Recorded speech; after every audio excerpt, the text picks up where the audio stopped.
Everyone to Haven of Horror. As always, I'm subject. We have Robert and Noah with us. And we're here to watch the vastly superior Universal Monsters remake in the '90s, Mary Shelley's Frankenstein. Afterwards, we're going to be watching Bram Stoker's Dracula, so stick around for that. We're not going to have a lot of preamble because we want to just get started. We're already running late. So, does everybody have this up to timestamp 0? Yes, sir. I do. Just need to turn on subtitles. No, you don't know anything about this, right? So I know that this is just like Bram Stoker's Dracula, an attempt at being closer to the original source material. And I know that it's directed by Kenneth Branagh, and it's a little bit more divisive than the Bram Stoker's Dracula movie. Mm-hmm. But this will be my first time watching the movie. Outside of that, I don't really know anything about it. All right. In 3, 2, 1. Play.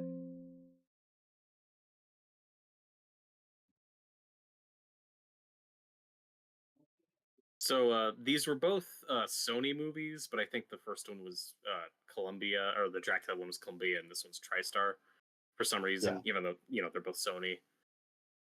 Which is just funny because, like John mentioned, these are thought of as like the big '90s Universal remakes, even though Universal didn't make them. Yeah. Well, it's just like Frankenstein and Dracula are so one-on-one with Universal monsters. I think that's just that's the only thing you can call them. We got the author talking to us now. Yeah, and the title's coming at you. I forget, does Coppola's Dracula open with a narration from Bram Stoker? Does anybody else get? Whoa. Did anybody else feel like that was like a Star Wars musical thing?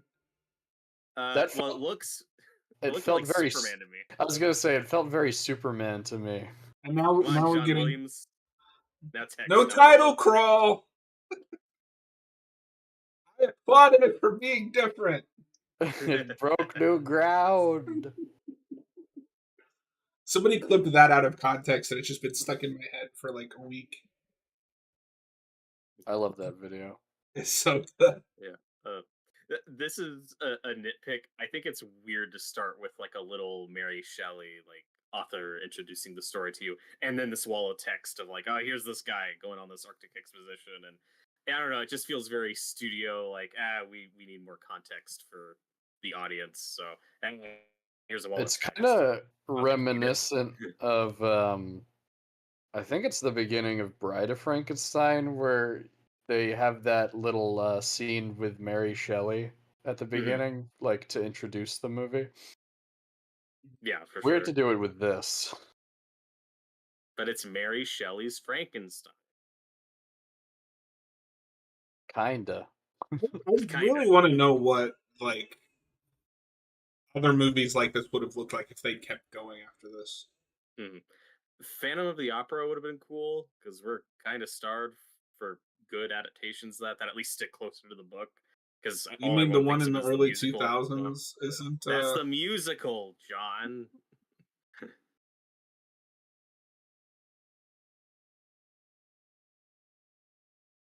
So the other thing I know about this from its reputation is that it's like a very over the top and operatic, like kind of theatrical feeling movie, which makes sense because it's directed by Kenneth Branagh, and I think that's one of the things people take issue with.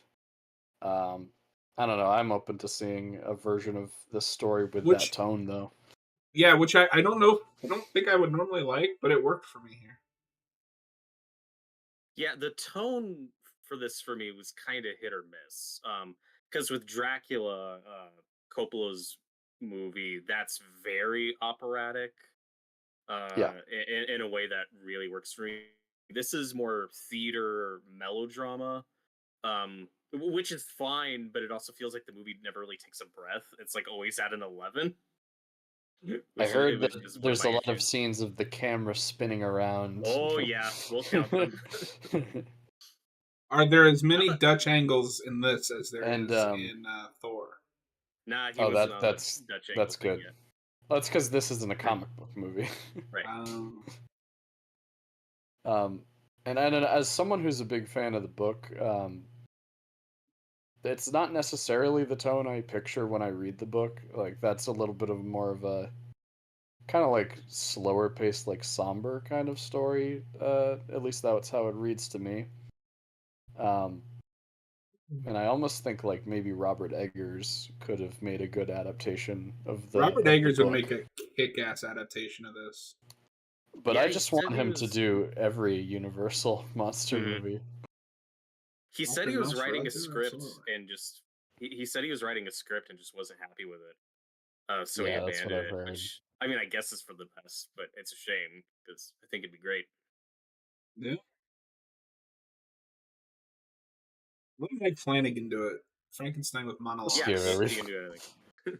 That's like a catchphrase on this channel at this point. Give it to Flanagan. There are two horror directors that I trust now: Mike Flanagan and Robert Eggers. I mean, they're the two best at this point. No, better yet, give it to Gary Doberman. Oh god.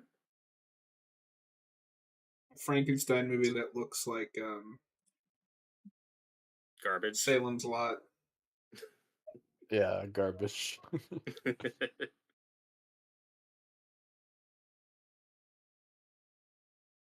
Oh my god. Don't kill the dogs, you asshole. All right, I hate this movie already. We open with killing dogs. That's why Robert likes this movie so much.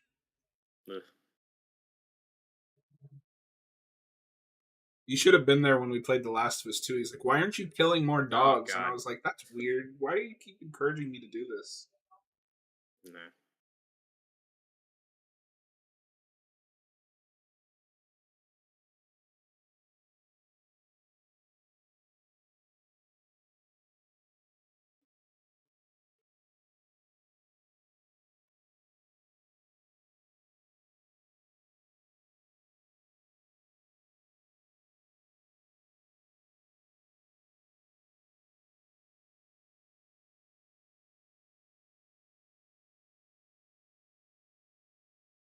Now, one thing I will criticize this movie for, and we'll get to it. The monster design is really lame.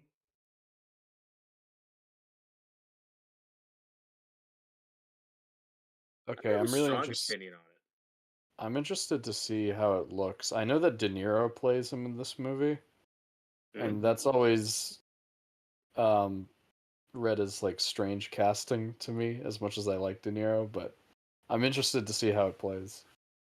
It's an odd choice, but I do like him in this movie. He's good. I wish the design was more creative. Yeah, well, I feel like with the design, they were going for something a bit more minimalistic and realistic, which doesn't necessarily gel with a lot of the tone this movie's going for. Yeah, exactly. It's like Robert De Niro's like, you're not putting me in a bunch of makeup.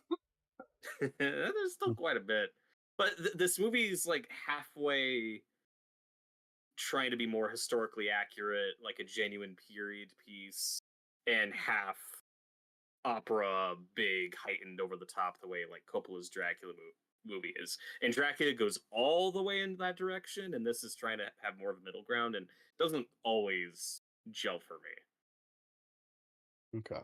But then there are sets like this that don't necessarily look realistic, but it does look cool. I do love this set. That staircase. Oh my god, that staircase. That horribly unsafe lack of railing staircase. I love it though. Yeah, it's great. And then oh my god, it's Bilbo Baggins.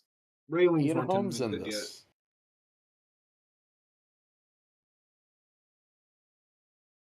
So this is stuff that kind of throws me for a loop because I'm not as familiar with Frankenstein as I am, say, Dracula, at least as far as source material goes. So I could see this being kind of jarring for people, where you're like, okay, who are all these fucking characters who apparently are all in the book? There was a Yeah. much bigger supporting cast of his family and friends in the book than is in most adaptations.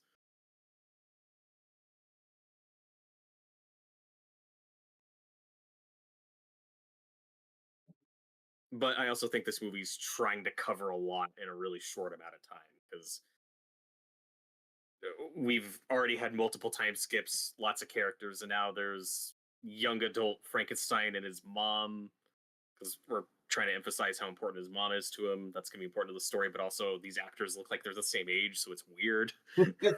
Well, from what I remember, there in the book there is a lot of like backstory and information about Victor that's like kind of dumped on you when the actual story starts. So Yeah. it's a problem that you might actually have in the novel as well. Oh, okay. Yeah, it's a scenario of points for accuracy, but it's like, whoa.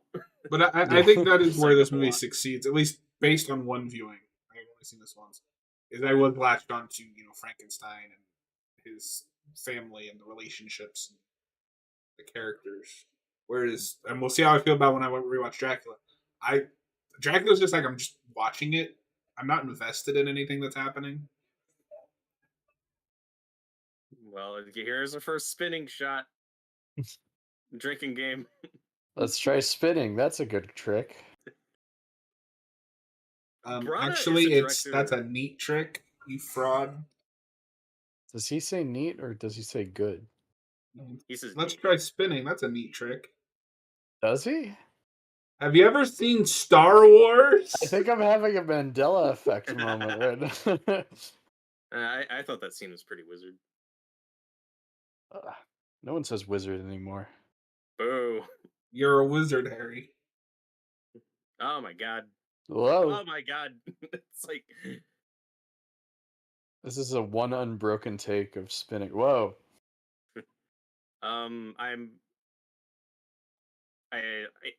not an expert on the childbirthing process. It looks like you're doing it wrong, movie. Um, Yeah, it's so. I think this is the youngest I've ever seen Elena Bonham Carter in anything. yeah, I'm not Was super this familiar with her outside 94? of. Yeah. Yeah.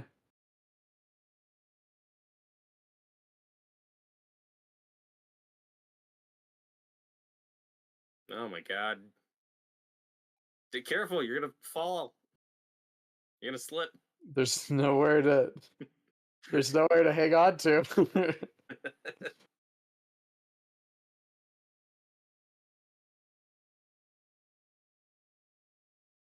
But I think this is in the book that the death of his mother is a big thing that motivates him. Yes, Kind of if I spurs his remember. obsession with. I do need life. to reread the book. It's been a very long time. But so far, this is all very familiar.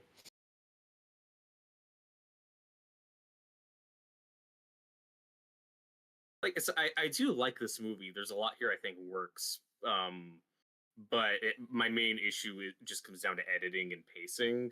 This to me feels like kind of a chopped down movie that I wish was longer, and had more time to breathe. Release the Brana cut. I'd like to see it. I feel like there's a 2.5 hour cut of this movie that could be really great. Yeah. And I know there is a work print out there that is a lot longer. When I think this also might have been adapted into a miniseries as well, the original novel. So maybe there's more time to explore some of this stuff in that. Yeah, I'm glad you but mentioned yeah. that, because I never really heard of it before, but there is an early 2000s miniseries that I think is like 3 hours long total that apparently got good reviews and is considered the closest adaptation of the book, even more than this movie. I know Donald Sutherland is in it. And This is the first whole time bunch of hearing. other people. Although to Yeah, be like fair, Something I hadn't else even no one heard of talks associated this. with about it. that. I hadn't even heard Yeah. of this movie until a couple years ago. Mm. It was on Paramount Plus with Showtime. I was like, I'll watch that. I like Frankenstein. You mean Frankenstein? But that's a different guy. And the camera's spinning again. But there is a lot of gorgeous cinematography in this This is movie. a I love these great landscapes. 4K transfer. I bet. This is the first time I've gotten to watch this transfer.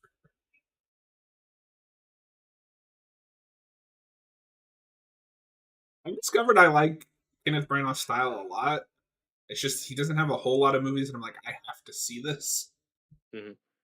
I do like him as a director. I like most of his movies. He's just a guy where he'll get fixated on a thing and then just commit to it hard for that movie. This movie, it's spinning, and in Thor, it's touching. Well, that's because spinning is a neat trick.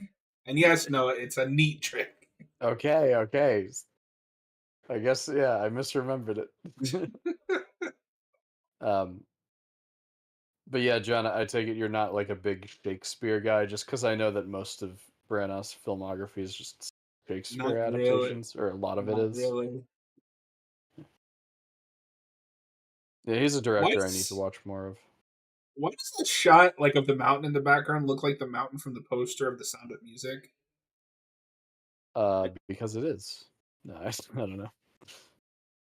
Oh my god, they're all gonna fucking die. No, but what you were saying earlier between trying to be a realistic period piece and heightened, I think works for this because the premise itself is heightened, but you want that to be in the period piece. So I like that it's willing to take a few liberties. Which is why I don't like the Frankenstein design, because it should be a little more heightened. It should be a little more of a heightened aspect.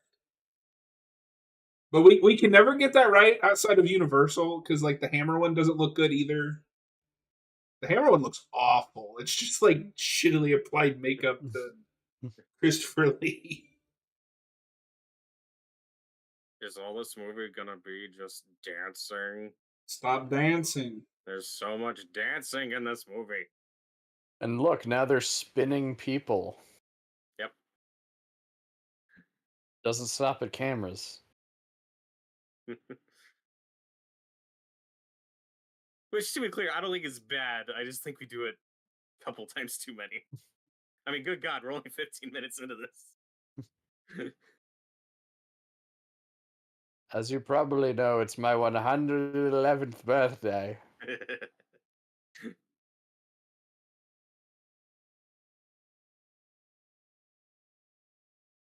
Yeah, Frankenstein's getting ready to go. He has to go to Hogwarts. Oh, I forgot he directed that Artemis Fowl movie. Yeah, that's probably his worst movie. And I've heard was just reshot and re-edited. So I'm a big fan of the books, or at least I was as a kid. So I was like, oh, they're adapting Artemis Fowl. I never thought I'd live to see the Artemis Fowl movie, first of all. Yeah. And I was like, oh, I should watch that. And then the reviews came, I was like, oh. So I still haven't seen it, but part of me wants to. Noah, what the fuck are you doing? I'm just adjusting my seat. Sorry. It's just vibing, man. No, it's just out of the corner of my eye. Noah's screen is bouncing. Hold on. I'm spinning just like in the movie. Is it? Can you confirm that it is a neat trick? It is a neat trick. It's not a good trick. It's a neat trick. George Lucas was right. I could make it like I'm in the Thor movie. Are you gonna make that sound that Anthony Hopkins makes? Hey. Yeah, I still think that's the best standalone Thor movie. I mean, It's not even close. By process of elimination, yeah. The bar is up here, but the standard is down here. I don't understand. But I really like those Murder on the Orient Express and all those that he made. I think those are all really solid films. Yeah.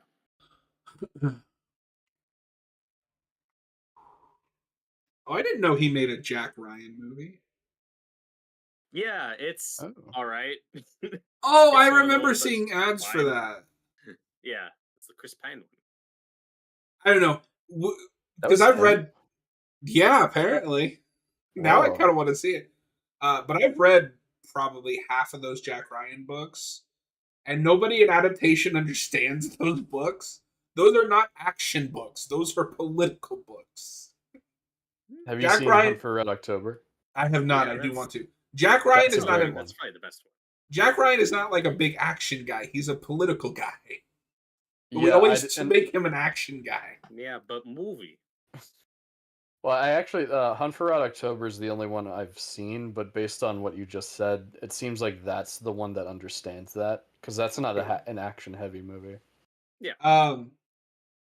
Noah, Uh, is this whole thing in the book where they're raised as siblings? Now I know why But John liked this. Yeah, I mean, I think so. It's been a while, but I think there's something like that where they grew up together, so I don't know if they were like literally raised as siblings, but like This movie yeah. really leans into that. It's weird. yeah, It, no, it's like it's giving me PTSD from The Flash. I think those showrunners saw this movie and were like, "That's what but we like that, more of that in our Barry and Iris relationship." It's weird. It's so weird.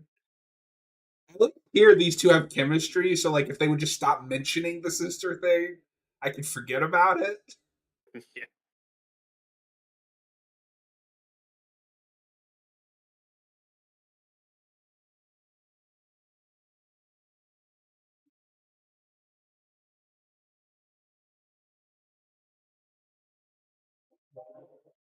But this does remind me kind of the Hammer one, where the focus isn't really on the monster; it's on Frankenstein himself. Mhm. Whereas the Universal movie is much more about the monster. Although the Hammer version is a lot less sympathetic. No, Than he's just a dick. he's straight up a villain in that.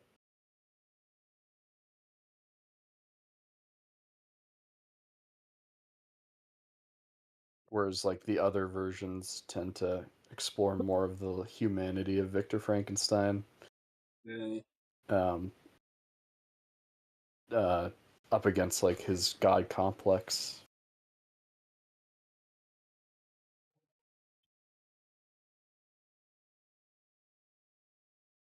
Well, it's the Penguin's hideout from Batman Returns. But in a better movie. No. Well, I don't know. I haven't finished watching this. I like how you did this. Like, no, oh wait a minute, I haven't finished this. My knee-jerk reaction is whenever you say anything bad about Batman Returns, it's just to push back. Oh, this is another cool set. Oh yeah, And we're spinning again. and we're spinning We're spinning. Why are we so low at this guy's crotch? because it's cool, Noah.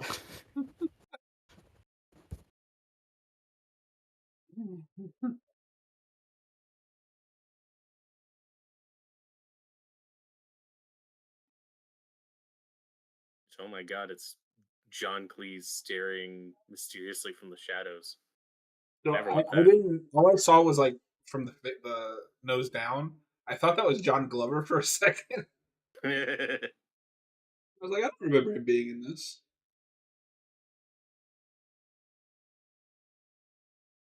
Oh yeah, this is a clearly college age Kenneth Branagh in a college class.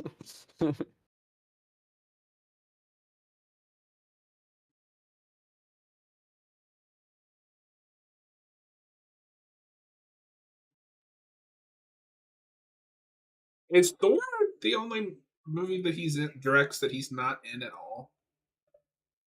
Maybe? That's a good question. It's got to be one of the few because he likes to star in his Shakespeare movies. Of course, the like Murder on the Orient Express and those Yeah, because I was just sequels. thinking of all the movies that I've seen him in, he's the main character in almost all of them. Yeah, even that Jack Ryan movie he directed, he plays the villain. Ooh, now I really want to see that. Even if it's bad, I'm curious. I just remember it being fine. It didn't leave a strong Yeah, impression. But I was like, I like Jack Ryan. I think it's all right. I like Chris Pine. I'd be curious to see. I've never seen Branagh play like a straight up villain. Lockhart doesn't count. That's not a villain. That's an idiot. Science. You So guys Noah, gonna is have this this conversation? You guys gonna have this conversation after class? You have to scream at each other in the middle of the. Noah, is this theatrical enough for you? Oh, it's very theatrical. Again, not exactly the tone I picture reading the book, but I mean, you get Kenneth Branagh to make this. Of And we're course, he's gonna spitting make it like again. that. Yep. And we're spinning Okay, again. take a good look at this guy. This In the jerk yellow? Yes. bully. He will pop up one more time in this movie, and I'm curious if you'll spot him, because there's a subplot with him that was cut down quite heavily, Okay. which I'm gonna say a lot throughout this commentary. Because that's like a setup scene, right? It's like, oh, this guy is kind of a dick. Like, Yeah. that's probably gonna go somewhere. Kind Nope. of Never does. shows up again. He kind of does. Okay, we'll see. But I do like Brana in this role. Yeah, so Noah was joking earlier about how like this is clearly not a college age guy. Yeah. Robert, because you and I watch some of the same shows. Do you have that thing where you just don't notice at this point because you're so used to like Smallville and Buffy and I think it depends on the piece. Where I'm just not. For me, it's only awkward like in that earlier scene with his mom, where they look like they're the same age. yeah, like But when I here, I'm first like, watched whatever. this, I didn't even think about it. I was just like, ah. Again, that's the problem. That is kind of a fair nitpick. Is this is a story that takes place over many years, and aside from being clean shaven in the opening, Brana looks exactly the same for the rest of this movie, which is kind of a fair nitpick. Yeah. That's more funny than anything. It doesn't really Yeah, take me out that much. And here we have John Cleese as the origin of Nearly Headless Nick. See, it's all connected, John. It is, yeah. It's a Chamber of Secrets reunion before Chamber of Secrets.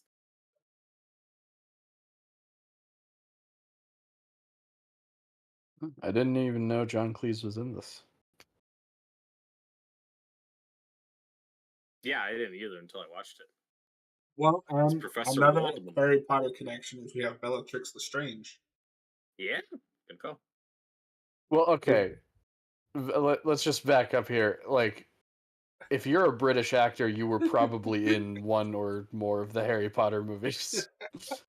You were in Harry Potter or Lord of the Rings. Or Lord of the Rings, or Doctor Who, or all three. Or all three, in some cases. I'm trying to think of anybody that would have been in all three. And I know second Dumbledore is in Doctor Who and Harry Potter. Obviously, David Tennant's in Doctor Who and Harry Potter. Now, I know Filch is in Game of Thrones, and so is Tonks. Yeah, well, he's in Game of Thrones. He's also in Doctor Who. He's the first Doctor. Yeah, he's the first Doctor. Yeah. Yeah. Yeah, he plays the first Doctor in the it's an in Capaldi's run. Yeah. Okay, I haven't gotten there yet. That's his last episode. Okay. Frankenstein, I warn you. Be warned.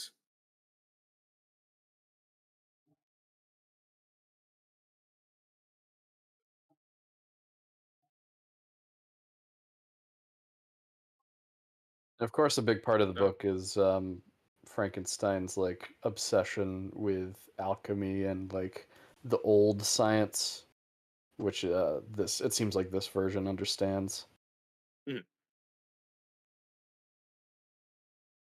Yeah, they really lean into that, and it's also amusing when he says stuff that's wrong but probably accurate to the time period. Like we may have just talked over it, but he mentions like hair still growing when you're dead, or fingernails still growing when you're a corpse, which we now know no, your fingernails don't grow, your skin just recedes as you Which decompose. was funny because I feel like both of those things were still like correct even when I was a kid. Yeah. Right? Like I feel like I heard that a while I ago. remember growing up believing that your hair kept growing after you died. In fact, I don't know if I knew that was false. But I do like John Cleese in this. Of course, most famous for Monty Python. He really disappears in this role for me. I don't know what it is with this beard and wig combo, but I just have trouble No, telling I'm that having that's him. trouble recognizing him. I almost asked you earlier. Are you sure that's him? Yeah, it's nearly No, him. This Nick. I couldn't even tell that was him until he started talking. Hmm. And even then, he's not doing his as like a robust John Cleese voice as you're used to. He's a little bit more soft spoken. But like in the James Bond movies he's in the '90s, it's like that's John Cleese. That's just what I And that's where I think of know him. him best It's from. kind of That how I and picture Harry him. Potter, of course. Hmm. Until they apparently just didn't want to pay him anymore and nearly had Nick disappear. Yeah, I guess. Ah, monkey. Ugh. Monkey. Monkey. I think Brandon's working on next. Yeah, I'm not sure. The last disturbance of Madeline Hine.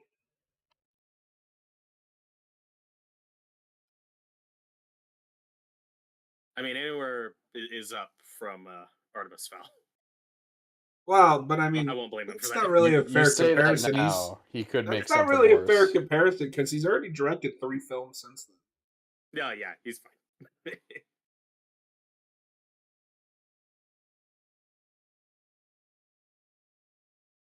Oh, he made a coming of age story called Belfast.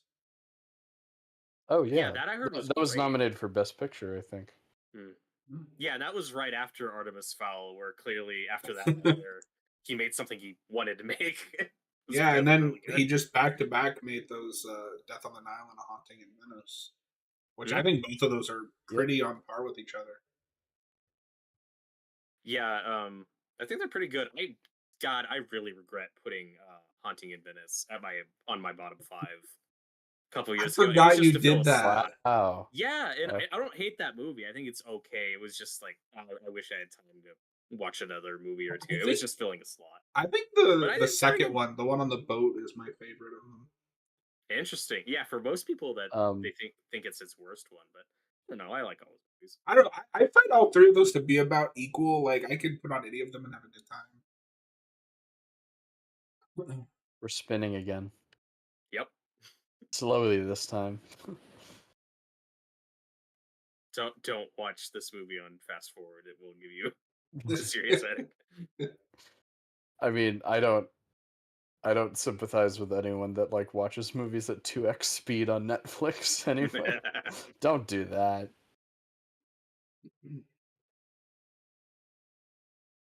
Are you calling out people who watch movies on Netflix at 2 times speed? I am, yes. Are you one of these people, John?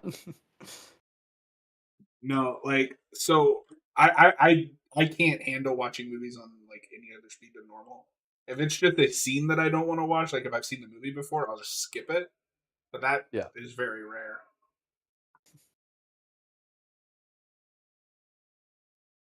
No, but this movie must be a fever dream at 2x speed. Yeah. No, before you lose your rental, I need you to rewatch this, but on 2x speed, just for a little while to see. Oh yeah, well I am on YouTube. I guess I could do it. Yeah. Hey, what's Robert De Niro doing here with a peg leg? This is probably gonna go nowhere. Oh my god, it's Vito Corleone. Oh no, I don't know if I told you, but I finally saw the first Godfather. Oh, what'd you think? That's what I expected. Yeah. Yeah, De Niro's not in that one. He's in part 2. He plays God. younger Marlon Brando. I did have that unfortunate thing, which I don't have a whole lot. But fuck. Marlon. Oh my god. But Marlon Brando at the beginning, I've heard parodied so many times that I could not keep a straight face when he started saying the things. It's like, I know what that is. Yeah. You come to me on the day of my daughter's wedding. We're spinning again. We're spinning.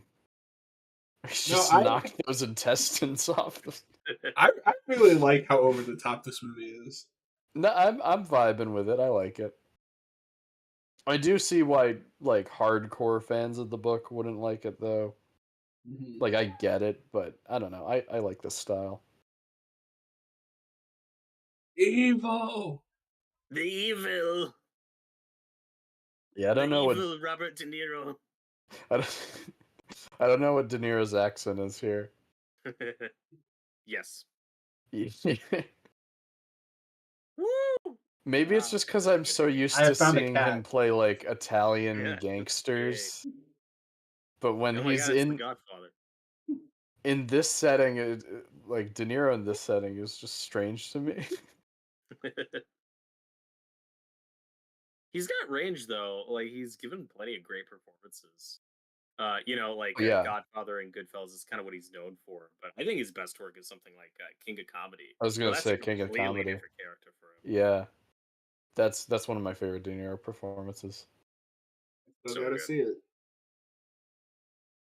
That's a Ontario. Scorsese movie I think you'd like, John. King of Comedy. It sounds more interesting than Untitled Gangster Movie number 700. Yeah, but I don't know. We're bringing on a fourth member for this commentary. Yay. Oh, okay. Hey, it's a little kitty. Yeah, this is the fourth member of the commentary. Hey, this is a coincidence because my cat is here right now, but she doesn't want to be on camera. All the cats are here. All the cats are here. But this is another thing, though. I could see throwing people off when this came out. He didn't know the book. Is he's got a reluctant assistant here named Henry, who's just a guy. I could see Yeah. people watching this who's from the book, and people going like, "But where's the Hunchback? Where's the Igor? What are we doing?" Yeah, where's Igor? No, yeah, but Henry is a prominent character in the book, and he's like basically Victor's best friend in the book. It seems, from what I remember, pretty accurate so far.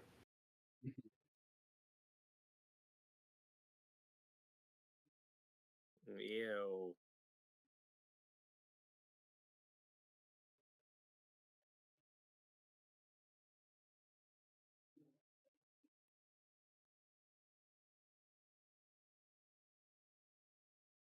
And these women complaining. Another aspect is in the book is that he loves Elizabeth, but he's more in love with his work than he is with personal relationships, and it seems like they're going with that for this movie too. Mhm. Yeah, there's also kind of this underlying love triangle thing with Elizabeth and this blonde, this other friend of theirs. That was cut down heavily. There's not Thank a lot of God. that in this version of the movie. Yeah, but I think the problem is I'm not really sure who that character. We'll get to it, but there's a lot of people in this movie.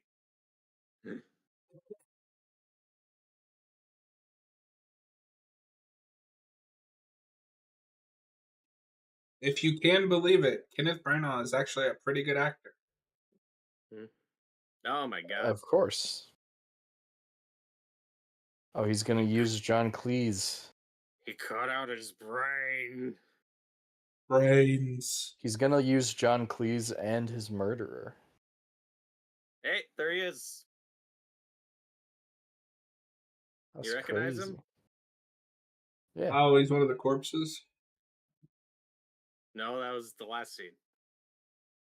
So that corpse, they just chopped off his leg. That's the the guy bully. who ran into them. That's the bully. Wow. And you Okay. wouldn't know that just watching the movie. He died off screen. Yeah. Oh, Victor's like, I'm gonna take revenge on that one asshole that bumped into me. But yeah, oh god. It's like, oh, we're doing this. Okay. What the fuck? I was not expecting Yes. this. Right? It's the elixir of life. No, their take on like the experiments and the resurrection, all that stuff's so gross, but I kind of love it. It's not just Yeah, lightning and No, unspecified chemicals. yeah, no, because if I remember correctly, in the book, it's more based in like chemicals than like the lightning and like the iconic like machinery that you see in Mhm. the Universal movie. Um, okay, so yeah, so it's a little bit more accurate than I was expecting so Oh far. my god, that frog just I like It's that dancing. Noah. broke a glass. I like that Noah's like this movie that was made with the idea of being closer to the book is closer to the book than Okay, I was I expecting. do know that it veers off at some point, or there's a It specific thing does. that I'm thinking of later Okay, that we'll get to. and I guess I should make it clear to the audience. I don't know the book at all. I have not read it. I just thought that was funny. Yeah. But yeah, now I don't know if, because we've been kind of talking over it, I don't know if this is in the book, but there is this whole background subplot going on of this cholera epidemic that's like killing all these people in this Yeah. town that he's in. That'll be kind of important later. So I don't know if that's from the book, but it's also cut down heavily from what they originally shot. They just kind of keep reminding you, oh yeah, there's this cholera epidemic. It's I have to Things interesting you reread that it. this and Dracula are both kind of revolve around plagues. Plagues. And now when I hear cholera, all I can think of is Alien 3. With the new autopsy scene when she's like, check for cholera. And he's like, that hasn't been a thing in like 300 fucking years. Why? Because, she can't tell him about the chest buster. But now that's just what my brain goes to every time I hear that word. I'm glad that that something makes you think of Alien 3. I'm Something sorry has that to. something makes you think of Alien 3. Oh. Oh. And this woman just won't leave him alone. He's He got no just time wants for to work. women. Yeah. He's on a grind.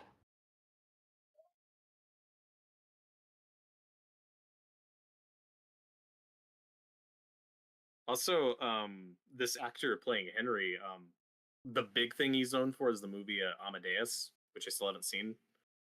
I thought he looked familiar. Yeah. And he's also the voice of Quasimodo in the Disney Hunchback movie. Oh, I didn't know he That's did a that. movie I haven't seen in like 20 years. I like it. That's a movie I haven't seen. Period. Oh wow! I was not a fan as a kid.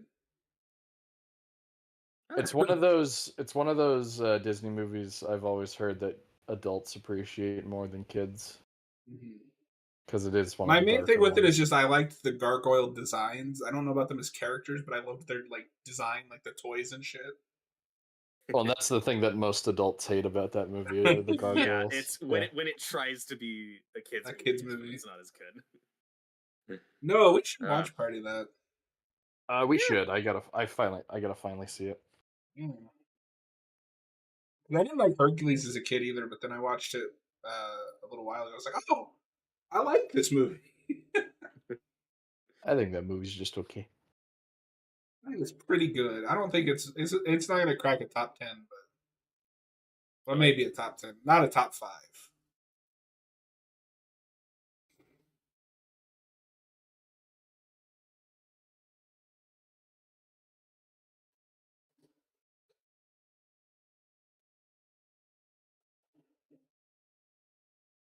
What we are seeing is the conversation between a rational man and a nagging woman.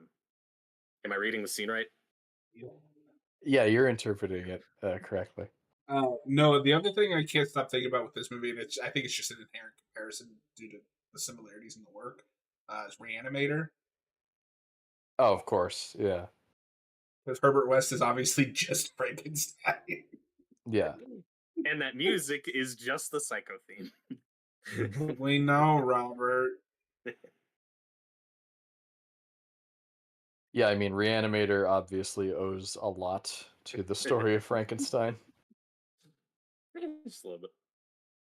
Which is funny because that's also obviously in the source material, but the story is completely different. Right, yeah, because that's also based on a Lovecraft thing.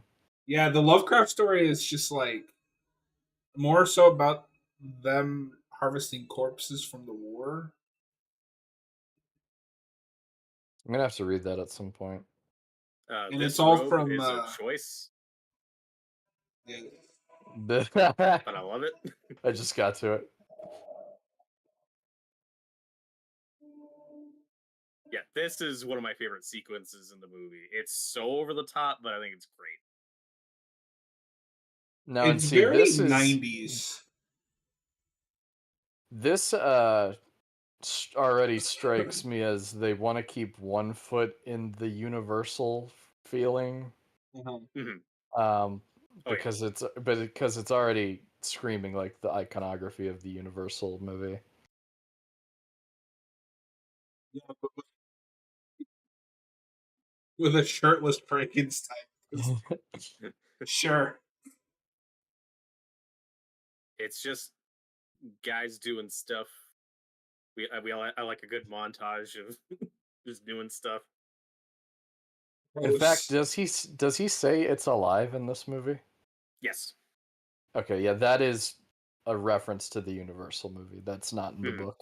You can't escape it. Yeah, Yeah, at I this guess point, not. it's so ingrained with the Frankenstein culture, or like in pop culture.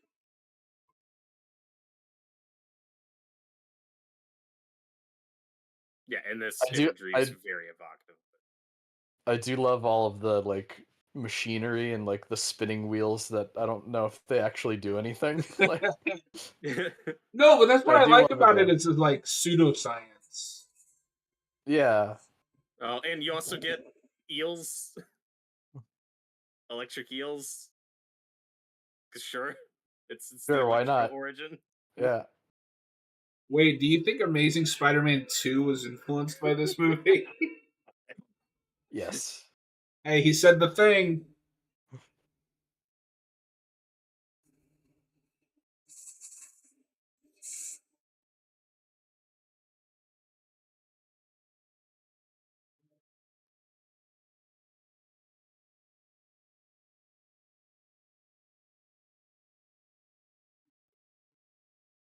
It is interesting how this is purposely not really a gothic horror.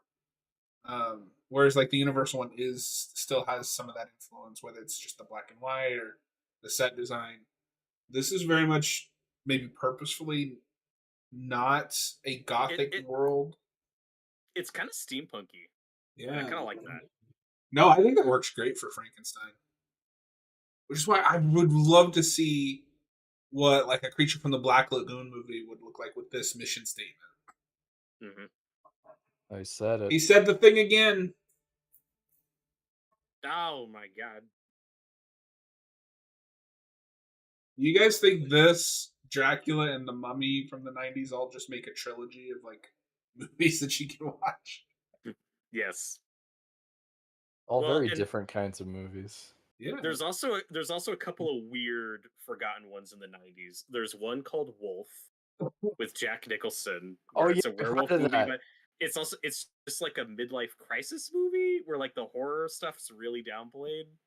I've I've heard seen it's clips of that weird. movie. It looks really weird, yeah. And then there's a Dr. Jekyll and Mr. Hyde movie, but where the whole thing takes place from the perspective of the maid or something. And I've heard it Weird. sucks. Okay. I don't know about that. So no, yeah, all Oh three very god. different movies, and only one of them was made by Universal. Yeah, the other two were Sony. I this how do you feel about this scene? Uh, These slimy dudes uh just they're slipping just around. slipping on each other. Is it going for comedy? I'm not Why sure. is it? Why is it It just edited keeps like going. this? I think the I don't joke is to know. make it funnier. It just keeps going. Why are we still doing this? This oh I don't forgot do it. about this. It's just a couple of dudes You know what else it flipping is? around. You know what else it is, Robert? The shot of the monster all slimy reminds me of that scene in It's Always Sunny where Frank like covers himself with like hand sanitizer. Yes, it's amazing. I just want to be Grosser pure. when you realize that's probably that's not water. That's that fluid he took from the mom. Yeah, Yeah, it's the he got elixir of he got a lot life. of Yeah. buckets of Yeah, it. they're just flipping and sliding around in that fluid. Ugh. This is one of the over the top scenes where it's not quite clicking for me because the tone's off where it's like, what have I done? And it's so weird the way the mechanics of that scene just happened. He's Yeah, just hanging because there. okay, so because in the book, the "What have I done" moment comes immediately as the monster wakes up and just like opens his eyes. He's like, "Oh God, I've made a horrible mistake," and that's the realization that he's created a monster. In this, it's just like they slip around for a moment, and then he's like, "Oh God, this was a mistake." Yeah, slipping and sliding in that fluid was a mistake. That was a big mistake. Yeah, it's weird because it's like this movie wants to draw out that moment, but it maybe doesn't draw it out enough. It's just like, oh, okay, I just don't know how I'm supposed to feel about what I'm watching. But now I guess he regrets what he's done. Oh, Just something about we've got seeing the De Niro mirror swinging zoom big. in.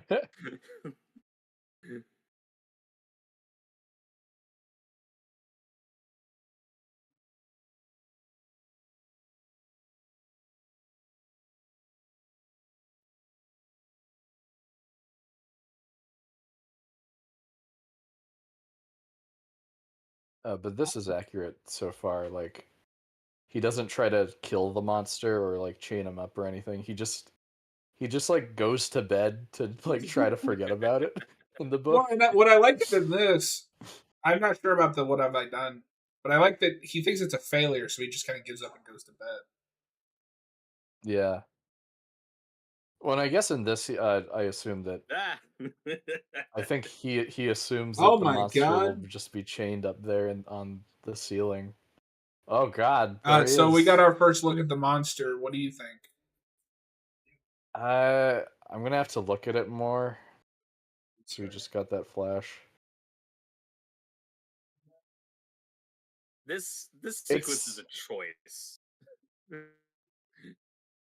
I like that he looks more of like a stitched together corpse than the universal version.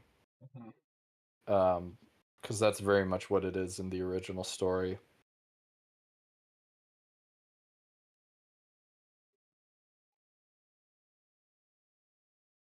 Yeah, what was happening in that sequence? I don't know.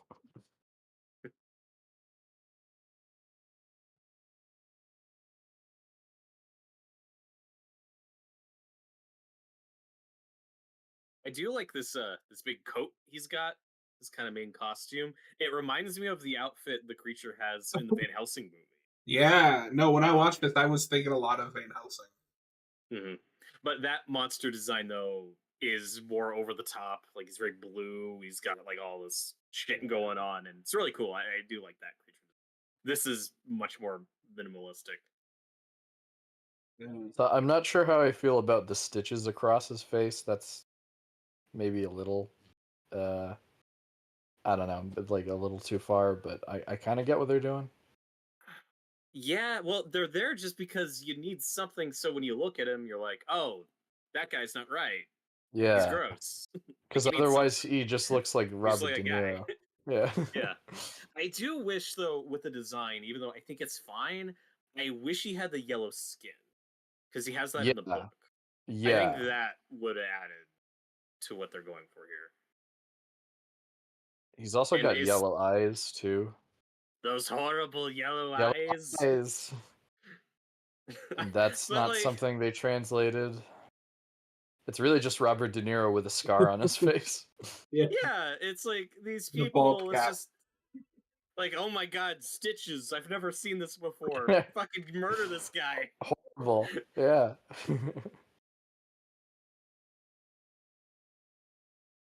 And again, this goes really over the top, but talk about So we're at like an angry mob already. This guy yeah. just got created. Oh What the fuck? Oh my god. He just threw that guy. It's so good. What a day. I love this little run. Yeah, it's He's adorable. hobbling.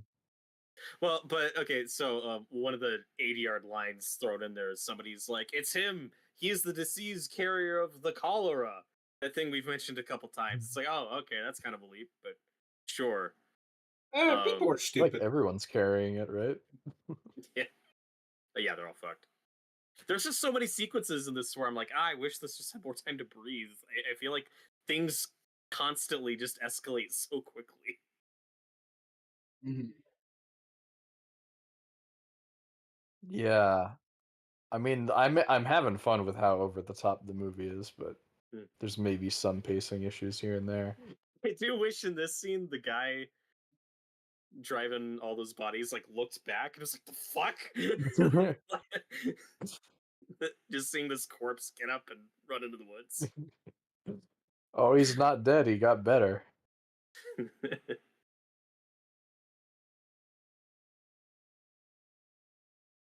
What Yeah, a but I horrible think nightmare. what a horrible night. Yeah, I Oh think this Oh god. follows. God. Oh god, I think this does follow the book pretty closely, where Frankenstein's like, well, that fucked up, but just gonna forget about that and Yeah. move on, not think about it. No, he's just in denial for a while. He's just like, oh yeah, I created a monster. I'm just gonna ignore it. So No Noah, use I crying am over spilled milk. curious because obviously it's a big part of the Universal. Is the bride in the book or is it just the monster? So in the book, the monster goes back to Victor Frankenstein and asks him to make a bride because he's feels so alone in the universe and everybody, rejects him. So he Everybody makes betray him. yeah, he basically forces Frankenstein to make a bride for him or else he'll like kill his whole family. Um, and then that actually ends up not happening because at the last minute Victor Frankenstein is like, "Oh, what if these things reproduce and like they wipe out humanity? I don't think I can have that happen." So he destroys his experiment on the bride. Um, but yeah, that is a thing in the book, and I know that they handle it differently in this movie, from Hmm. what I know. It's crazy how that's how that happens in the book, but the bride is just like synonymous with Frankenstein now. Yeah, yeah, because the bride is a concept in the book, but she's not actually Never alive. created. Yeah. Yeah, Although And then, it and is. then we've come full circle with like Creature Commandos, where you have the bride, but she rejects the monster in favor of the creator, Yeah. yeah, that whole thing's screwed up in its which own is way. really weird when you think about it. Yeah, yeah. Great. But it is cool though. I'm looking forward to doing a commentary on it at some point on the channel, or just discussing those more on the channel with Bride of Frankenstein. Probably the first like great sequel, or certainly one of the first great sequels. It's really cool that they went back to the book and pulled more elements Yeah. for that second movie. Because I do think of those first two movies, like if you put them together, it's like there is a lot of the book in there. If you're looking at both movies. Yeah, it's an adaptation. They change a lot of things. And the spinning's Um, back. yay! Double. Imagine Dude, this that's your scene sister. specifically on fast forward. They're spinning, the camera's spinning. Everyone's spinning.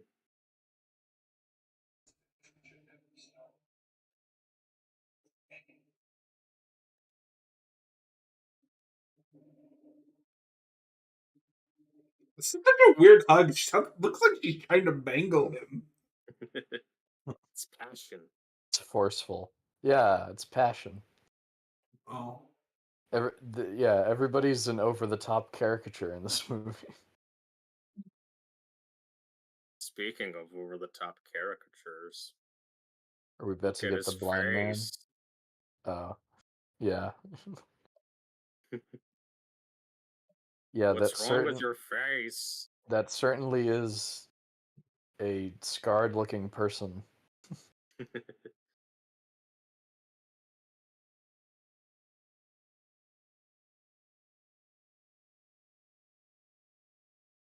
Alright, so this is where he finds the family. Which again, I think is closer to the book. I don't think it's just a blind man. I think it is like a whole family. It is a whole family, yeah. It's the father in the family is the blind one. Hmm. Um, yeah, and that's one of my favorite sequences in the book.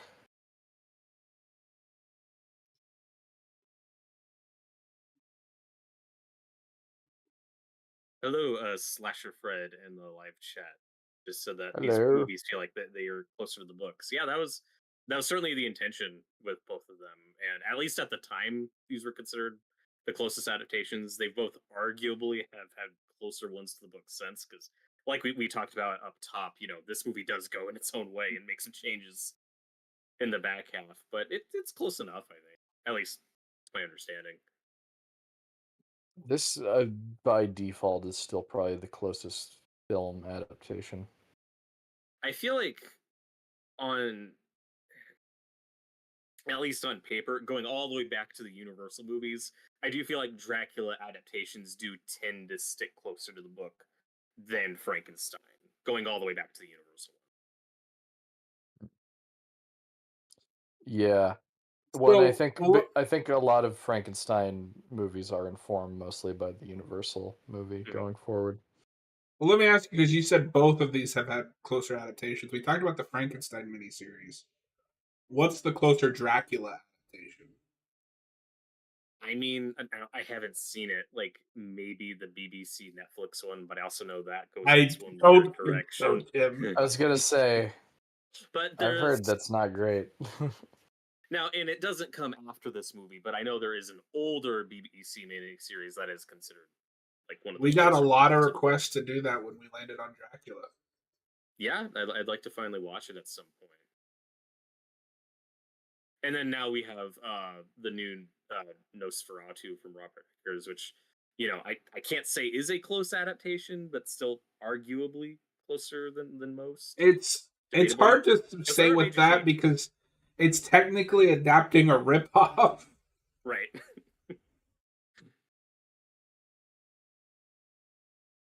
But it is my favorite Dracula movie, funnily enough. It's really good. Same.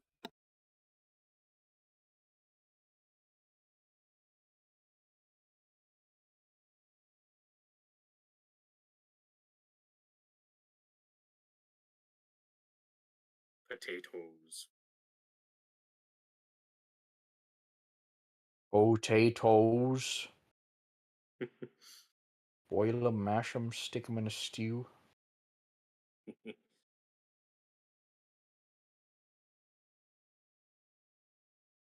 That is true, Slasher Fred.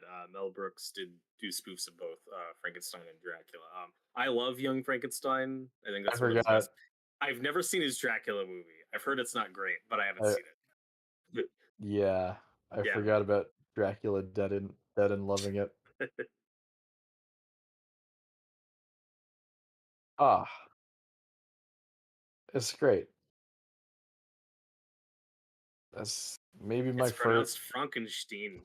Yeah, it's pronounced Frankenstein. Uh,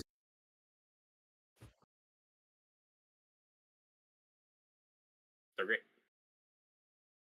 I think Young Frankenstein's probably my third favorite Mel Brooks.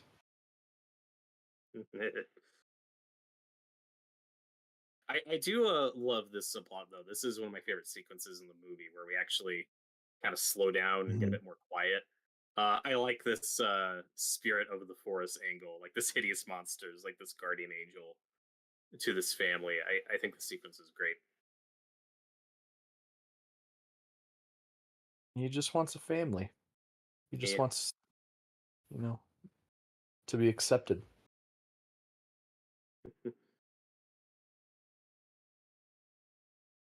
and like I said, I don't like it. I don't mind his design. I think I like the coat a lot. I just think the yellow skin would have made it pop more, been closer to the book, and would have stood out. Yeah.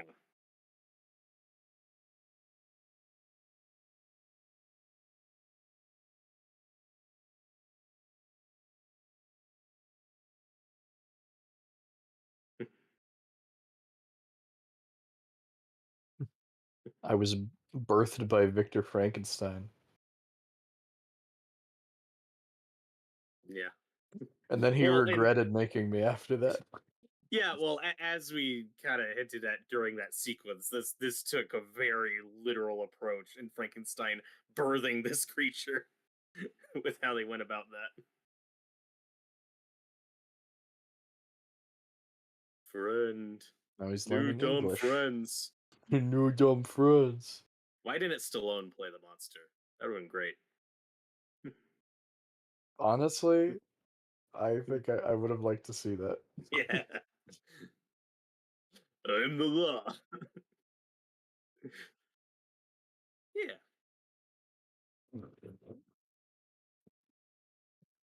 I hope we get that. That's just perfect casting. Family. Yeah, I was impressed by his vocal performance in that show.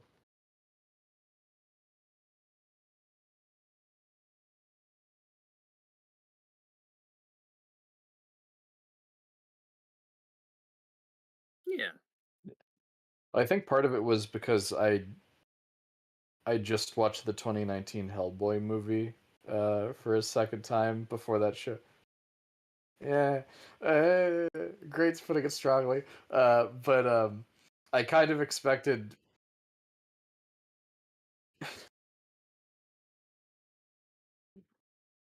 Well, I kind of expected him to be characterized and like kind of act like how Hellboy acts in that movie, because like they described how he's just like a big baby in Creature Commandos, but it was much more of a darker but still very comedic yeah. take in that show.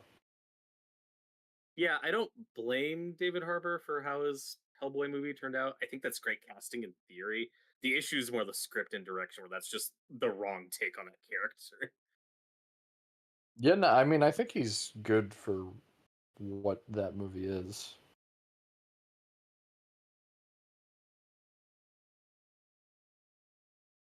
It's just kind of like R-rated Del Toro movie with But more juvenile.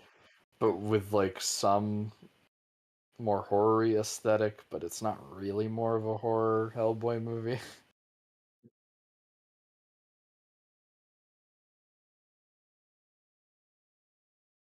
Yeah. Now we've become monsters. Well, that's the thing is ever like well that's the Frankenstein because Frankenstein isn't actually the monster in this story, but he is a monster. Yeah, that's certainly the angle that the Universal movies lean into, of making the creature more sympathetic and innocent, and Yeah. the all the people being monsters. I know in the book and in this version, it's a bit more gray because the creature does do some Yeah. fucked up shit. No, He's he's more not of a the only villain. good. Yeah. The Universal movies really lean more into like he's the misunderstood tragic figure. Mhm. Um, it's still Yeah, and I tragic think in this, but it's more, like you said, he does some bad things later. yeah, and of course we'll get to it when we get to it. I think this movie tries to do both, and it doesn't always gel for me. Okay.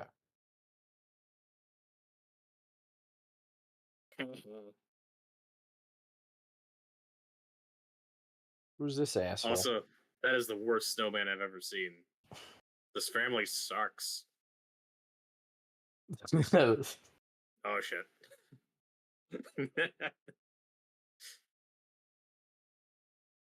Oh fuck. His final thoughts were, "Is that Robert De Niro?" Ah.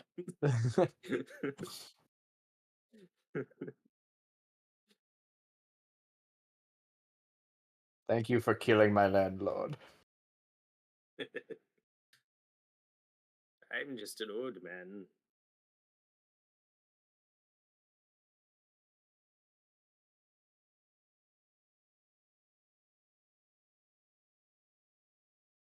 I think we can all agree though that the best blind man scene is the one in Young Frankenstein. Yeah.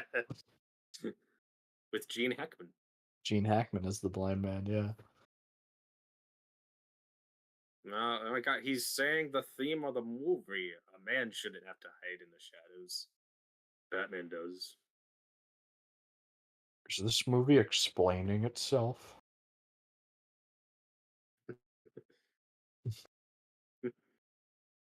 Yeah. Like I said, De Niro's such a weird choice, but I do think he really captures the sensitive, tragic side of the character. I think he does sell these scenes.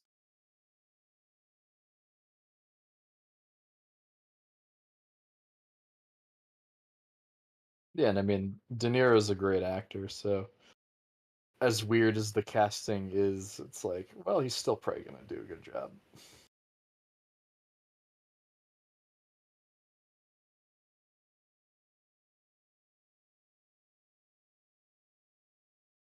I'm liking him so far in this.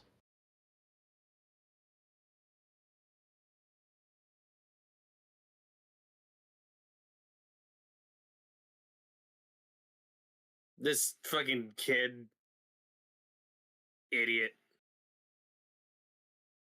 is gonna get the creature in trouble. This dumb kid. I have no friends.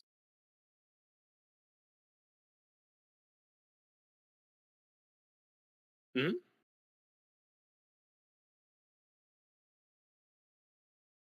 Yeah, I did get some of those vibes when I was watching it, but that Frankenstein monster is very big and theatrical and more eloquent. He also kicks ass. Oh god. Now that's like the worst, just I'm just a handsome tortured soul with a couple scars. I'm so sad over how handsome I am. It's a curse. That guy Guy was in The deserved Dark better. Knight. We need to do I Frankenstein on the channel, though. Oh, good. Oh, God.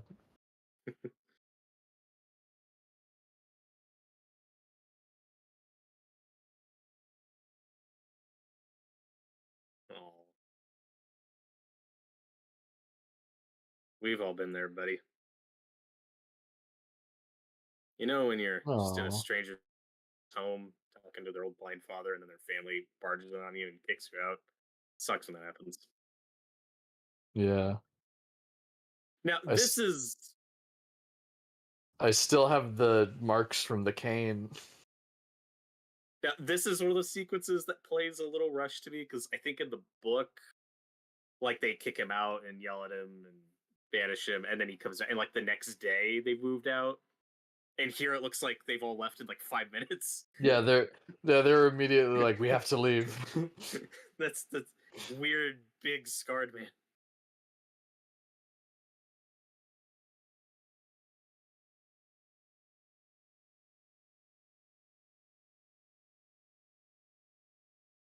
I don't know. I just feel like there's something missing because this is the moment when he's gonna say "fuck humanity." I'm It's going very for rushed. revenge. Yeah, I guess there's just some elements of this movie that are rushed.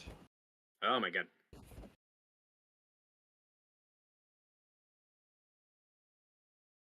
What's he doing? Stop it! Just get some help. Get some help.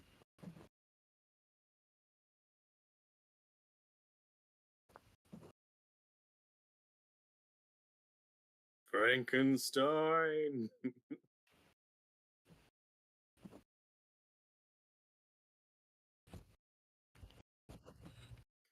It's even the journal, John. Are you watching the movie? He says, Khan. And now he's walking to Mordor.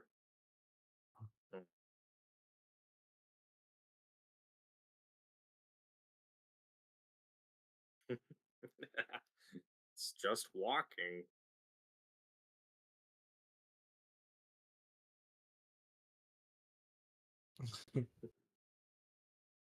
Then the movie would be over sooner.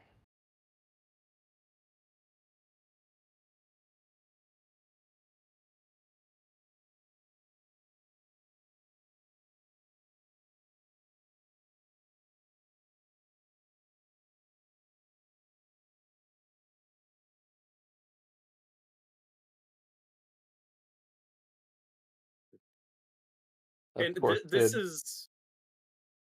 Oh, sorry, go on.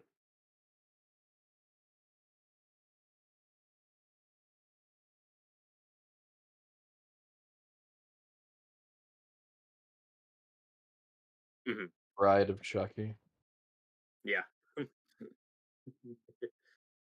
But and this is it seems like this where I feel like I'm missing something with this family because earlier we were talking about like, oh yeah, these two are raised as siblings and that's kind of weird. What are they gonna think? And now it's like, oh, we're not talking about that. We're getting married and everyone's cool with it. Like, I just feel like I'm missing something. No, their romance was set up. I'm saying like the weird familial relationship of it, and like, what's their family gonna think? I guess they're cool with it.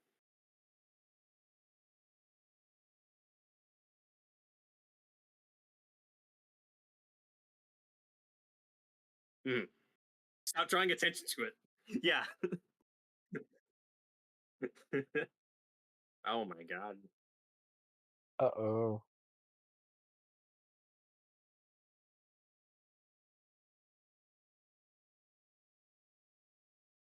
It's that fucking kid. That fucking Frankenstein.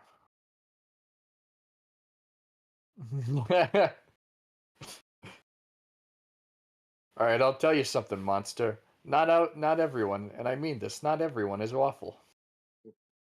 And like this is another sequence where it's like, oh, missing child, running, screaming. Okay, that escalated quickly.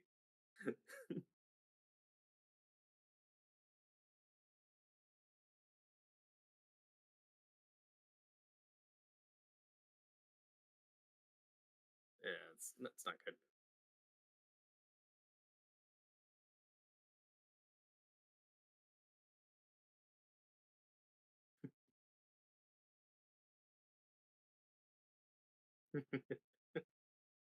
Yeah, and in case you forgot, the kid that's missing is Frankenstein's little brother.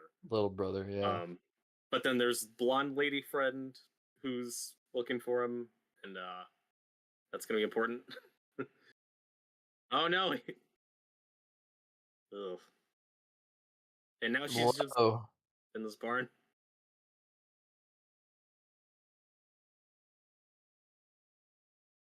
I don't know. Like, no. Do you see what I mean, though? How some scenes just escalate so quickly. I think Oh my god. I think you're right, but because of how over the top this movie is, I'm fine with it. Or just like I think I've just come to expect that that's how certain moments are gonna play out.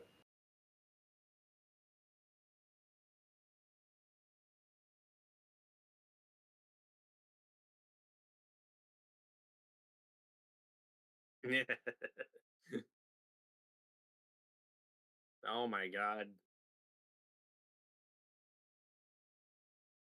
She found the child. No. Oh no. Yeah, there's a lot of screaming in this movie. There is. And I think I went in expecting that, so it's like Oh, totally. I'm I'm fine. That's what I mean. Where it's like when some of the things from the book are a little bit like truncated or like built up too quickly, Mhm. and like a lot of it is just like the dramatic moments are just like people screaming. It's like I don't know. I kind of figured that's what this movie would be like, so it's like Mhm. it doesn't surprise me too much. Yeah, I just wish I got to know these characters better. Like his Sure, father's yeah. barely been in it, and I feel like they could have more scenes together. It'd be interesting to compare it to something like that miniseries, which has more time to like flesh out stuff Mhm. like that. this family is just so big. I have trouble keeping track of like who's related to and who just works here, who's just a friend, who is a adopted raised sister now lover. Like, there's a lot going on. This family. It's really weird.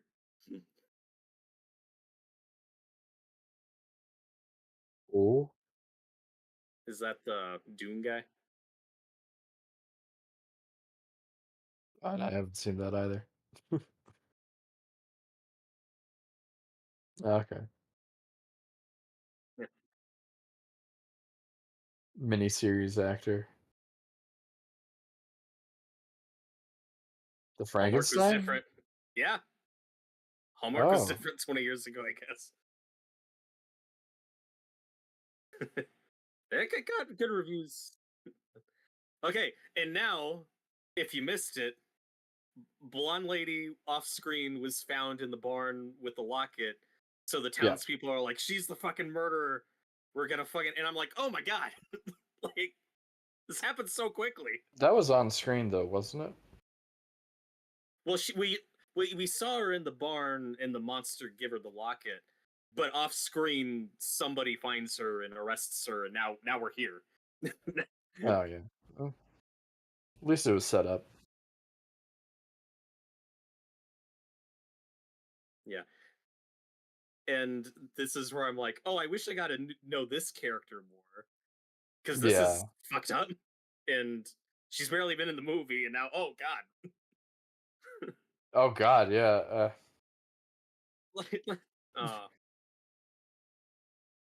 oh, I give that landing a 10. Let's see. Oh Throw Jesus. shit out. No, Actually, yeah, no, that went from 0 to 100. right? You see what I'm saying? I'm not the crazy one. Uh, Too soon, John. Too soon. Oh my god. He's like, "Yo, Me- it's me." So, meet me at the Sea of Ice. That's a mountain, you idiot. Point. Yeah, I'm surprised that. It's a mountain. Fucking idiot. So we're just now getting to the mountain scene.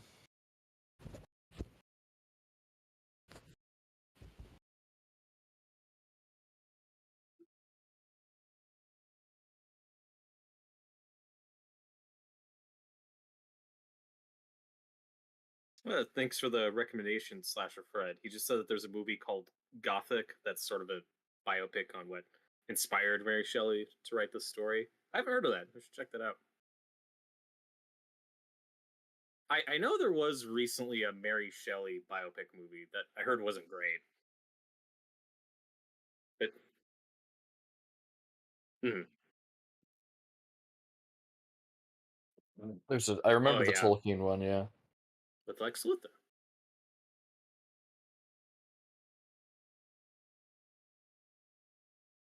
No, Ewan McGregor was older Christopher Robin in that Christopher Yeah. Robin movie, and then but there was another movie around the same time that was about the author with uh Donald Gleason, I think. I heard it was just sad.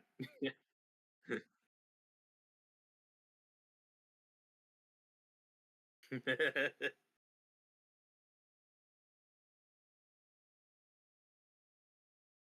mean, Absolutely. what is?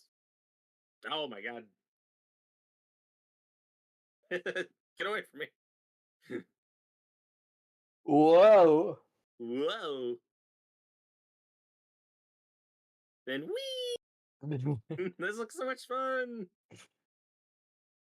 want to get pushed around by the monster? Uh, I just got to the Big ice snipe. slide. Wee! I regret everything. This movie's But crazy. this is probably my favorite. This is probably my favorite set in the movie. This set is awesome. Well, now we're in the Penguin's lair from Batman Returns. That's a good one too. I thought that it had a very old Hollywood flavor. Okay, so in this movie, he just has a hideout in the mountain. Yeah. That's weird.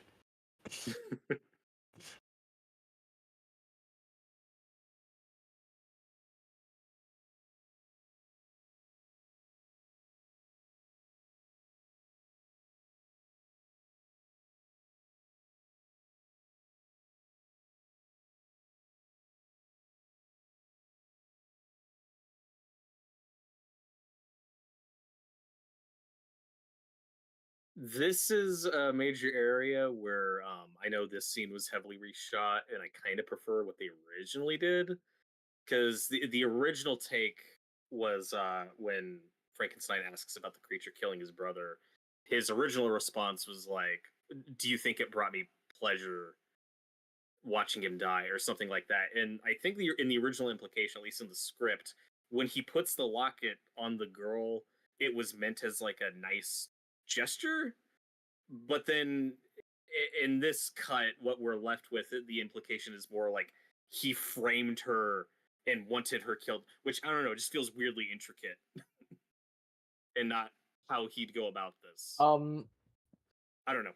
It does feel something like that the book monster would do, though, because in that he's kind of I don't know if he's that intricate about it, but he basically wants to, kill Victor's family and make him suffer as much as he's suffering.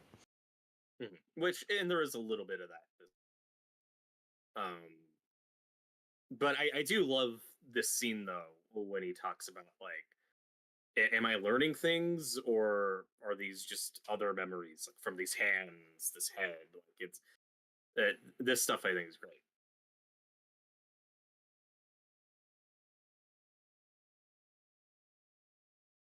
Yeah. The Elephant Man's great.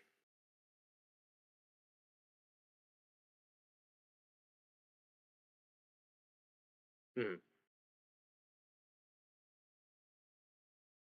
Mm.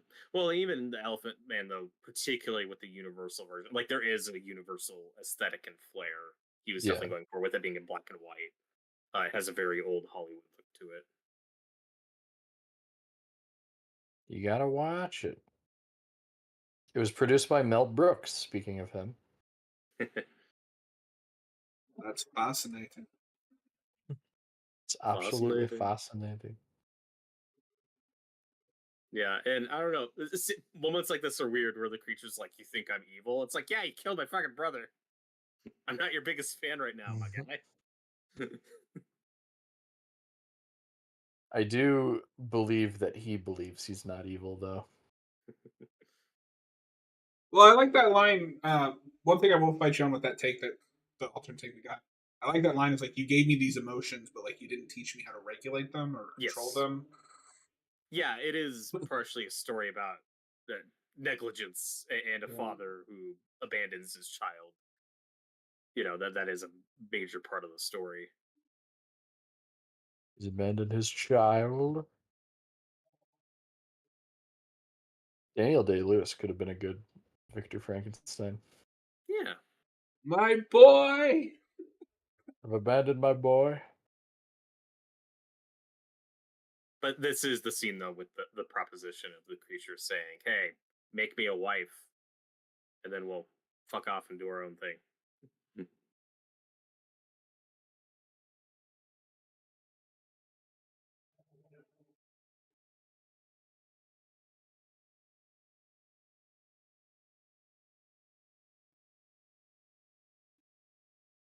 Slasher Fred Robert De Niro was in a remake of a classic Universal movie, Cape Fear.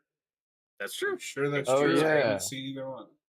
Um, Cape Fear is this awesome. You should this cover that on might the be channel. this might be a hot take. I'm not a big fan of the Cape Fear remake with De Oh, Niro. okay. I yeah. I'm gonna have to Prairie and rewatch it Noah though. strikes again. That's one of my least favorite Scorsese movies I've seen. Oh well, no wonder it's bad. John, have you seen Wolf of Wall Street, John? The It's great. only Scorsese movie I've seen is Goodfellas. Oh, that was your first. Looks great. That was my first. Okay. And Okay. it was No, mid. it occurred to me. It occurred to me somewhat recently that that was not the movie I should have recommended to you. It should have been Wolf of Wall Street. I think you would like that movie. I do want to see that. The clips I've seen look pretty good. Yeah, That's no, great. that's a more entertaining movie than Goodfellas. Actually, I think that's Well, the only depending on the Scorsese. person. Because Coppola does Godfather, right? Yep. Yeah. Yep. I do kind of want to see that Jesus movie that he made, just to see Willem Dafoe as Jesus. I still Oh, got to it's see that. wonderful. Yeah. Yeah, The Last Temptation of Christ. It's really good. Well, and he has a lot of non-mob mafia movies. If that's not your thing. Oh yeah, like No, so to clarify James for people Franco. watching, I don't actually have anything against Scorsese. I just like pissing off people that He treat him likes like getting he's- a reaction out of me. I just like pissing people off who act like Martin Scorsese can do no wrong and is the father of the modern movie. He is one of my favorite directors. He does make good movies. He I makes do the want to best see films. Shutter Island as well. That looked like something I would enjoy. That's one I still haven't seen actually. Yeah, What kind of Scorsese did Scorsese dabble in fan are you? the horror picture. Horror picture. Noah, are you Yeah, going to with that join and us Cape Fear. next? Are you going to join us next Friday for what we're doing then? Are you doing My Bloody Valentine next week? No. What are you doing next week? Doom. Doom. I'll get back to you on that. But no, it's peak. Better than Goodfellas. I don't even Oh say that. God.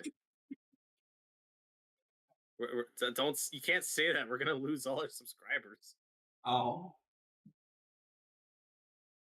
But back to this movie. That they're gonna make The Wife. I really like Helena Bonham Carter in this movie. I think she's pretty good. Yeah, she's really known for playing, like quirky, weird characters, but she plays this part pretty straight, and I do like her in it. Yeah. I really wish she'd gotten more to do in Harry Potter because they cut like a good chunk of Bellatrix's stuff. But now this subplot is cut down a lot, and I don't know if what they originally shot is closer to the book, but so he brought back the friend who was hanged, and is like, I want her to be my brother. This is when it's going too far, and Frankenstein says no. With what they originally shot, he reluctantly keeps going.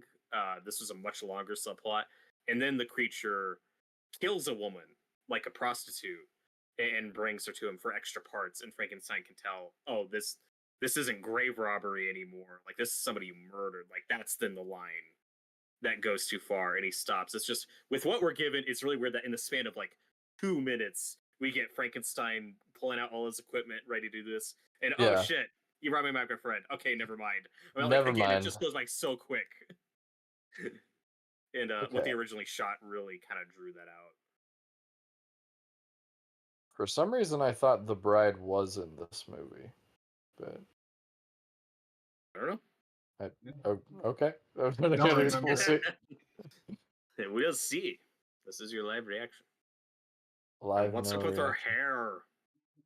And why does he look like Jesus? Is Well, that shot do- symbolic? Do you get it? The cross in the background? Ah, Uh, we're doing something. And people complain about Zack Snyder. Well, we haven't gotten to this scene yet where for 10 minutes Robert De Niro has his arms out in front of the sun. that iconic scene. When Frankenstein monster flies. It's a really bold choice. But They fly now? They fly now. Oh, there's also that Frankenstein movie with Daniel Radcliffe. Oh, Yeah, Victor Frankenstein. Yeah. with James McAvoy. I kind of want to see that just for who's in it, but I don't. Nobody talks about it. It just kind of came and went. That movie I know was like reshot and re-edited to hell, and then was just dumped by this. It's one of those studio movies. It's Professor Xavier and Harry Potter. Yeah, which is funny. We've been talking over his performance a lot. Just there are moments in this movie where, for some reason, with Kenneth Branagh, I was thinking of McAvoy and kind of picturing McAvoy in this Dr. Frankenstein role, and I was like, That's oh good yeah, you could do casting. that. That is good Like, casting. that is good casting. I don't know about Radcliffe as Igor, but He could have just been Henry at that point. Just a cool. no, we gotta. But you don't remember Henry. You remember Igor. I just like the idea of giving Igor a big role in a movie at all. To the Let point alone where you casting cast, someone at the time who was like one of the most popular. yeah, it was just Harry Potter.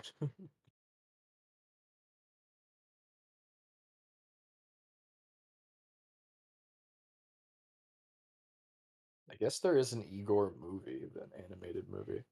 Yeah, I saw That's that. a I don't remember comedy. it that well. Yeah. Well, and I remember Victor Frankenstein being kind of pitched as like focusing on Igor. I think that was the original plan. Whereas like That was supposed to also be, I think, the second attempt at a Dark Universe. Yeah, though it may have been a different studio. I'm not sure. Anyway, they're getting married. They are, because there was Marriage. Dracula Untold was the first attempt. I thought that movie was okay. I don't remember it now, but at I the haven't time seen I was it. like, it was okay. Then there was that. I think, and then it was the Mummy, and then that was where that all just fell Oh, yeah. apart. So the blocking of this scene is so weird with their wedding, where his father's just awkwardly sitting there in the bed, just Yeah. watching. It's like, oh, his father's bedridden now. Okay, I guess that makes sense since his son died. But again, I feel like there's pieces missing when you get to moments like that. Like, oh, I guess his father's bedridden. All right. Yeah, I mean, at the end of the day, I think Frankenstein's story is still coherent enough that I don't. Yeah. That doesn't bother me, but it is an issue. I can just feel when I seems like pieces are missing, and now his dad's dead. Slash with Monster Fred. killed? Did you know that there were some versions of the original Frankenstein, which is edited out the "I know what it means to be God" and Maria's death? Didn't we talk about that? We've talked about that.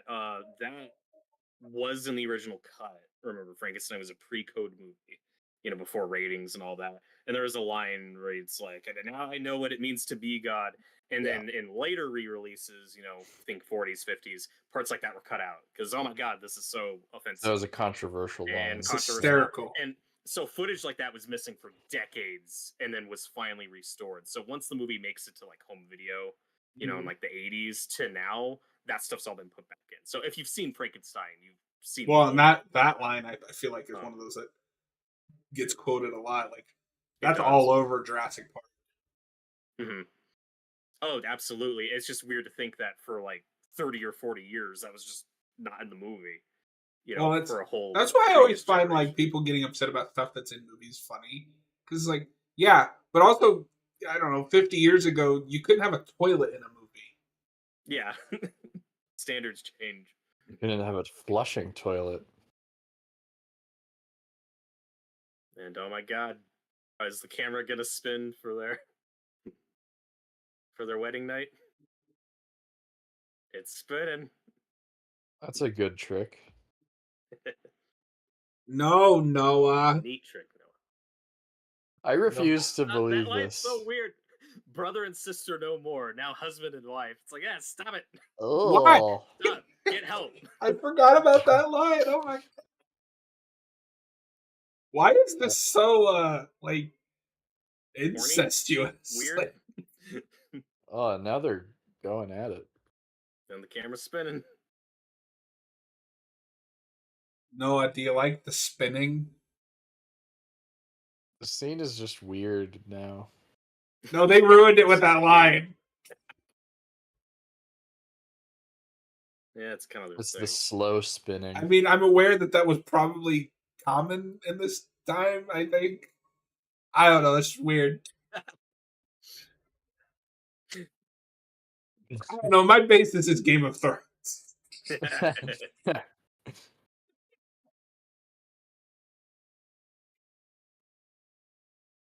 It's funny how like that in media is something that we've kind of become okay with because nobody cared that it's Game of Thrones. How long do you want to stay on this train, John? Are you Um, ready to change the subject? we don't have anything else to talk about. It's still going. Oh fuck! So, Here's the so, music. what do you think of the music in this movie? I like the score. It's very big, Yes. and sometimes I think they could dial it back, For this movie, but I do like it. Not for this movie. I like how It Robert's like fits. this movie that's at an 11 at all times needs to tone down the score. I mean, it's part of it. Oh my god! Wait, why did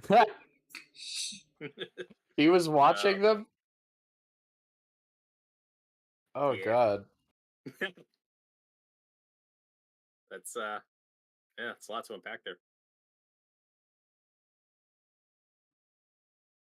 I heard the brother and sister line, okay?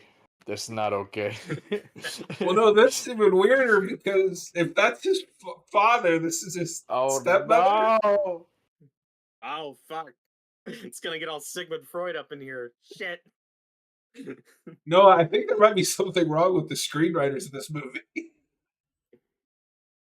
Oh. They are going off a book. Wait, what? What the fuck? Oh, Oh, That's should be fine. he's got her heart. Oh Jesus! Oh, oh this God! wee. Oh shit, she's on fire. Oh my god. Yeah. Oh shit, dude. Ah shit, dude. Yeah. In the book, I think the creature just strangles her, and in the movie, they're like, "How do we That was punch just him?" really awkwardly edited. At first, I didn't know what was happening. He just kind of Yeah, like he goes ripped out like her heart. this. Yeah. No, she's fine. Just A little uh, crispy. yeah, it's fine. Yeah, you can survive without your heart in your body. I think. That's what they say. Is that what they say? I look, she's fine.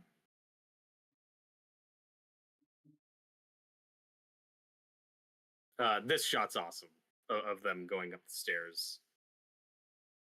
Yeah. Oh yeah. This is that staircase is too similar to the Universal Dracula for me to not think that Oh yeah. somebody was looking at that. No, like still there are some really gorgeous shots in this movie. What It's if a good as they're thing going that up the stairs, the camera started spinning?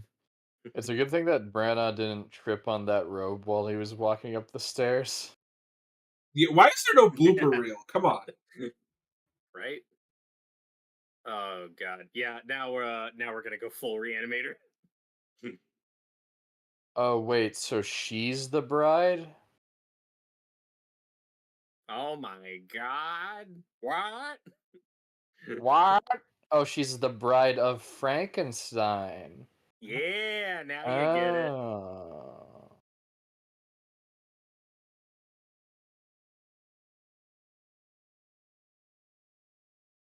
So this is not in the book. Nope.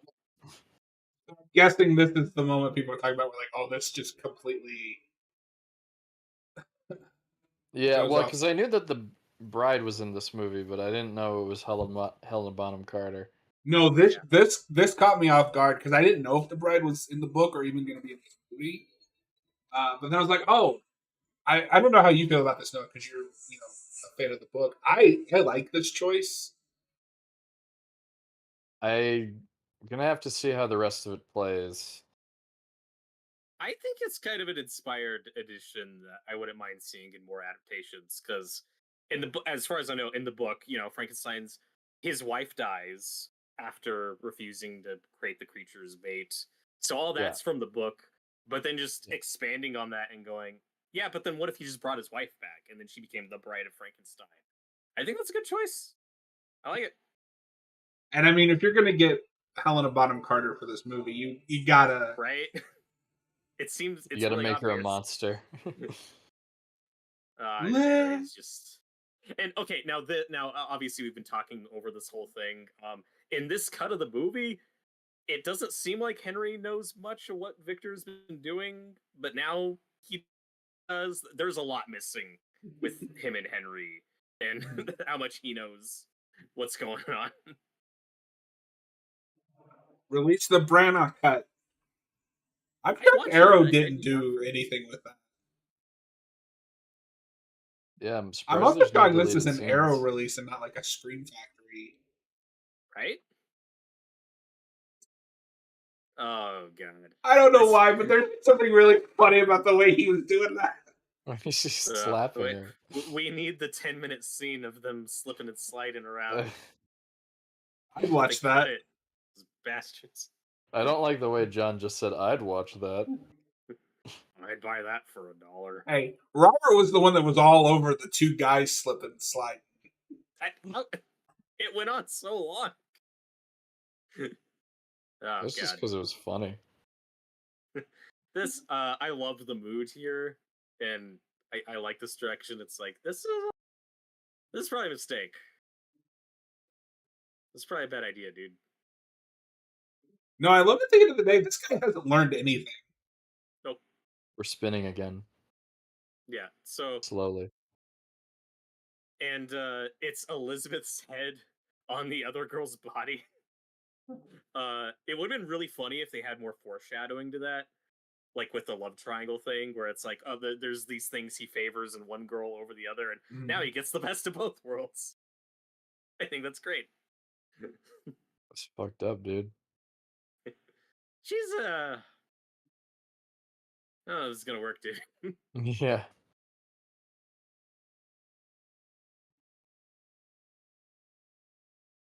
But it's true love, even with that hideous face scar.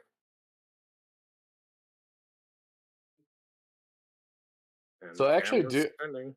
I think I do like this as an idea. It's just I don't think. I think at this point it was a mistake to advertise this as Mary Shelley's Frankenstein. I But mean, it's fine. Like, I think it's as close to the book as the 90s Dracula is. this is the point where Arguably it more so, so veers off, It's though. fine. Yeah. I think it's fine.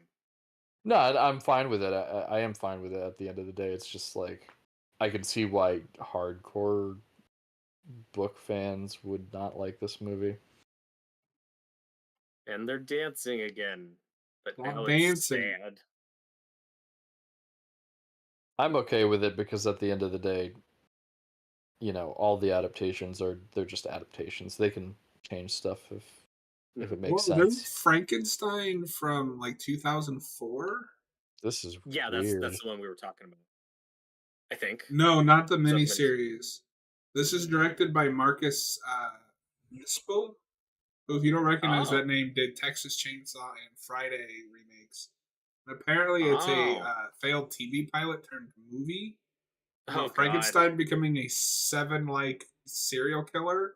Why was that the thing in the 2000s? There was also that Carrie TV pilot movie that was supposed to launch a whole show. They said, fuck it. Just put it out as... And he's being chased by Parker Posey and Adam Goldberg. Oh, God. And it's executive produced by Martin Scorsese. Hell yeah. John, are you making this up? No. Dude, it's the same year. What was it? Oh my god. Frankenstein, that Frankenstein, the miniseries, and Van Helsing all came out in 2004. Here, Noah, what was in the water that year? There's the Letterboxd page. Oh my god. Oh my god, it's real. I don't want to. I don't want to see this. No, it's because everything you just said sounds like a joke. Sounds insane. Oh god. Yeah, but when you said 2004, I got confused because I'm like, that's when the miniseries came out, and Van Helsing. It was the height of Frankenstein mania, I guess. And then That apparently that no there's one also a remembers. Frankenstein movie from 2015, but that one There's a lot. has the monster created by a husband and wife team, Oh. But and it's yeah, oh god, it's Danny Houston and Carrie Ann Moss. Oh. yeah, yeah. I heard of I'm it. sure that's Weird. good. Um, this scene's kind of an interesting. It's kind of an inversion of the iconic movie scene where the bride is born and like she screams because she's scared of the monster. Here, she's not frightened of him, but she's frightened of herself because she starts like touching her face. She's like, "Oh my god, the fuck am I? I don't like this."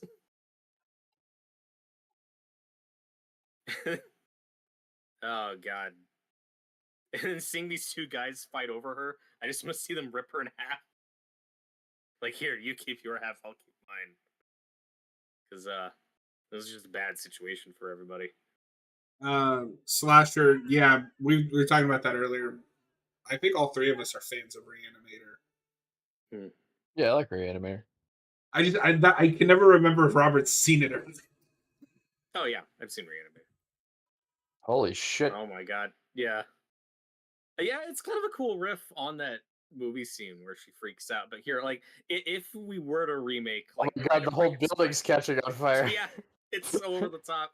I like this choice though of her taking herself out. Like, fuck this, I don't want to live. But it's just so like, oh my god, everything's on fire. Was this house made of gasoline? How did this fire Gasoline. escalate so quickly? Gasoline. It's raining It's gasoline. fine. It's fine. It's a movie. No, I mean, I'm kind of with the tone, like, I you think know, that's one everything thing I being like at about this 11. movie is it's not. Nowadays, we're so worried about like plot holes and like how, this is ridiculous. This movie just fucking goes for it. Oh Yeah. and now we just hard cut from that to the Arctic, and I'm like, okay, there is something missing from, but it's like, you get the gist. They basically hit all the beats of the book. Yeah. We got to get back to this stuff. Yeah, off screen, he's been chasing the creature around the world. Is what we get in the exposition.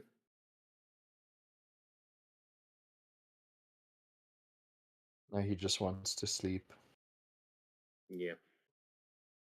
I mean, that's just relatable. I also just want to sleep. Same.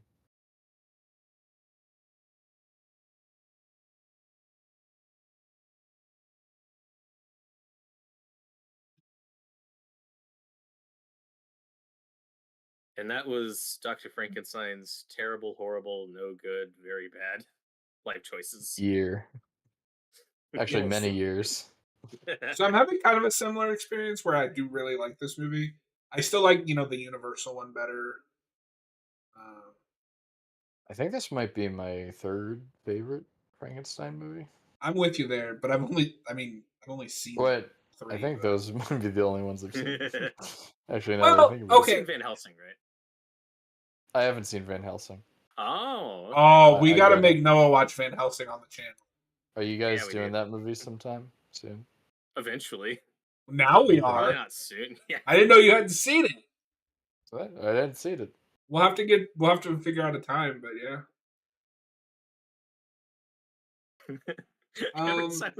every time we cut back to the screw, like all covered in frost, I just want to hard cut to like the Mr. Freeze gang and Batman and Robin. Everyone's got like a frozen Sing! TV dinner.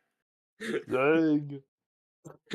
I would probably put this about on par with the Hammer one. Maybe I'd have to rewatch that one, but like I like can't all three even- Frankenstein adaptations that I've seen. I can't even remember if I've seen the Hammer version. You don't remember Peter Cushing? Or actually, no, maybe I have seen that.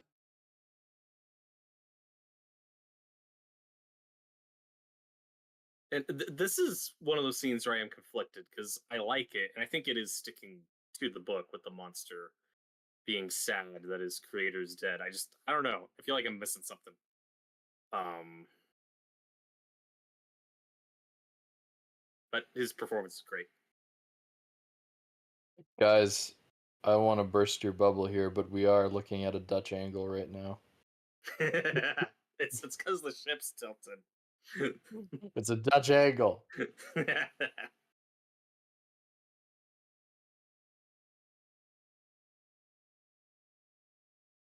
Dude, get over it. Stop crying.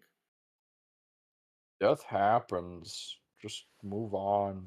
Yeah, and there is a theme throughout this whole movie I like of Dr. Frankenstein just being surrounded by death, watching Yeah. his family members getting taken out one by one. I do like that idea. And Mhm. now it's like, oh well, didn't end well for him.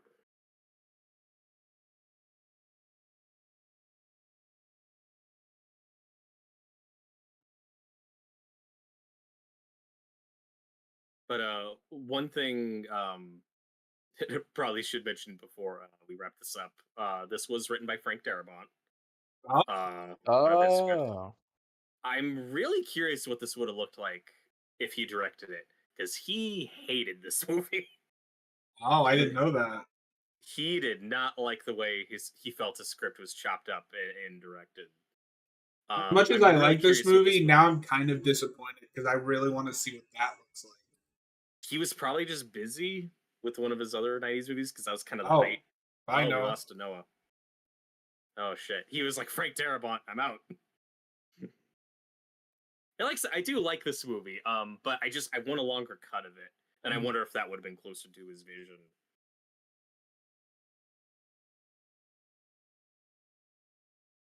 Noah, you good? He'll be fine.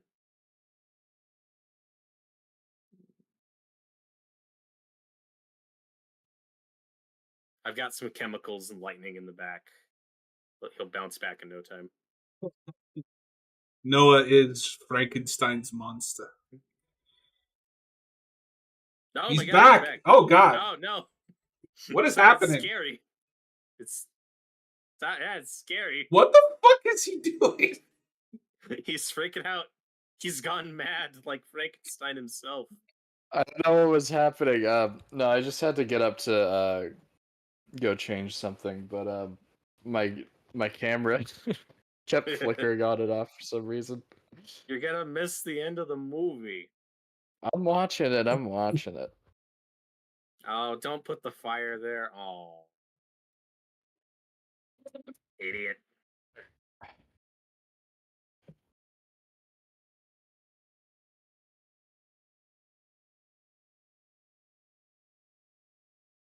Well, Well, Well, yep, that's me. Probably wondering how I got here.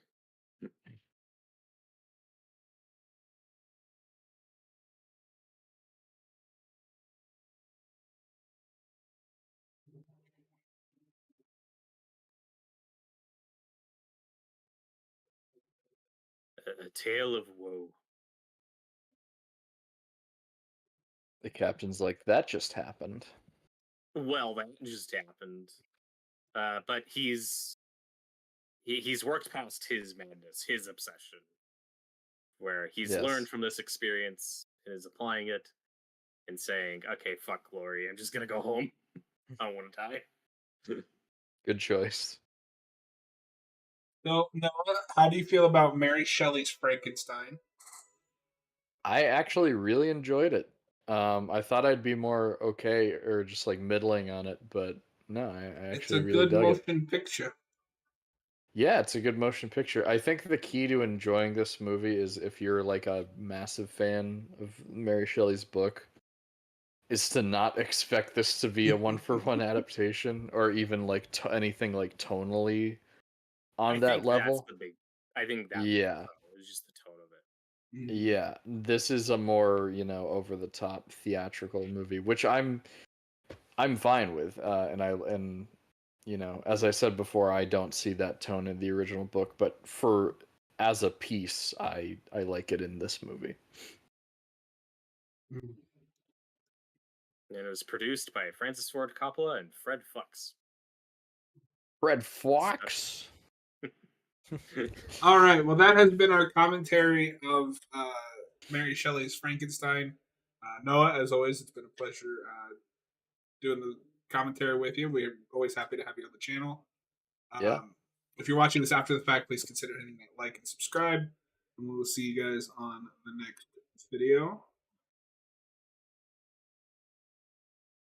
If you're watching this live, we're going to take like a 5-minute break. Noah, are you staying for the next one? I don't know what your schedule looks like. I actually got to get going now.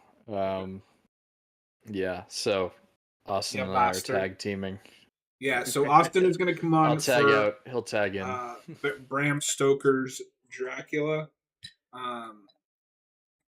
Robert, I was going to take like a 5-minute break. I assume you need one as well. Yeah, works for me. So we'll be back here in a bit. All right.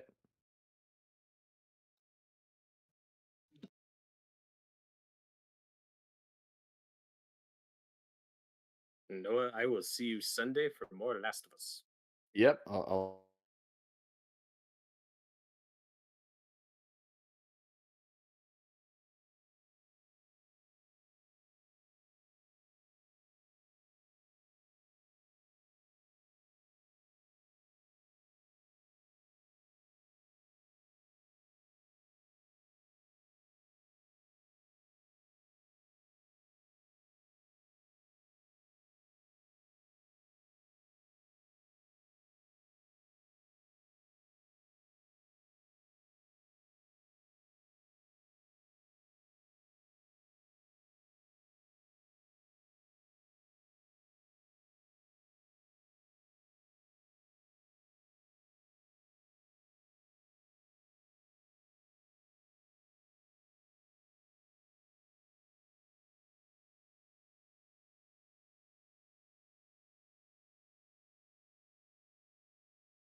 So, do you want to give Austin like 5 more minutes just to see?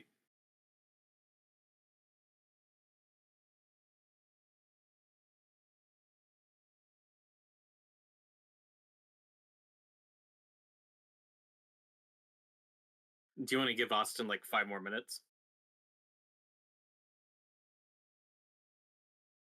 That's fine.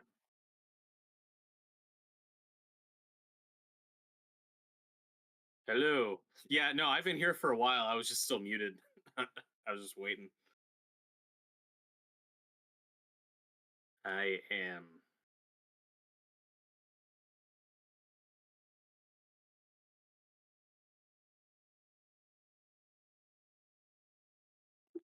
Yay. Talk about the Dracula.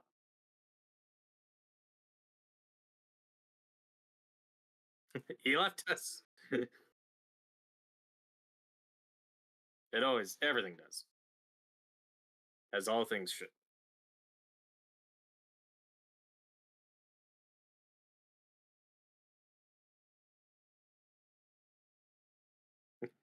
Isn't everything? It all comes back to Frankenstein.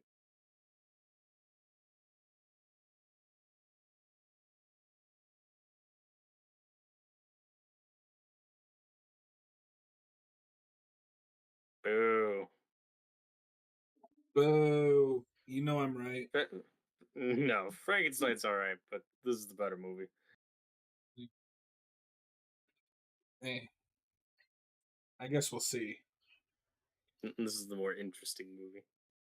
See, when people say that, that's just code for it's bad. Nope. That's the only time I ever hear that. Well, it wasn't good, but it was interesting. No, the production, the effects, the costumes, the acting. Like the cast in Frankenstein's good. I just feel like most of them don't get a lot to do. Just don't get much screen time. Yeah, but Frankenstein has a script and a plot. Dracula's So just does this. eh, it's mostly Now you're atmosphere. speaking nonsense. Atmosphere is a big part of the appeal, Eh. but it's the plot of Dracula. Sticks pretty close. Well, to be fair, I've preferred most Frankenstein adaptations that I've seen to Dracula. Yeah, but I've also seen way more Dracula adaptations. There just are more Frankenstein ones. Dracula adaptations in general. Yeah, I don't- Okay, I so feel like let me correct myself. When I say it has a script, I mean it has a meteor script. Like Dracula is very the story is kind of fluff for just the set pieces and the atmosphere. Frankenstein is more of a I guess heavier story, which is what I like. But I mean that's just the source material. hmm, I think you're just upset that Dracula doesn't have a 20-minute scene of two guys slipping around in it could use that. Gary Oldman and Keanu Reeves just slipping around. And I don't care what you think of Frankenstein. There is nothing in Frankenstein that is as bad as Keanu Reeves' accent. That's probably correct. I don't know Keanu how he Reeves is got very past the miscast. audition. Thank the studio for that one, because we need a young, hot, popular actor, regardless of how well they're suited for the part. But yeah, he's trying.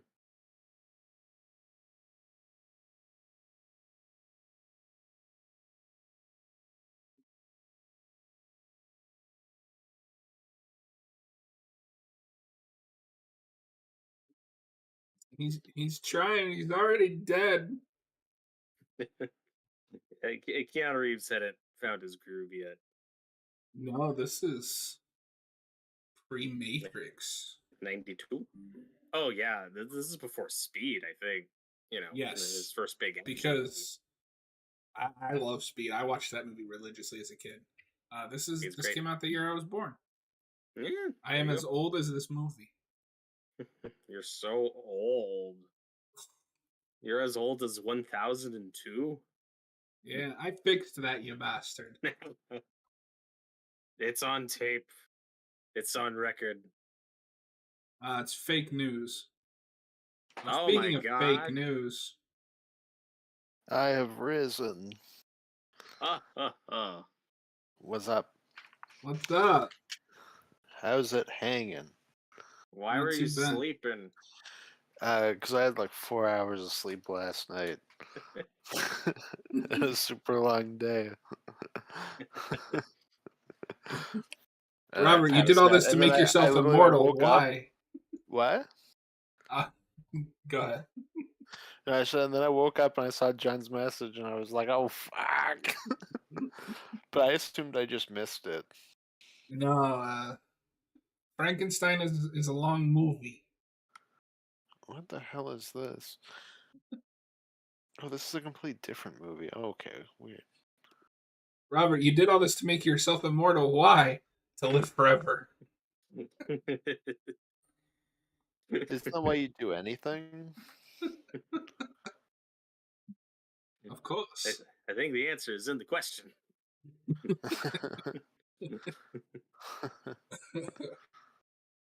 Oh. Today I had a meeting with a client, and cause I was in their house, and they had like 18 cats and 3 dogs, and they were like introducing me to all their cats because the wife was late by half an hour, so I just had to hang out for a while. And this gray cat popped up, and in my head I was like, "Oh, it's the cat from Pet Sematary, like the original movie." And then he's like going through all the cats' names, and he gets to that one. He's like, "Oh, that one's Church," and I was like, "Oh my god, did you name that after Pet Cemetery?" He was like, "Yeah." It's amazing. That's awesome. And well, one of their dogs was a Saint Bernard, so I was like, "Is your Saint Bernard Cujo?" And he was like, "No, but we contemplated it." And I was like, "Ah, you're so Could've close to done it. greatness." Are you guys ready to watch Dracula? I am. Yes, I'm just checking to make sure that it's actually in English on Crave. You should watch it in French. Okay, good, it is. I'm surprised you don't own this movie. I do. I'm just watching on my iPad though. I was like, I don't have enough time to set up. No, I own this on 4K. Nice. Nice. It's a beautiful looking picture. Yeah, since you weren't here, I don't have that one, but I do have this one. It has a rather nice Oh, 4K nice. from Arrow. Yeah. Frankenstein. It's a good move. Is that one also like the same studio, or is that put up by someone Yes. else? No, Yeah, they're both Sony. Okay. Because we were talking about there's like 3 big kind of Universal monster movies in the 90s. Frankenstein, this, and then The Mummy, but only one of them was made by Universal. Yeah. No, I just wondered because I assumed they were the same, but with that box having like the Arrow logo, I wasn't sure. 'Cause Yeah, I don't I'm think not Arrow sure why put they out the did that. the Dracula 4K. Yeah, that got No. just a standard 4K release. Yeah. I'm surprised a more boutique one hasn't picked it up. Maybe just because that's kind of like a movie that's lasted a little longer in pop culture than Frankenstein. Mhm. There was a Criterion release of Dracula on Laserdisc back in the 90s, but I think they just lost the rights or something. And why they Yeah, haven't okay. put out another version. Well, and that happens. Like, there's a RoboCop Criterion DVD. Oh, cool. Hopefully that laser disc is like, I forget what Kevin Smith movie it is, but there's a commentary on it where he's like, "Fuck DVD, you're on laser disc, the better format." I would love to see one of those for HD DVDs where someone's like, yeah, HD DVD is going to beat Blu-ray. It's the superior format. Damn it. Oh. All right. Is everybody at timestamp 0? I am I'm at ready. timestamp 0. That is correct. All right.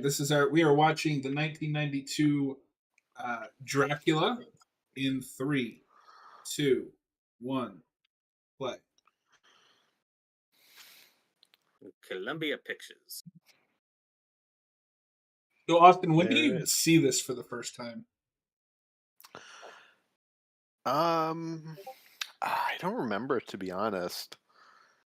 Probably when I'm like 10 or like around there. But I'm pretty Damn. sure I'm more familiar with this through parody through The Simpsons and Conquer Live and Of Reloaded course. than I am this like right off. I do have memories of seeing part of this movie like recorded VHS, just like recorded off TV. Because Mhm. there, I had a double feature of this and the Buffy movie, Oh, which okay. makes for a very strange double feature. Yeah, no kidding. Only one of them is Paul Rubens, though. Now that's a fact. That's cool.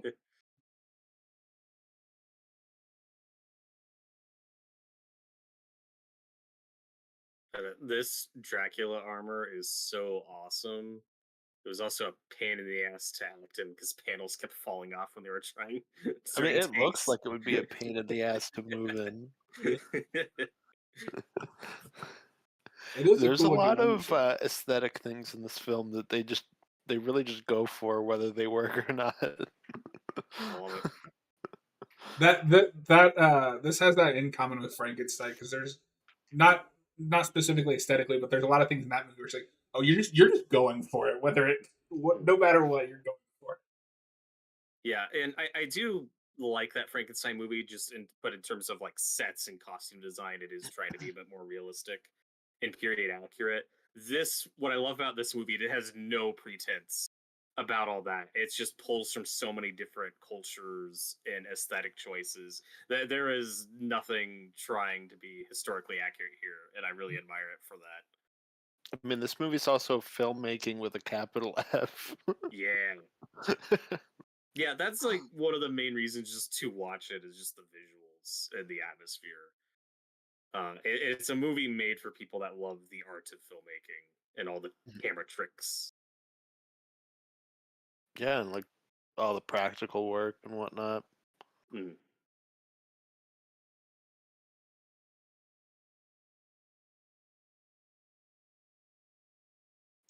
No, and so when I was in high school, because I took drama all 4 years and I had the same teacher, this was her favorite horror film, so we had to watch it every Halloween. Oh, That's awesome, and it's awesome that she's allowed to do that because my high school wouldn't have allowed that. Oh yeah, she This is didn't this give a is a fuck. hard art picture. She's one of my favorite teachers I've ever had because she was just like very much like that type of person that was just like, I'm just gonna do it. I was now gonna this do might it. be a stupid question, but that is Gary Oldman, right? I know he's Yes. Dracula, but Yeah, I don't this is Winona recognize him. Ryder. And the priest is Anthony Hopkins, Ah, which that one took me a few viewings to catch. Me too. Uh, so famously or infamously, the whole mission statement of this movie, the main thing they were selling it on is we're going to stick to the book. This is going to be the closest adaptation to the book so far. mhm. And in many ways it is, but what really threw people off when it came out was you also get this whole Dracula origin backstory and then the whole love story with him and Mina later that is not in the book. So there are major elements of this movie that do its own thing. I'm cool with it. You just kind of need to know that going in. Mhm. Yeah, I mean, I guess with just every adaptation, it's a give or take. Mhm.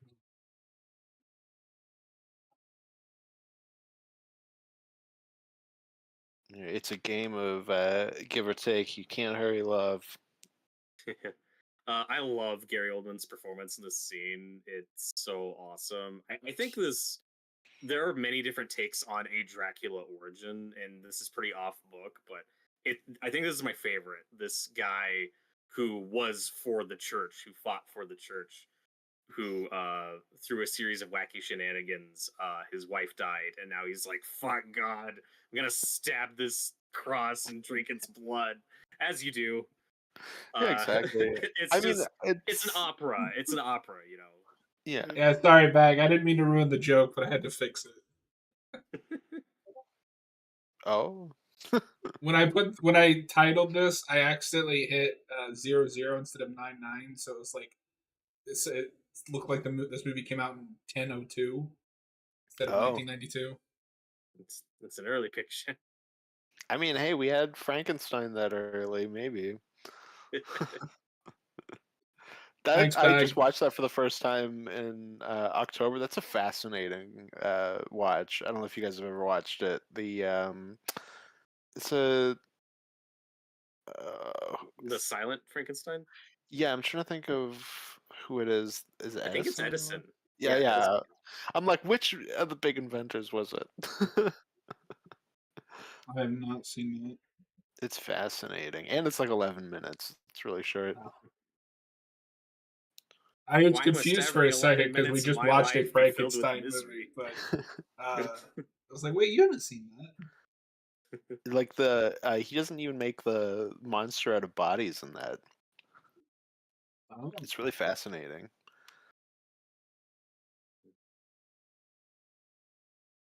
But yeah, with what you're saying too, Robert, I like that we also fit in the Vlad the Impaler imagery with the opening as well. Gotta sneak that in there somewhere. We always do. And that's Renfield, who I think is pretty good. It's not my favorite Renfield, but I think he's all right in this movie. You kind Yeah, of forget about him. Well, this is just kind of one of those ones where it's like, yeah, he's here. mhm. The main There- thing there- that sticks in my head is just the like hand yeah, things. it's all the costumes and stuff. There is a little change here to the book that I like, though, of Renfield being Jonathan's predecessor. Hmm. Kind of linking those characters more and setting that up. I don't know. That's just one of those little changes that just makes sense for an adaptation. Connecting them, but Kind it of links doesn't. it to the Universal version in a way too. Yeah, it's kind of a cool nod to that, but it's also not like the Nosferatu movies, which now is probably my favorite take on Renfield, where he in that version he's Jonathan's boss and is in cahoots with the vampire, and since that version I think works great. It's very off the book, but I think that's a good change. Yeah, absolutely. So I guess we have to talk about the elephant in the room. The Keanu Reeves in the The room. Canadian in the room. Oh, we're talking about you? Yeah. I have to go to Transylvania. well, Whoa. he is so bad in this movie, but he's trying. Yeah, it's one of those performances where he's really bad, but I kind of can't be mad at him. This is Yeah. gonna sound really condescending and mean, but it's like watching a kid do the part, and you're just like, Yes. you're trying. You But, know he you're a goes good for it, guy. and that's respectable. What's that, John? He goes for it, and that's respectable. Mm. Kind of. He tries.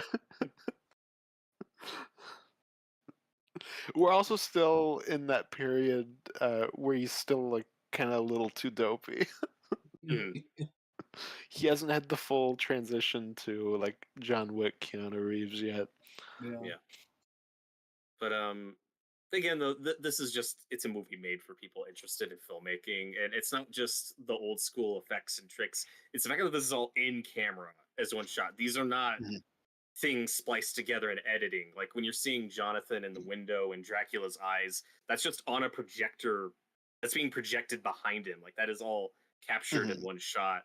Or what we saw of the model train, like that is a model train that they built that is casting a literal shadow on this giant model of this notebook. It's such an intricate, insane shot for something that's like 2 seconds. But that's the stuff that I find fascinating and keeps me coming back to this movie. It's just all the little tricks and efforts put into every scene. You'll have Dracula and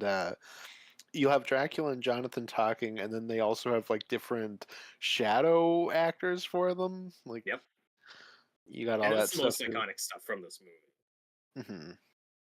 No, the testicle hair section is the big thing that everybody knows, and that's what Conquer parodies, and The Simpsons. Oh yeah, but It's weird seeing Winona Ryder in a role like this too, because I'm used to seeing her in or I don't know, like playing like the tough, either the tough independent girl or Stranger Things where she's the mom. The Yeah, I goth do like kid. her in this. She's fine. I also don't think she's like that great, but she's not like Hmm.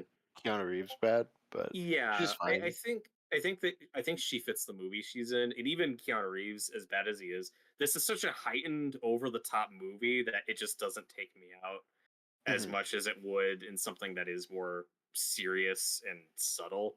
Because this is a very unsubtle movie, so Mhm. I'm just kind of whatever. Yeah. Like some of those mistakes just kind of wash over me while I'm watching it. Yeah, for sure.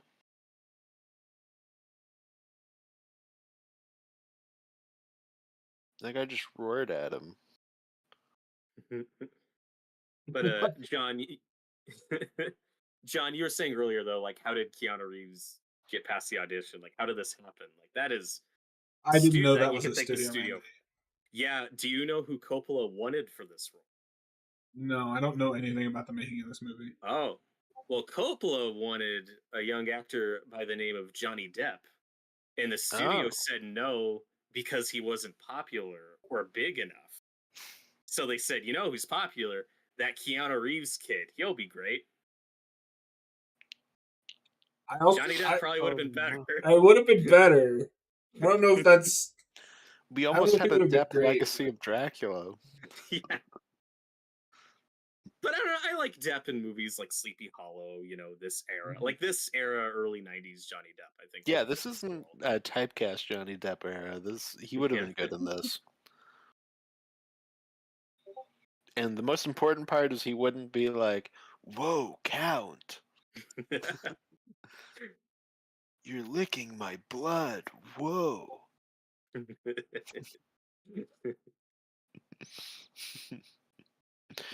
Yeah, I didn't know that part. I did know that Winona Ryder is like part of why this gets made. So like that's why she's in it. Yeah, because she was originally cast in a pretty big part in a Godfather 3, and then had to Mhm. drop out due to But she was scheduling supposed to be the conflicts. daughter. She was, and then because it was such a last minute thing, he put his daughter and Sophia in that role, which was a mistake. But Yes. Well, you know who the studio wanted for that? I don't know. Keanu Reeves. That would have been better. And I like Godfather 3. I'm a Godfather 3 apologist, but Sophia is quite bad at that movie. At least she's had a career in I don't think directing. that's a hot take. No. But then after that, but Winona Ryder did feel bad about that, and at some point got attached to the script and brought it to Coppola. That is something that should be known, though. Like this isn't Coppola's vision, like from day one. Like this script was floating around and in development before he gets attached. Mhm. Yeah, exactly. And I think isn't this like he either had like some sort of deal with the studio where he had to give them like another movie, so he makes this, or he just needed Yeah. like another movie that he knew would be a success, so he made this. There's something with that. Well, and this is the first thing he makes after Godfather 3, which was a success, but was also something the studio was pushing him to do. Mhm. But yeah, he needed a couple of wins because the '80s were rough for Coppola. Like he had a lot of favors and was quite in debt.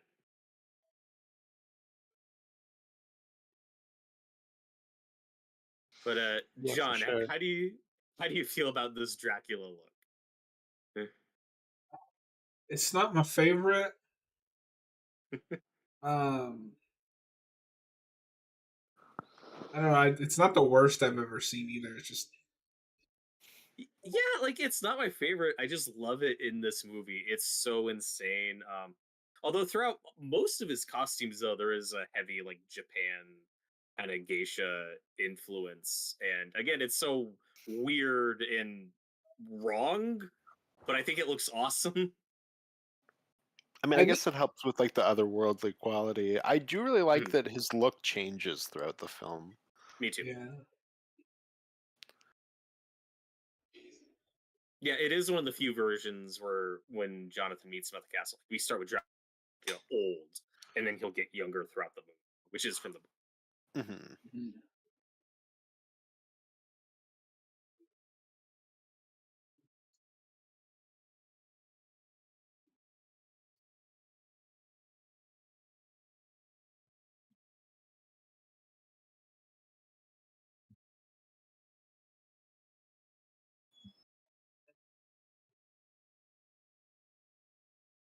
That's my favorite bad Keanu moments. I have offended you. I have offended you, Count. Whoa.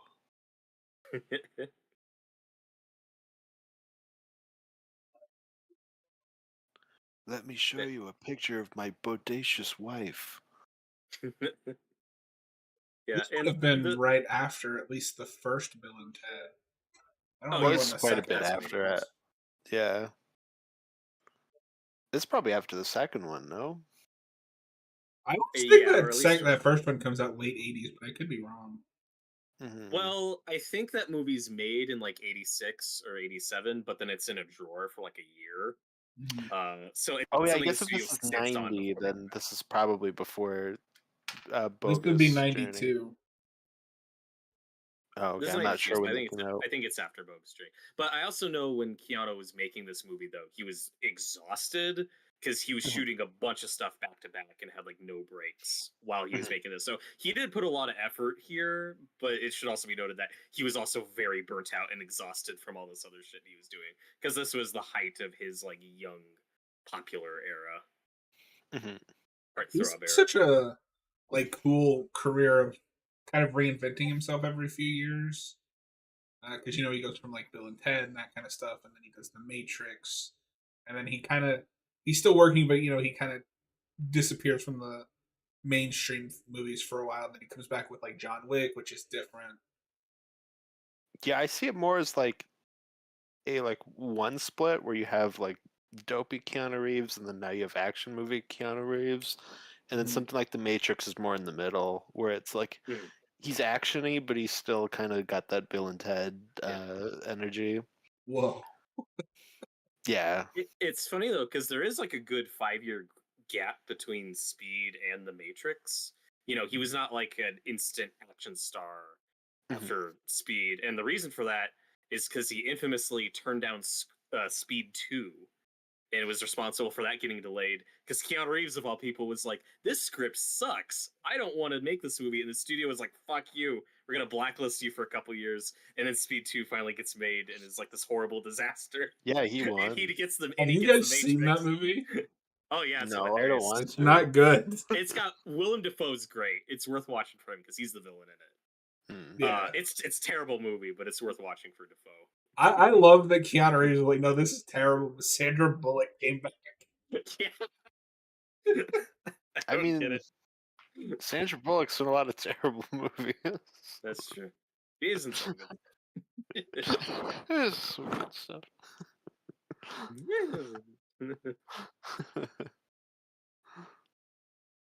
Yeah, you got to be Constantine.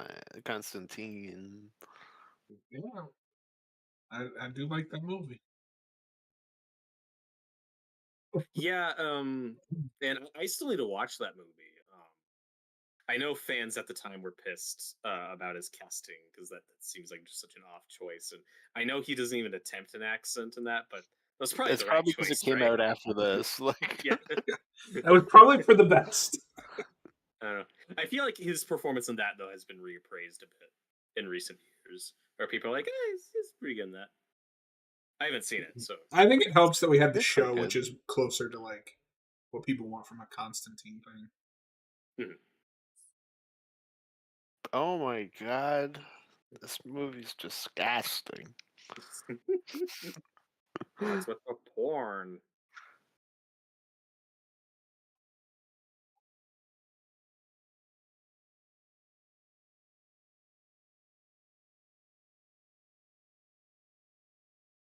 Where do they live in the jungle? They're in the jungle part of London. That was always the part that confused me when we got to this scene. Every time I watch it, I'm like, where the hell are they? They're on The a set, set. the set's like right out of a Tarzan movie. Yeah. Like, this is your introduction to Jane.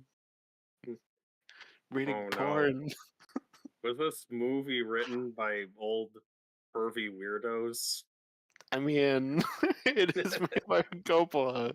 Don't Writer of the look up hit his film connection to Victor Megapolis. Salva. Oh god. Oh,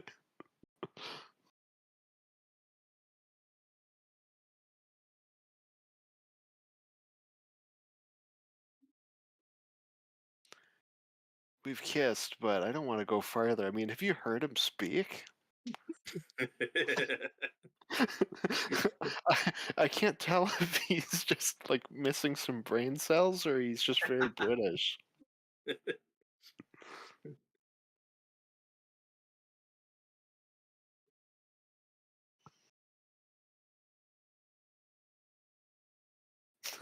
I love that like Austin Powers transition. Is this the only adaptation that includes all of the suitors for Lucy? Yes. That's what I was thinking. That is kind of the main stuff they were talking about, though, in terms of this sticking to the book, is just getting all the names right, including all the characters. There's no composite characters in this. There's nobody really excluded. Characters don't swap names. Nope. Yeah, because there is in this, I want to say it's the 70s BBC version, they combine Quincy and Arthur into one character, and he's Quincy Homewood.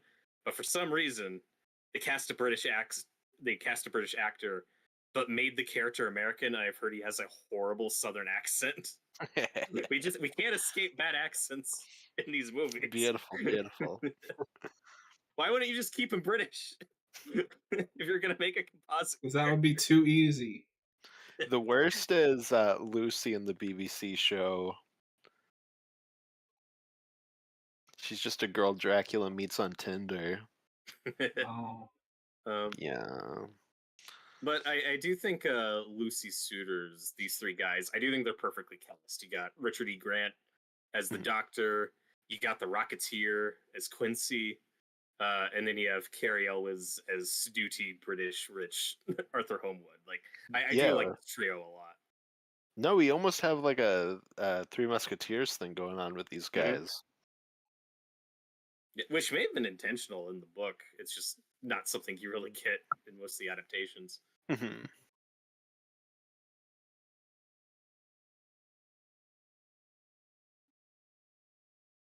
There's the shadow. What is this pervert doing? What evil lurks in the Oh hearts God, it's of men? Palpatine. Shadow knows. I will come for your wife.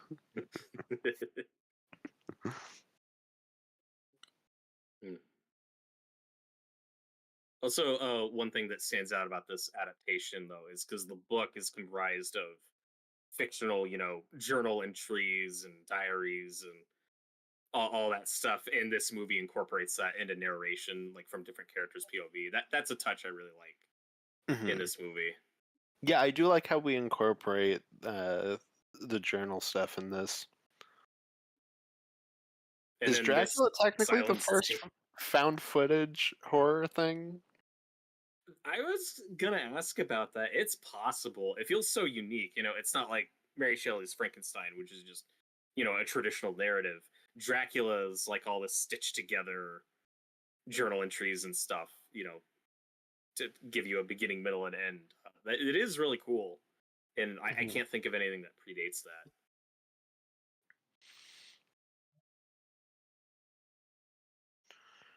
This guy eating bugs. Now, my good friend, why would you do that?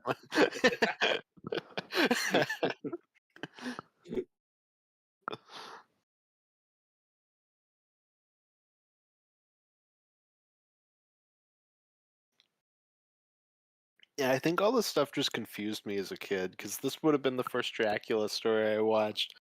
So it was just like, why are we cutting to this man? Who is this man? Who is this man? I don't know him. I think the first time I watched this, I think I was also a little thrown off by some of the characters and like we're kind of jumping around. But now that I'm more familiar with the story, it all plays a lot more cohesive for me. Yeah, exactly.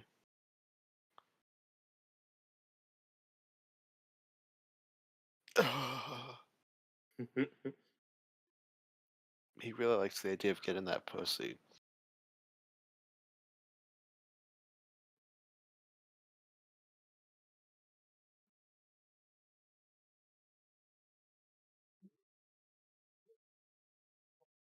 it's also hard not to watch these scenes and not think of the comic from Skybound we just reviewed, and that Mhm. take on the Doctor and Renfield relationship, which is a lot more sincere and emotional Plays than Renfield this. in this because he looks I familiar. forgot the guys with the cages on their heads were the guards. Yeah. Okay, When we showed them, I was like, "Oh, that's cool! Like you got They- all these inmates with like they little feel like something right out of a Silent Hill game or something of that era. box head or cage head." Represents your insane sexual repression.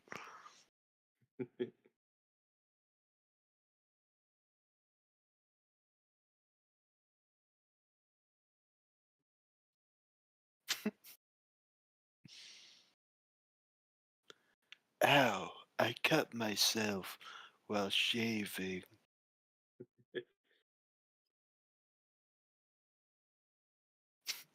Where do you want a skateboard? The camera pans down. Whoa, that is radical, Count. Where did you get this thing of 4 wheels?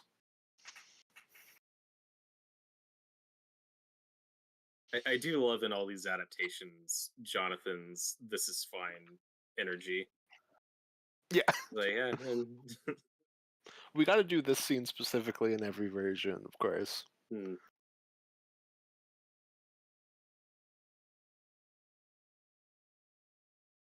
You could probably stitch together an entire like film runtime of just every Dracula movie that does this scene. yeah.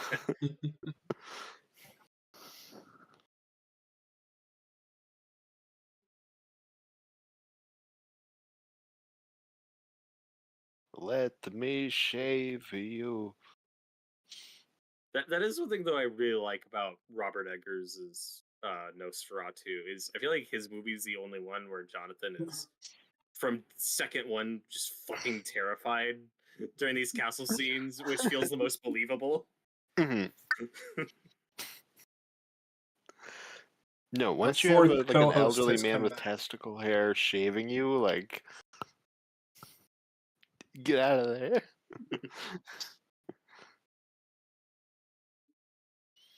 Especially when he makes that sound.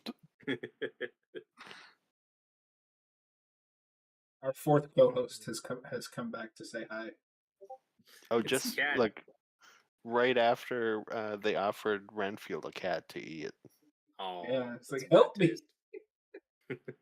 Now you got to keep it to keep the mummy away. Oh, Hey, yeah. look what I got!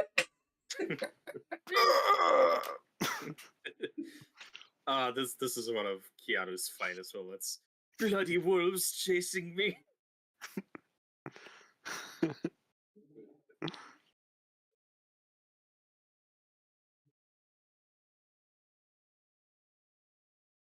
The children of the night. That's like the most Lugosi sounding line delivery he has. Mhm. Music? That is not radical. It doesn't sound like the Wild Stallions. Sorry, I couldn't think of the name. And, Oh, look, oh there my he goes. god. He's like, hello. Don't Well, mind that me. just happened. He's behind me, isn't he? Yeah, he's doing the Spider-Man scene. Just imagine that music in that scene. Dun. Dun, dun, dun, dun, dun, dun.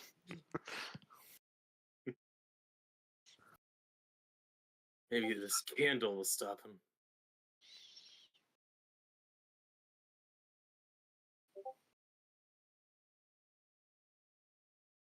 But Austin, where does Gary Oldman rank for you in Dracula portrayals? Probably just under Lugosi and Lee. Yeah, I like him a lot. I think his performance is great. It's just the first thing I think of isn't the performance; it's more the makeup and the costumes and kind of everything surrounding him. It's the take I remember more than his performance specifically. Mhm. But No, I do think he's I really definitely good. have that. And Lee, I think, has a lot of presence, and I love his look. I just wish he was in that movie more, but which is why I need to finally watch the sequels to Mhm. get more of him. Well, and then also, with this, I tend to think of this stuff before like any of the rest of the movie.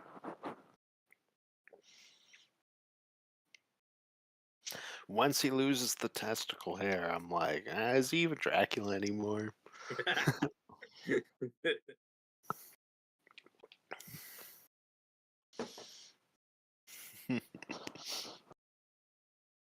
Although, up to this point, this is probably the most mainstream version that has the mustache, even though it's different. Like he'll have like a little one later on. Yeah, it is surprising they didn't give him the mustache when he's older here. But he gets it They later. should have had it like connect to his hair, like it comes down in sideburns. Yeah. But Eggers brought back the mustache. Yeah, and people made fun of it. That's so weird. I thought it was great. I loved it. People were like, "This is dumb." He's rocking it. Mustaches are lame. Get out of here, soy boys. Hashtag not my Nosferatu. Make mustaches great again. That's what I say. And oh my god. Oh no. Okay, John, close your eyes. Something inappropriate's about to happen. It's scenes like this, I just imagine you watching in high school and just thinking like, oh god, like, imagining somebody else just walking in. Just like, yeah, showing this to class. Yeah, it's Monica Bellucci. Fine. Yeah, she'd been there long enough, so they probably would have been like, she's showing them this movie. Okay. Yeah, my high school was weird about that stuff. Where if a teacher wanted to show an R-rated movie, they'd have to get like permission slips from all the kids, from their parents in the class. Like it was a whole thing. So But I had really, that in like middle school, not in high school, but she was like the only one that really did that. she was like, Maybe. Yeah, I don't know. it's my favorite movie. My one cousin went to Catholic school, and they let them watch 21 Jump Street, and that. Damn, Yeah, I don't know, that's but wild. she said that in the scene where they're praying to Korean Jesus, he stood in front of the film and yelled, "There is no Korean Jesus, only the one true Jesus," I know in which my is kind eighth of grade. funnier than that movie. I know in my eighth grade history class we watched most of Braveheart. Oh, okay. I went to a religious school, so we were like, "Whoa!" Because that had never like happened before. We watched Romeo and Juliet, and the teacher couldn't figure out how to fast forward through the sex scene, so just stood in front of it. It was very awkward. It's amazing. He's like staring at it. Like, No, like staring at us, but you could just hear like moaning in the background. no, it just would have been funnier if he was at the screen with his back. Whoa! Oh my god. That was out of Silent Hill. Yeah. Like, why is he just scratched his nuts when he said that? Did you catch that? He's also really tall for some reason. It's great. I've heard this music sting somewhere else. I love the music in this movie. I don't know. In Conquer. Yeah. I've never played Conquer. This is one of the scenes they couldn't do in the Universal version. He's about to feed a fucking baby. Every version should sacrifice a baby like this. Oh god, he's not into it. Yeah, his expression That there or just he's ruined this. really into it. Like this face.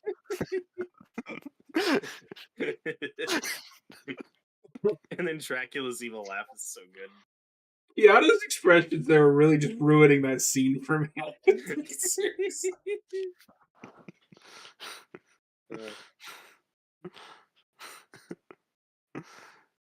Yeah, exactly. At the end of that scene in that last face, he was all like,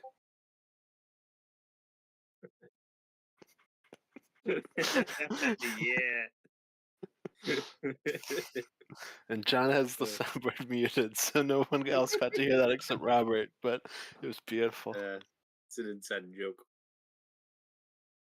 But also Dracula's castle is so awesome and just looks like It a just, Grim Reaper.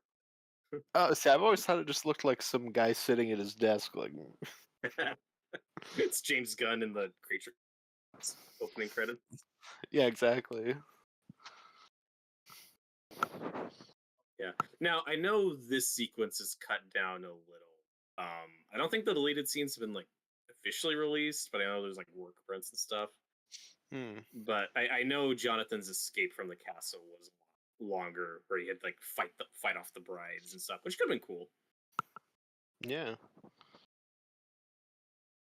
Is that stuff on the DVD or? No, I think there's just like work print copies that are out there, like I just wonder shitty if they're VHS on rips and their stuff. that 4K you got, because they'll do that sometimes for 4Ks. Possibly, but I feel like we tend to do that when it's like some sort of special release. Yeah. Unfortunately, this Frankenstein copy doesn't come with any deleted scenes, from what I can tell. Which is unfortunate because that is a really chopped down movie. Mhm. Mm. I like it, but I would like to see a longer version. It's really just kind of sewn together. Yeah, Most the yeah, back you can see it. half. Mhm. Well, okay, so the main thing that this movie has going over that for me is I get where John's coming from, where like the central relationship and the tragedy and the romance stuff really works for John in that Frankenstein movie. My issue with it is just all the family and supporting cast. You don't get to know, and they're Although- barely on screen, and they're really underdeveloped. And what I like about this movie's approach is all these side characters are just stripped down to their most basic, simple parts, but you remember them. Like they have that quality that stands out where it's like, okay, Arthur, snooty British guy, Dr. Seward, eccentric Dr. Asylum guy, Dracula Quincy, currently Texan. living in a womb. Yeah. So, but all these characters are very simple and very archetypal, but in a way that makes them stand out from each other. Although- In Frankenstein, you just get a lot of British actors who are fine, but they just don't get a lot of screen time or much Whoa. to do. Just like a lot of What is British happening? people. Or they're getting Although, seduced by the Dracula, John. They're getting seduced I didn't by notice the it on the gayness. first. I didn't notice it on the first watch because we were watching this. Watching it, Frankenstein also has one of the most awkward like lines for a married couple of all time. Yeah. Oh.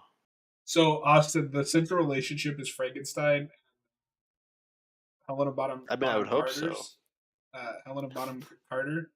But they Yeah. flash. They do the CW Flash thing where they were like raised as siblings. Oh. They say to each other, brother and sister, no longer husband and now husband and wife.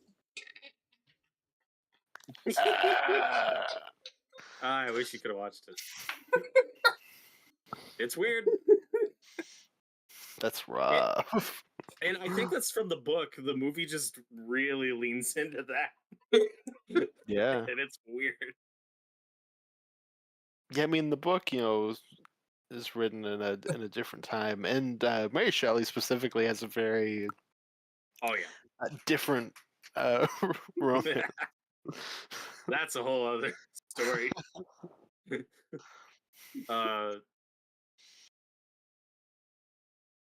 This straight jacket is insane. It looks like it's made out of Charmin Extra Soft. Oh my god, it's raining in the jungle. I think they're gonna say it's raining men.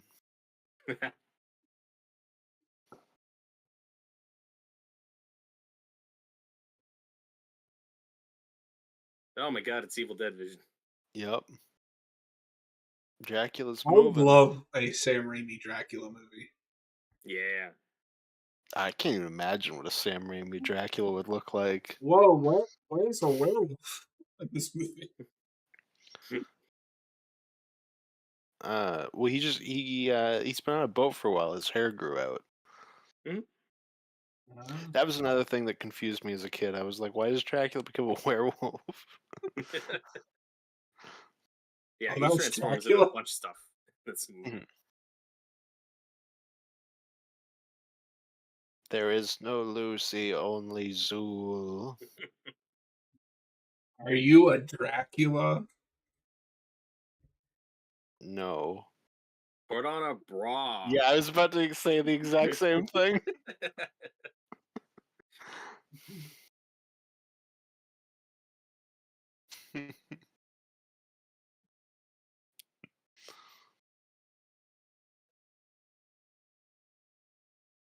I don't know. I just love how batshit and weird this movie Well, the is. You suddenly get just sequences like changed. this where it's, It just turns into Little Red Riding Hood and the Big Bad Yeah. Wolf, like visually. I'm not Yeah, even and then it's- joking. Like that's what it's doing. yeah, and it's like erotic question mark. I don't know what tone we're going for. No, 'cause it's also very Zool. Yeah. This whole section, also the opening of the new Nosferatu reminded me of this, and I wondered if he was Yes. specifically thinking about this. hmm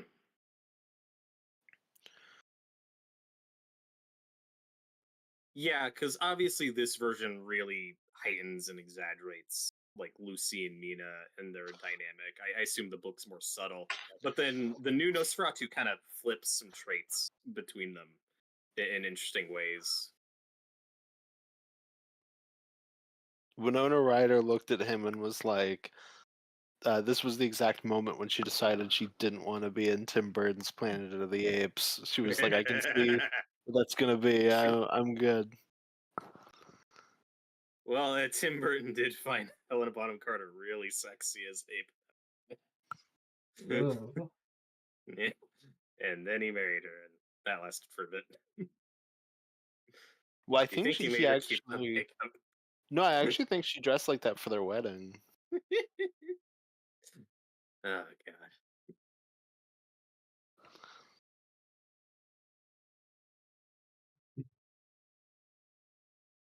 He was like, sorry, Winona, but I found my ape woman. You're not going to be in my movies anymore.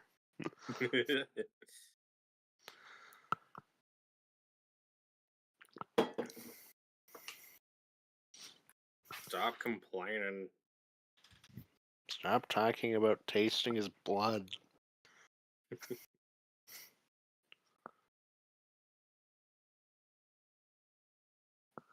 Oh, I was waiting for the Indiana Jones red line through the map.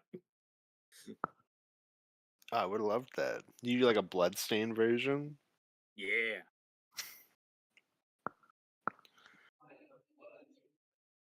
Is this Renfield guy ever gonna shut up? Shut up and eat your bugs.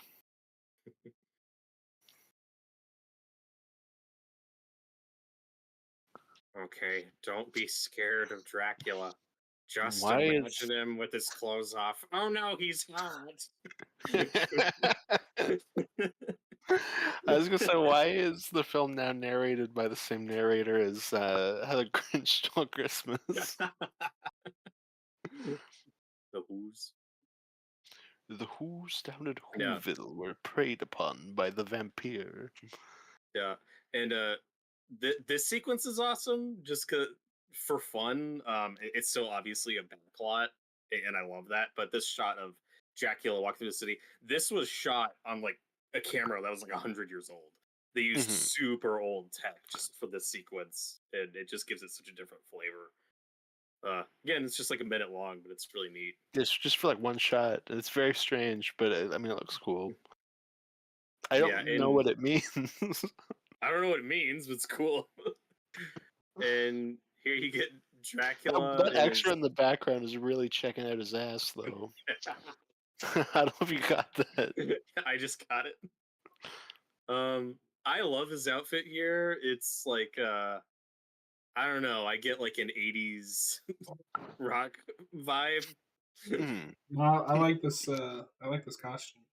And this is his count look. because now he's handsome. Yeah, he's got his weird, like, not exactly John Fashion Lennon glasses, but like, Yeah, exactly.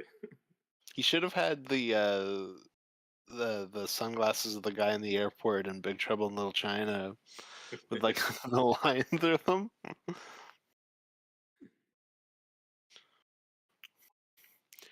No, I've always thought he reminded me of Dorian Gray in this section. Oh yeah.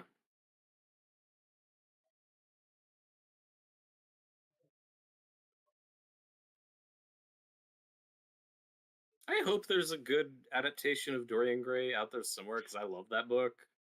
And at Mhm. least recent ones, it just sounds like they always suck. They can't get it Is right. is there a recent one? By recent, I mean like 10 years ago now. You have League of Extraordinary Gentlemen. Yeah, there's that too. Which is obviously the best one. And he fights Mina, so it's connected. Are you acquainted with my husband? Shall I call the police? Ugh, what is he seeing her? I don't get it. She's so uptight. I don't know. She's dressed like the Onceler. Maybe that's what he sees in her. Oh, it's great. He's like, how bad can I be? Oh, fuck.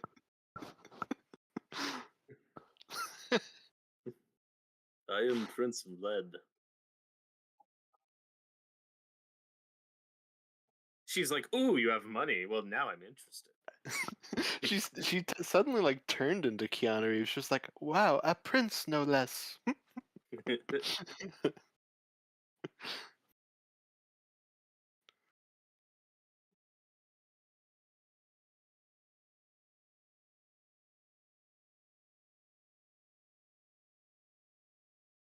I have a need to see you again.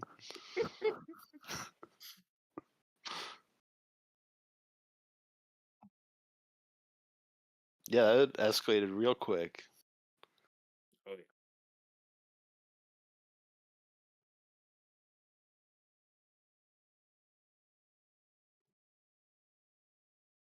This waiter is God. the waiter. This butler is the greatest. Waiter. Waiter. Waiter. Butler. Lucy, your wedding dress sucks. It looks like it came from Spaceballs. And what I love about Lucy too is that she goes with the most basic, safest choice, where Yeah. she has these three suitors, and like, of course, she agrees to marry the rich guy, as you would. Nice. I love how her wedding dress is trying to imitate the look of like a Dilophosaur. I hate to do this in a commentary, but I will be right back. Yeah, no worries. Oh. Faggot. Same as I can still hear us, I guess. Lucy, you should maybe find another dress. That's more important than your health right now. It's like I can't breathe well. Like, yeah, no shit. Yeah, Look at no what you're shit, you wearing. have like 10 pounds of fabric around your neck. As well as like this like necklace ring thing. It looks like the rings like to stretch your neck. Oh God, yeah. But like, so I do like the dynamic between these three, where these other two guys, even though Lucy didn't agree to marry them, I like that they're still friends and they still care about When Carrie It's just Elways in the scene looks like he's in The Greatest Showman. he does. He's just such perfect casting for just snooty British. I love Carrie Elways. I Yes. wish he had a better career. He's always awesome. He is. And unlike some Arthurs, he actually has a British accent. I forget. Do you still need to see Princess Bride? Oh no, I've been trying to get John to watch that for like months. Oh, okay. Yeah, I think Noah maybe also hasn't seen it. Yeah, no, he hasn't. Yeah, I love Princess Bride. I mean, that was a movie that my dad was always like, "Oh, you got to watch The Princess Bride," and I didn't watch until like after high school. And when I was in high school, I recorded it on our PVR, and my stepdad was like, "Oh, who recorded The Princess Bride? That movie's gay," and he deleted it. I was like, Oh "Oh, God, okay." Jesus. Yeah. Yeah, every once in a while though, he'll pop up in cool stuff. Like Sykes, a show I really like, and Curiel is like a kind of a recurring role where he's in 4 or 5 Mm. episodes. Yeah, I So, think and John's he's a telling me really about funny that. stand-up. Yeah. I mean, I love him as Robin Hood. Me too. Yeah, that was probably my favorite Mel Brooks movie when I was a kid, but I haven't seen it in like 10 years. I'd like to go back to it. That and Spaceballs are the two I tend to watch the most.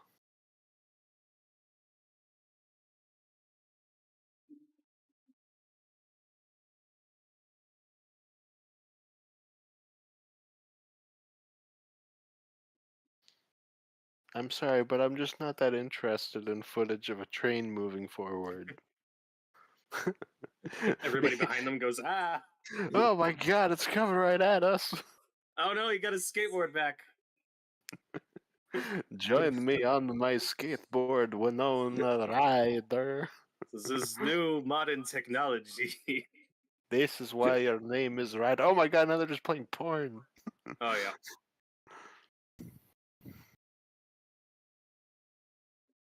Is everyone in this film a dirty pervert?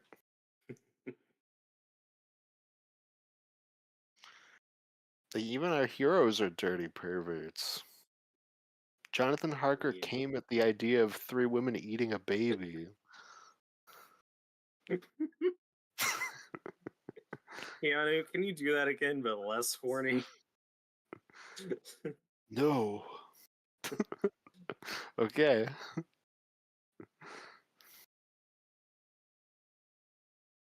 Oh, fucking cock blocked. And he just prematurely ejaculated. Oh my god, it's a dog. Well, that woman's a skeleton. Get out I of love there. the skeleton. It's just like, I don't know. Cool. It's like right out of House, the Japanese film. Yeah.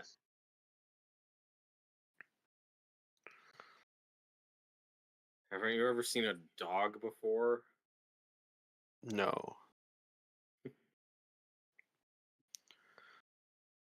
Oh, this is an Edison film. Ah. They should have shown Frankenstein. They should have. Although I don't know if that existed at this point. Probably not. Because I feel like they like rediscover that in like the 2010s, like the actual footage, like we knew it existed before. Oh yeah, then. it was lost for a long time. And then I think like a 16mm print was Yeah, I found want to say it's somewhere. like really late, like it's like 2018, but I could be wrong. And well, even movies like the Lon Chaney Hunchback, I don't think that was missing for that long, but I know the only prints that exist are like 16mm copy. Like there is not a true original copy Mm. on film of that exists. So I mean, obviously you can watch it like it exists, but it's only lower quality versions. Mhm. It's just unfortunate. Yeah, no, of course. I mean, at least it still exists, I guess. Yeah.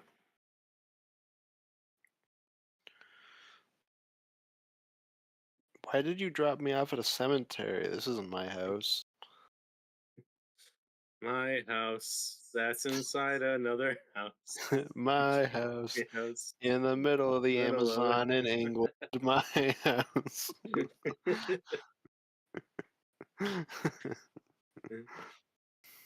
Where my friend had sex with a werewolf. My house.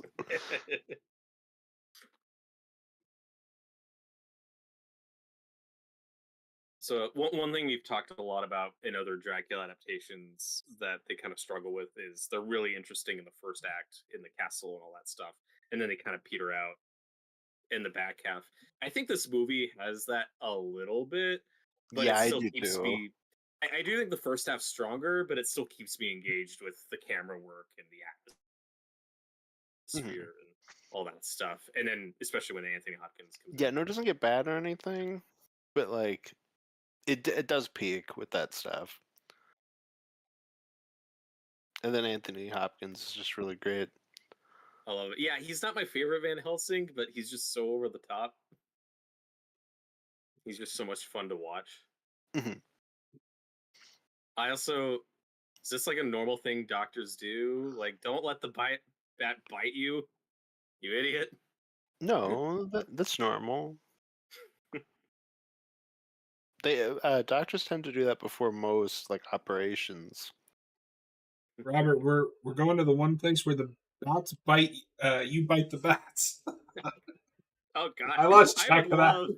I would love if this scene ended with him pulling an Ozzy Osbourne and just biting the head off that bat. With how you started no that, I reason. thought you were about to say where we're going, we don't need bats. And he We're- throws his sunglasses down. Thank you, gentlemen. That'll be all. Yay! Mindless applauding. Dr. Van He said- Helsing, are you saying that there's something wrong with us in the future? No, my child. It's your children. No, Austin. Robert and I quite frequently quote the Lost One. Oh God, I don't think I can name a single line in that movie outside of Sarah. Sarah Harding. How many Sarahs Oh do you my think are on God. this island? See, it's not even that stuff. It's just, oh my God, it's Emma Watson. No, it's just when he goes Sarah, he somehow finds a way. Life finds a way to fit a pause into a name. Two syllables. Well, my favorite line has always been from earlier, where Vince Vaughn says something about a goose Oh, chase. here's The Exorcist. Jeff Goldblum's Yeah, like, I was just gonna say yeah, that. you're going to the one place where the geese chase He's you. Space you. Oh my God, it's Evil Dead again. Is it The Exorcist Let me versus hear it. Evil Dead then? Yes, Yeah. I'd watch that.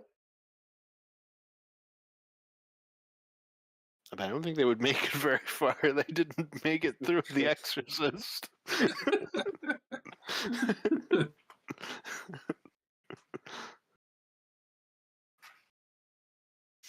Now, could the religious Avengers from Exorcist Believer make it through Evil Dead? Now that's a question. I hope not. Whoa, whoa, whoa, whoa! Why do you Whoa. want diversity to die, Robert? Fuck you. Fuck Fuck that you. movie. Is that a poncho? It is. He's like straight out Okay. of The Good, the Bad, and the Ugly. He should have just gone all the way with that. Same hat.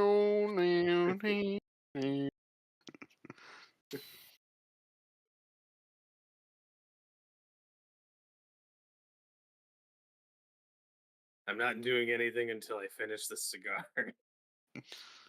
Are you bleeding her or fucking her, doctor?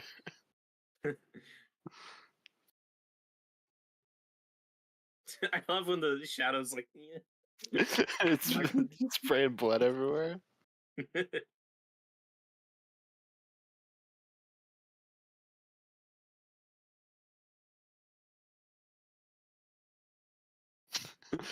No, Dr. Van Helsing, this is a fully grown woman. That's how you know Coppola made this. That's like exactly what he said about Salva, who was like 30.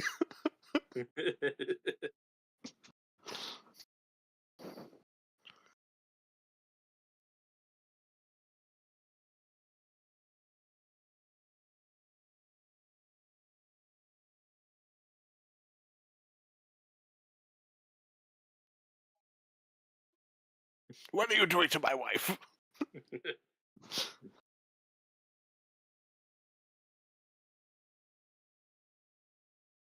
Oh my God. She's so horny.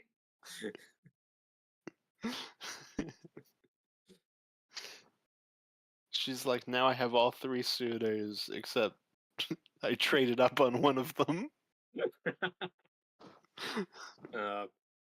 Poor Quincy doesn't get to be in the room.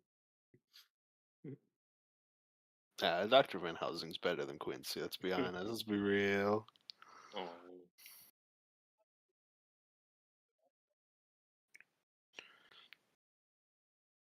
I will change my mind on this movie if at some point they find a way to make him do the same thing he does in Thor and Dracula. I thought you were gonna say if they go all the way with this 4-way. Oh god. Yeah, he does get so much comic relief that I just adore. Like when Carrie Elwes says, "I'd give my last drop of blood for her," Your and last Van drop? Helsing's like, "Oh, your last drop? Oh, thank you. Yeah, we'll probably use that."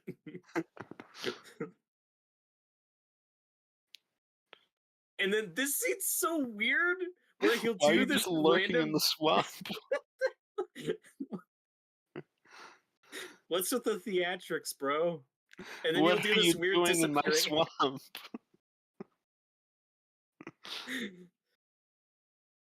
I'm just expecting him to like put his foot on a ledge, just pose. He just feels. It's like the Captain Morgan. Yeah. Do not let your eyes see or your ears hear.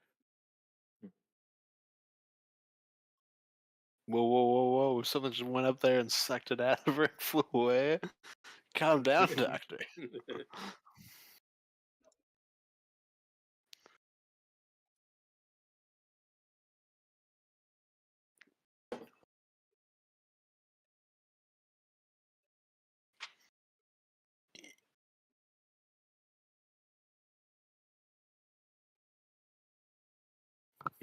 Look, I'm over here now. I love how only Richard Grant turned around, but the other two were still looking at What did they Anthony see? Hopkins. But they're still confused. They're like, where did he go? That means he literally teleported. There's no other thing that you can read out of that scene. The other two men were looking at him. It's so good. Now he's literally in Shrek Swamp.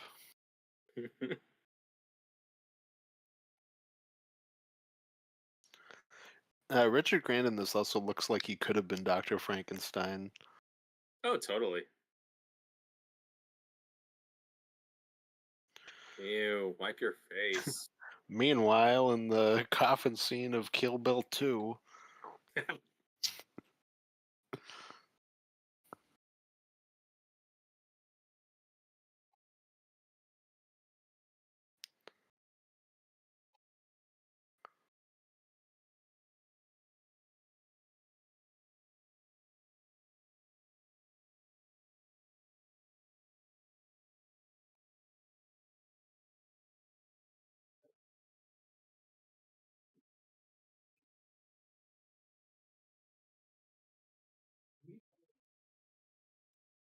Maybe a montage will save her. quick, talk about aphrodisiacs, that'll save her. Kick in the Rocky music. Which one? Which Rocky montage song would you put over this sequence? I'm Hearts on Fire. Hearts on Fire is a good one. Tigers, of course, classic. No Easy Way Out. That's the one I was thinking of. Was There Ain't No Easy Way Out. The only issue is you're not constantly cutting to just Keanu Reeves behind the wheel of a car, being like, I've got to fuck these demon whores. They're in the back seat.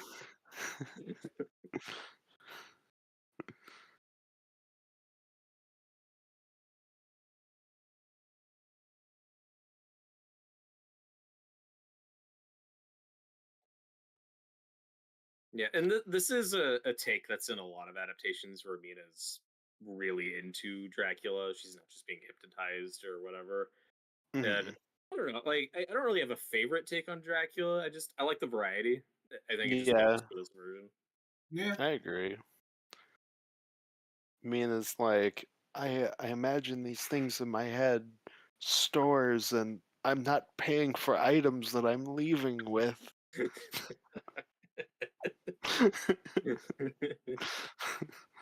Dracula's like, maybe don't do that. It's gonna hurt your career. That's the line. Don't do that. He's like, I'll eat a baby, but Don't shoplift me, and it's gonna hurt your career. yeah, she'll be fine. You're gonna have to be in an 80s nostalgia show that'll never end.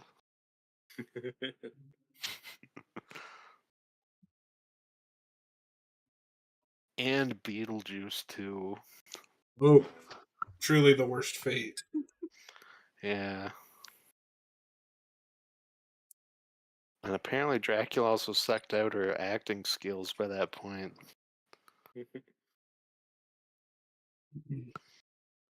I think that's just Beetlejuice too. I'm also talking about Stranger Things. I think she's terrible in that show. Oh, I disagree. Yeah, I don't have that at all. I really like her in that show.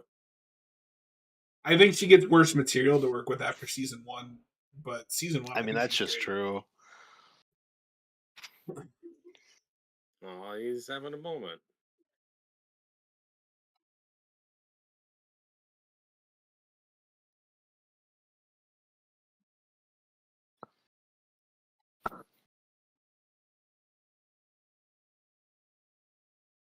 Dude, put on some Rogaine.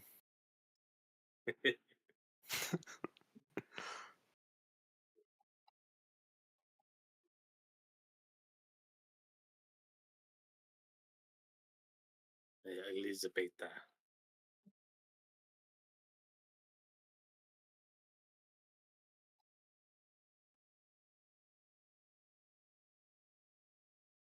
Get a room, you two. God.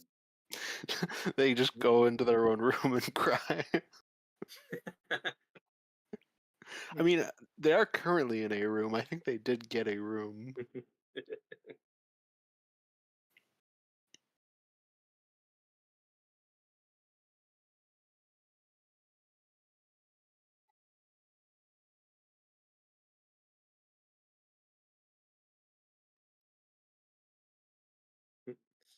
You turned her tear into diamonds. You can fucking do that? Yeah, he's like Jesus. But cooler, because he also sucks the blood of cool babes. Meanwhile, with Jonathan, I've had too much sex. I need to get out of here. I've been climbing on this wall for 6 years. I wish we had more B-roll of them shooting this, because this is just flat on the ground with Keanu just shuffling on his back. And then it's just tilted to look like he's, going across the castle wall, but it just would look so funny. And just on the ground doing I like the little slide he does when he turns the wrong corner. oh, fuck. Look, now they have a room. I don't know where their room is. It's the candle room. I'd be scared to be in that room. Keanu Reeves just escaped from Shawshank. I'm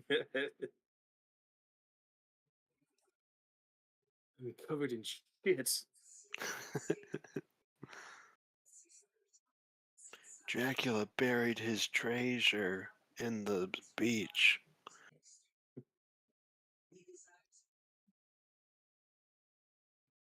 Oh no, not more horny women. he came upon the coven from Monty Python and the Holy Grail. They must be punished.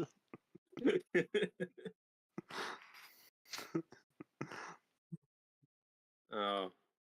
Van Helsing runs in and he's like, I'll save you, Jonathan.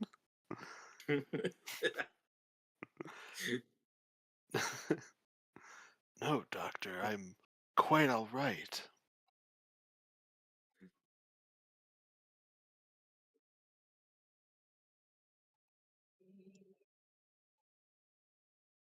Whoa, whoa, Doc, whoa.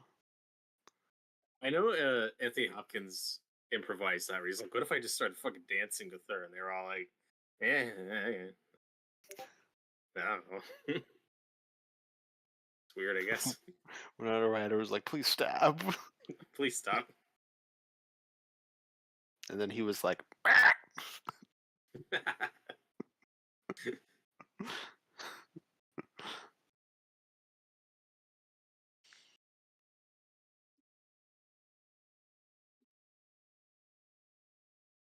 Lucy, not looking too good.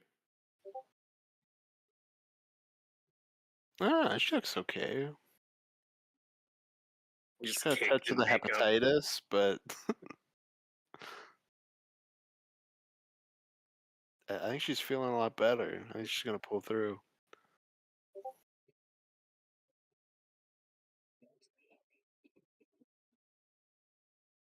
The good sisters are caring for him. We cut back and they're just blowing him and biting into him, and he's like, "Ah, I can't escape this." Well, I'm sorry. They cut back to him and they're just blowing him and biting into him. Yeah, Excuse like me. the brides.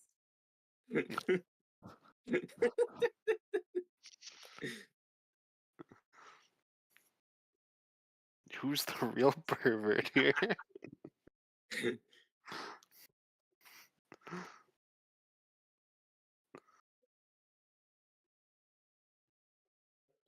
Oceans of love. What the fuck does that even mean? I think that means she's wetter than Niagara Falls. Oh, God. What else would that mean? Send oceans, my love. That got Quincy's attention. He's like, "Ooh, can I be in this scene?" Lucy was the original Belle Delphine. Shipped him out a bottle.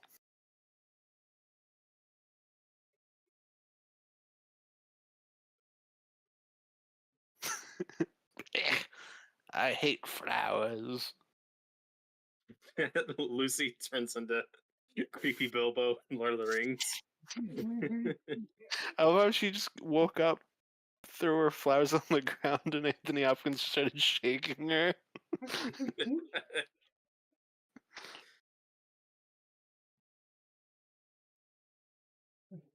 Now, if you don't go to sleep, I'm going to have to kill you.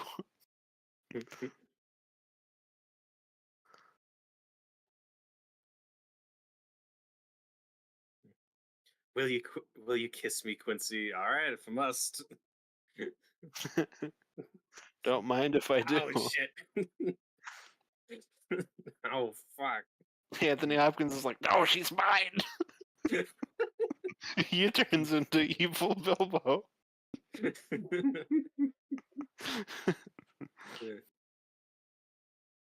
Oh, you see that she's got a Yeah, I think she's just thing British, here. Doc.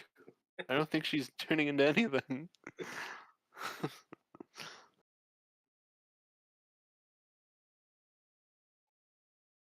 Oh my god, he is the vampire book that Willem Dafoe has.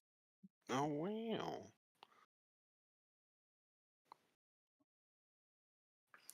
Oh, No, look, that's Vlad. it's the official Vlad the Impaler coloring book. I'm pretty sure they sold that for this movie.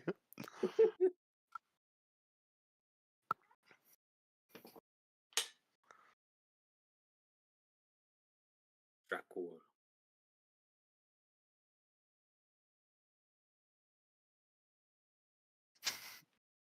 Oh, and then this is the worst crime Mina commits in this movie is when she fucking ghosts Dracula. Especially in his nice Goldfinger suit.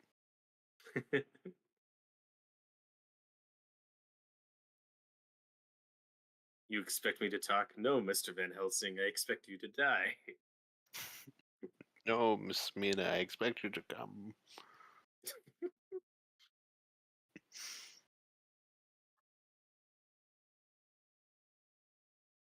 God, don't be so over dramatic. Yeah, what are you, a poetry student? You're polluting the oceans. I don't think they believed in idiot. that yet.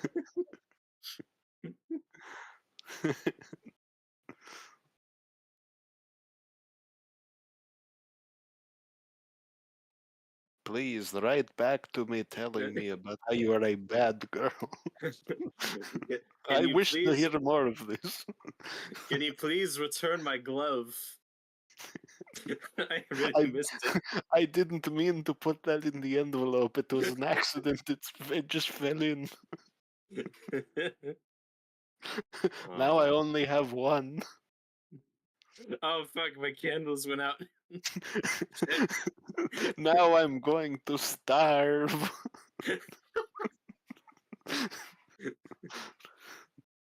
Dracula. Dracula. The like deep guttural thing he's doing right now is really funny. He's so excited. He like turns into Watto. Jack, hurry. The one I've been looking for my whole life. Dracula.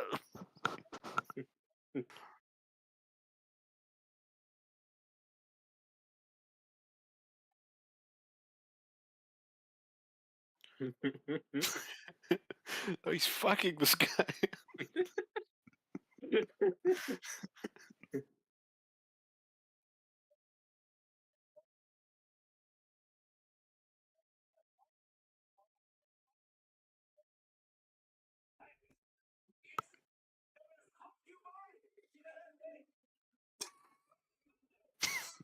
Hey. What the fuck?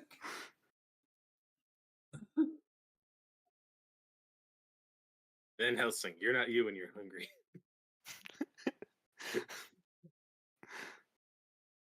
I could eat a horse. Perhaps I will. Oh my god. He just bites into that horse's neck. Slowly back away. It wasn't even scripted. That was just something Anthony Hopkins had to do in the moment. Oh my god. I like that Anthony Hopkins prefers like really ridiculous roles like this in Transformers 5 over Hannibal Lecter. That's quite amusing.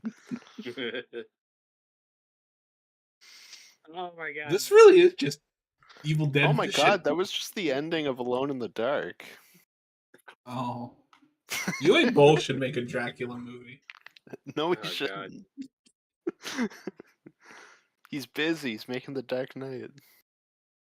I am excited for that movie. I'm so excited for The Dark Knight. You have no idea. Army Hammer's comeback. Yeah, Let's go. it's gonna be the better Dark Knight.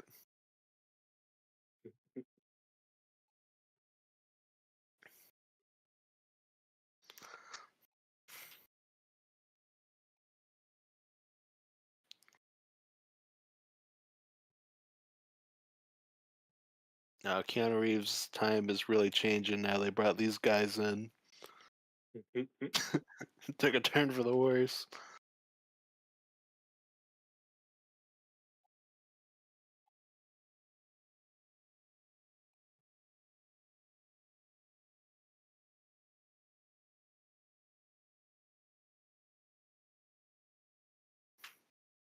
Shoot it, Quincy. Oh fuck. You didn't see that 3 feet in front of you? Oh. And Carrie always got yeeted across the room.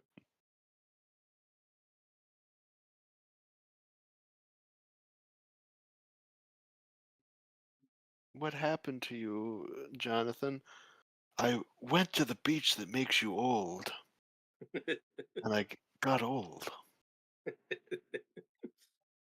That horrible dyed hair. It's just he didn't So need that. spotty. Because that is from the book. Like Jonathan's hair does go white Mhm. after this. It makes insane sense, like, experience. the stressful experience. Anytime I It's- see something like that, I just think of the Evil Dead 2 scene where like a random streak of Ash's hair turns gray.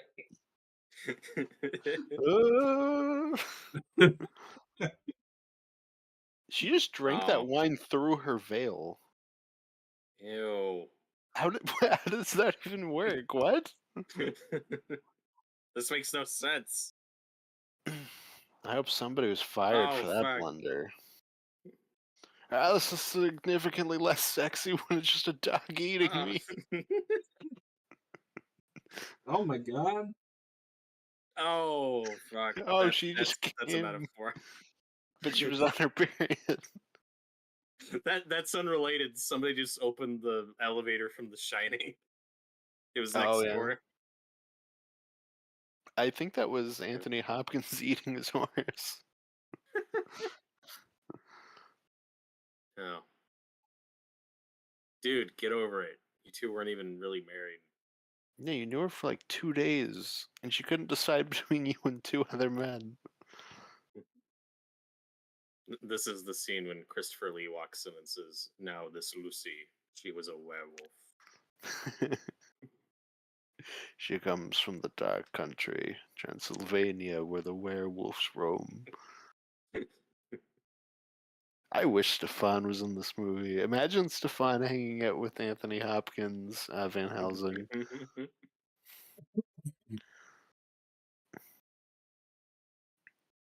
This is one of my favorite Van Helsing lines in this movie.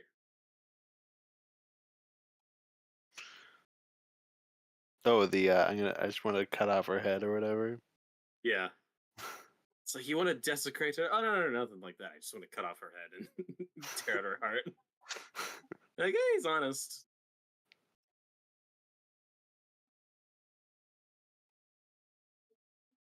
Yeah, there's a bluntness to his Van Helsing that I like, but everything I like about him, I get in the Willem Dafoe version in Nosferatu, except that version just has a bit more human empathy and a bit more pathos and some really good drama. So that one just kind of checks every box. But I do like Anthony Hopkins a lot. I mean, he's still up there for Van Helsing's for me. My favorite's still Peter Cushing, just because that's like literally perfect casting. So he's so good. Yeah, I like the original Universal one too. Oh no, Dracula's getting into his bad boy edgy phase. I didn't see him before, but now he's sexy. Quick, run! I can't compete. I have gray hair now.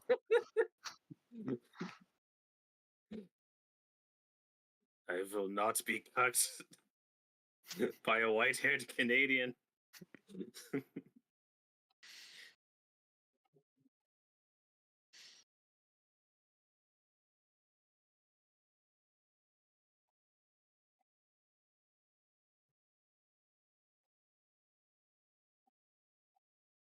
But So, do you think she has this like nice mausoleum grave because she married a rich man like right before she died? yes, It's beautiful. spare no expense. I love Carrie Ellis is such like, guys, do we have to? Energy. Guys, I'm nervous. Should have been alive.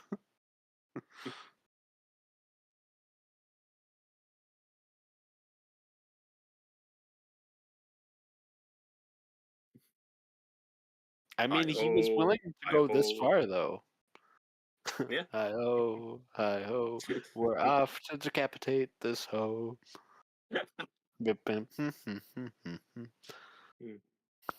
No, as much as I love the new Robert Eggers Nosferatu, and that might be my new favorite version of Dracula, this is still up there just because you do get those really big set pieces like this that aren't in that version. Because you don't always get Vampire Lucy, and this is one of the few that does it, and it's awesome. Or like the Dracula Brides, Yeah. you get in this version. So there are a lot of big moments from the book that you do get in this that you don't always get. Where's the trigger? She is a vampire. Nosferatu. He said the thing. He done did it.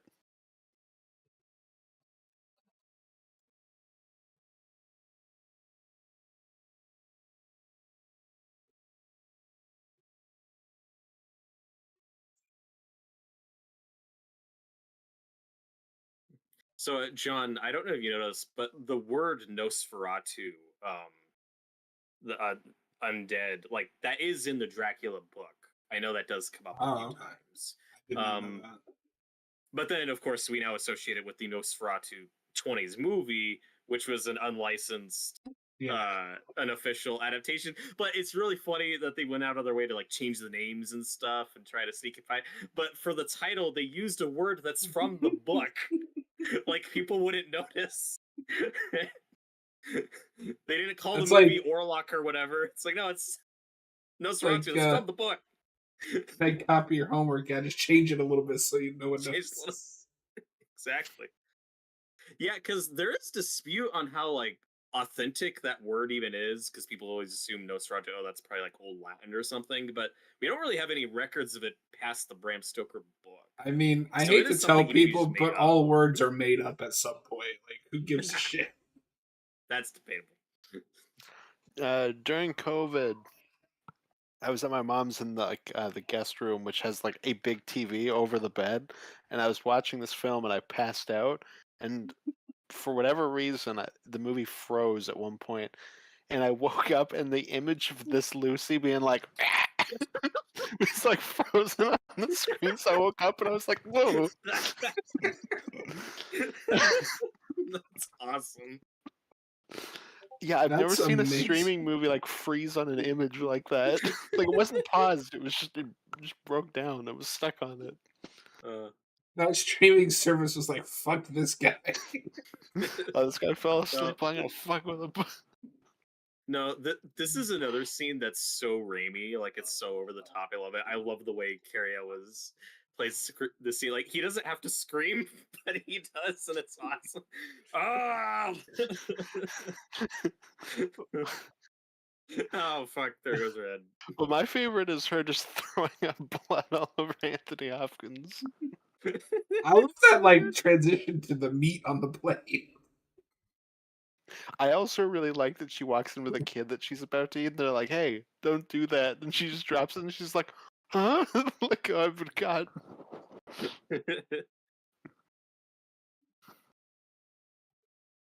Do you think he's eating the whores?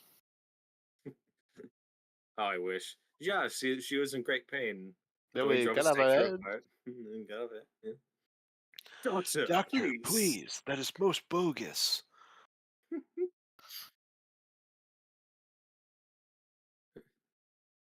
What is it Abraham Lincoln said? Be excellent to each other and party on dudes. Is this the prequel to Bill and Ted? Should be. Well, it's not a prequel. It's like an in-between quel. Like this is after 2, but not like a mainline one. Bill splits up from Ted for a little bit. I still haven't seen that third Bill and Ted movie that they did. I still haven't I seen haven't the seen it second either. one. Oh, you probably like the second one. It's really weird. It's really different. We should watch part of the trilogy at some point. Yeah. Yeah, I William think Sadler's I so liked the good. first one, but like I didn't love it. I was like, this is pretty good. But I Yeah, also feel like I would maybe like 2 more. Like it looks more Awesome. interesting to me. I like the first one a lot, but I like that 80s time travel. Not Doctor Who, but not quite Doctor Who. Yeah, I think it was more so like I thought it was funny, but it wasn't as funny as I thought it was going to be going into it. But like it is a good movie. Robert, Bill and Ted is just the Nosferatu of Doctor Who. They took an It idea, is. just changed Well, some things around. what's funny is in the original script, It's a the music time fan. machine, yeah, it was gonna be a music band, which makes sense because they're aspiring rock stars.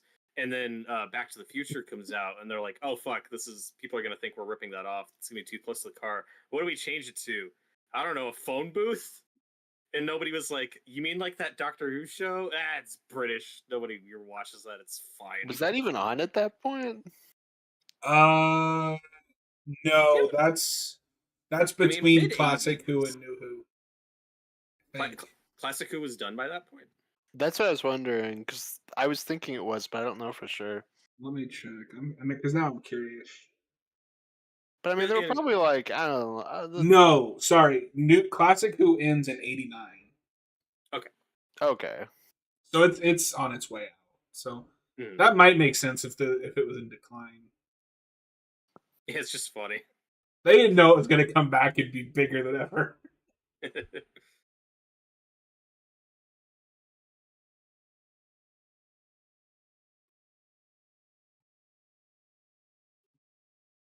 The plot is calling me to Redfield. Seems important. Renfield, we haven't seen you in like 40 minutes.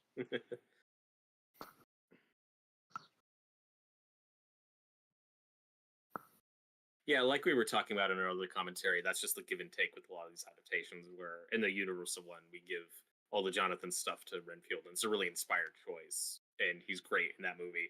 But then Jonathan's just a nothing side character, and then here, like I like this Renfield, like he's fine. He just he doesn't get a lot to do. We just kind of check back in with him here and there.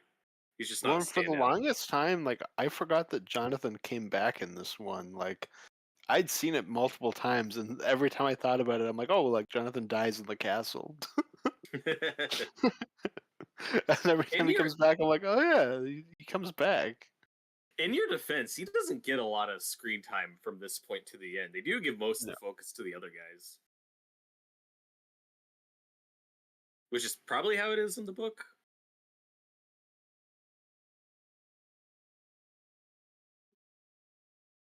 Yeah, I wouldn't let him suck on my finger knuckle like that.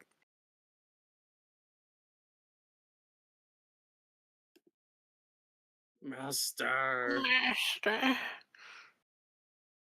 Master, you promised me eternal life, Master, you are a bastard. but you gave it to a woman. And they put the Beetlejuice like inflatable arms on him. He can't move.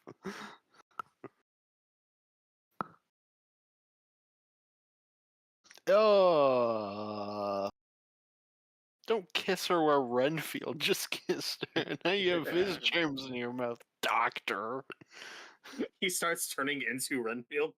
He gets the Renfield disease.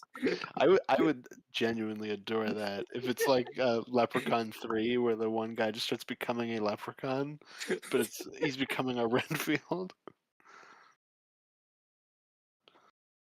You know, Van Helsing is a type of Renfield. Sir, do you think we should be doing this during the day? Quiet, you. We're gonna do what we do every day. Eat a horse. Do you like my fedora? I just saw Indiana Jones. Yeah, he's Indiana Jones now.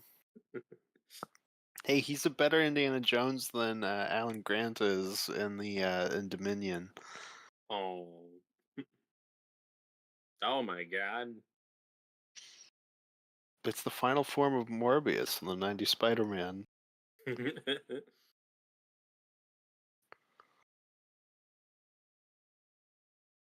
Down with the system. Oh fuck. Down with the six. Oh fuck!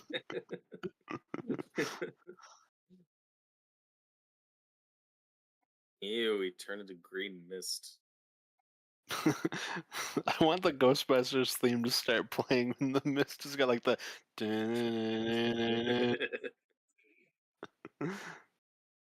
You have betrayed me, man. I didn't do jack shit. No, you are Dracula. They are like the buzzing of flies to you. That's the best Renfield, really, is Janosch. Oh fuck. Stop killing me, master. It hurts. Boy, you're hitting He's yourself. killing You're hitting me. yourself. He's killing me. Oh god. I'm pretty sure that's also how Epstein went out. Was Dracula beat him against his cell door?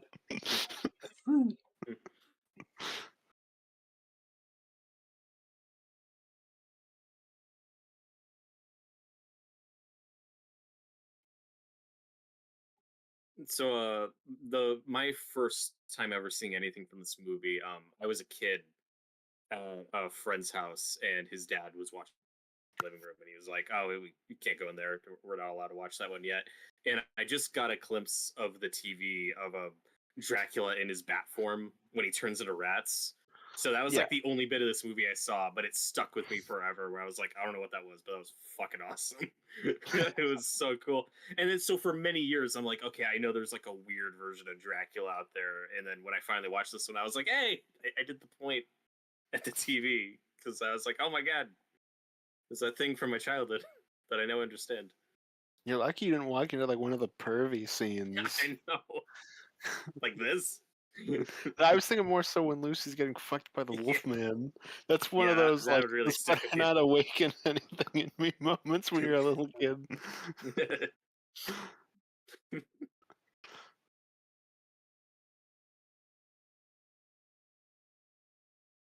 And you say like this scene, but this is like only like a minute before when you actually walked in. Right? Whoa, whoa, whoa, whoa. Whoa, whoa, whoa. That's not the script. Gary, stand down. And then Winona stand down. She was pushing him down. Coppola's just behind the camera rolling. Like, Yeah, he just started kissing her, and she was like, like stand down, Winona. No. Wait. I'm sorry, I forgot cameras were rolling.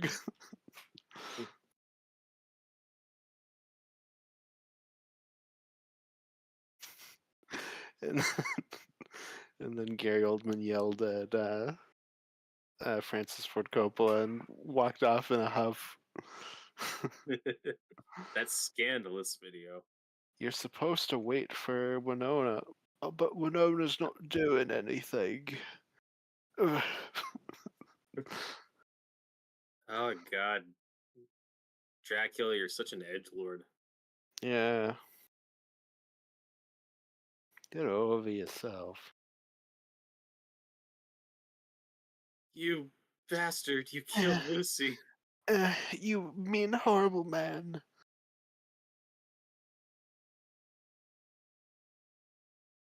I didn't murder her.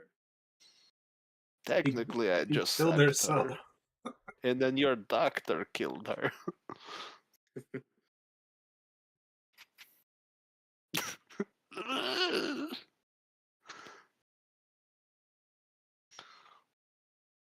I hate you, but I love you. I curse you.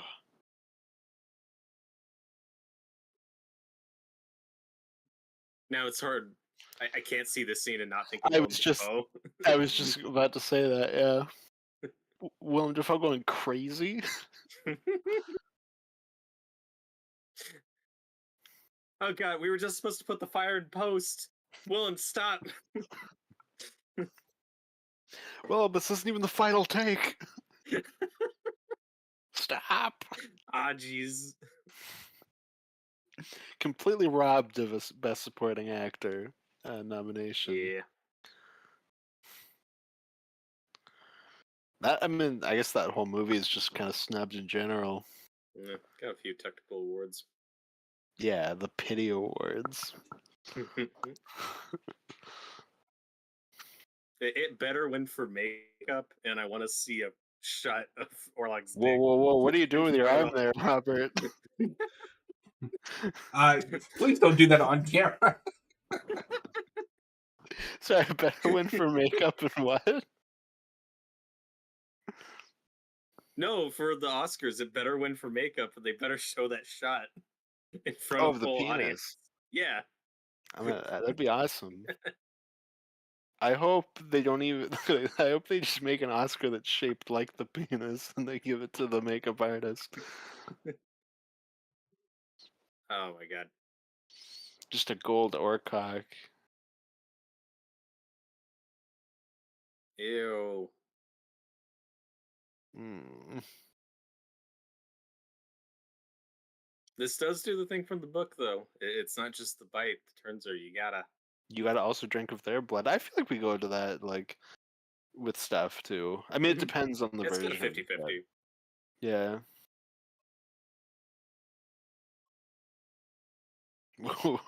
Gary, calm it Gary. down. No. Oh fuck that post-nut clarity. I am scum. I know that now.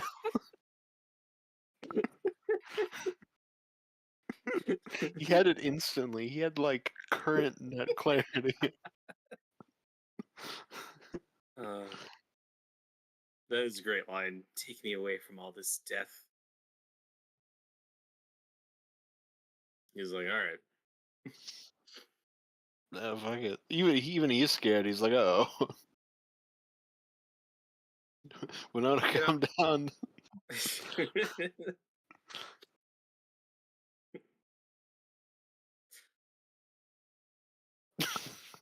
I don't know.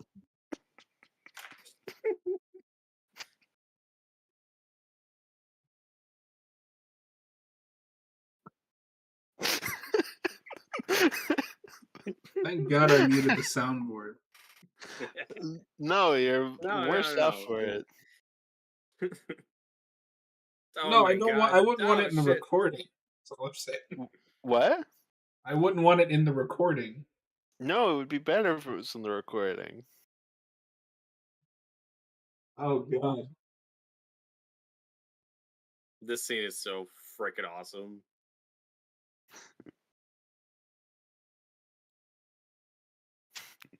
I like his fucked up hands. His little stubby hands.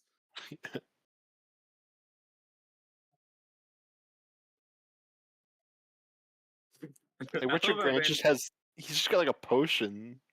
This will kill him. I love how Van Helsing just called him a loser. He's like, your army's failed. You ain't shit. You ain't nothing.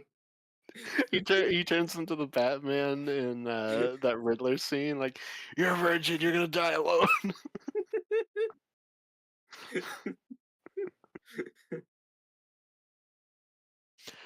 No, this is not how this was supposed to happen.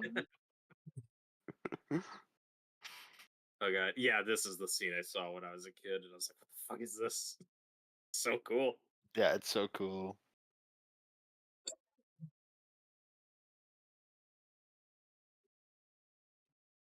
Well, we got our rat problem. The vampire is one thing, but now rats.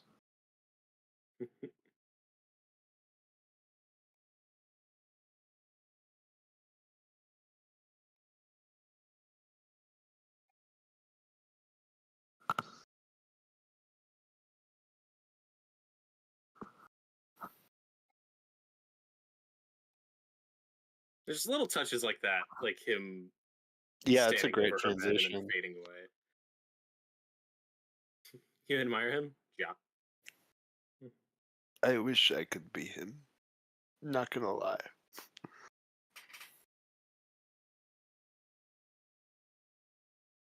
Yeah, we talked over it earlier.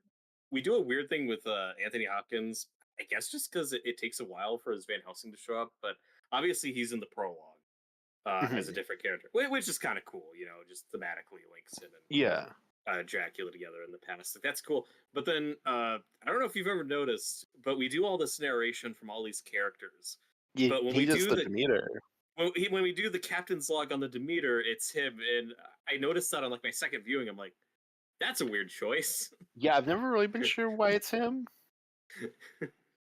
If the idea was like it's him reading the journal after the fact, that makes sense. And also, you don't have to cast a captain then. That's what I assume Still it a weird is. choice. It's Coppola. You could have pulled in a favor. Get Al Pacino in as the captain's voice. Yeah.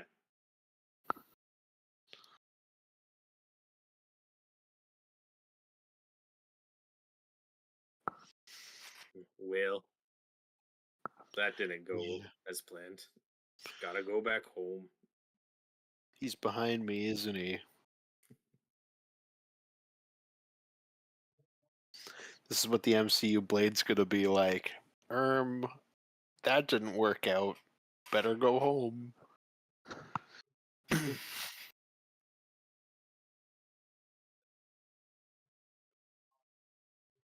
It's a chase now.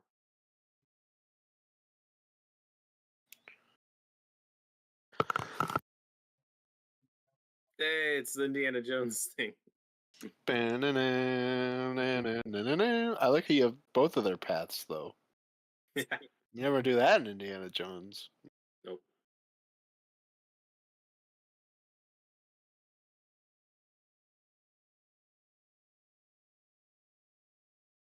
Crypto, take me home.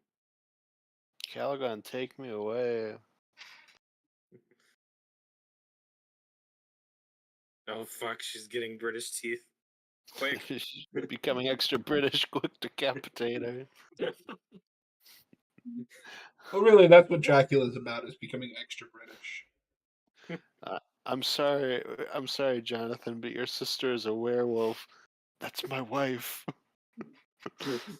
Brother and sister no longer. Oh, no. Oh god. That was in the extended cut, but it didn't test well, so they cut that out.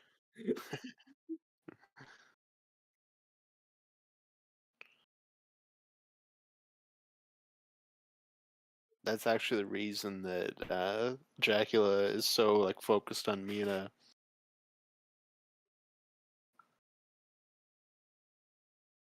I'm so cold.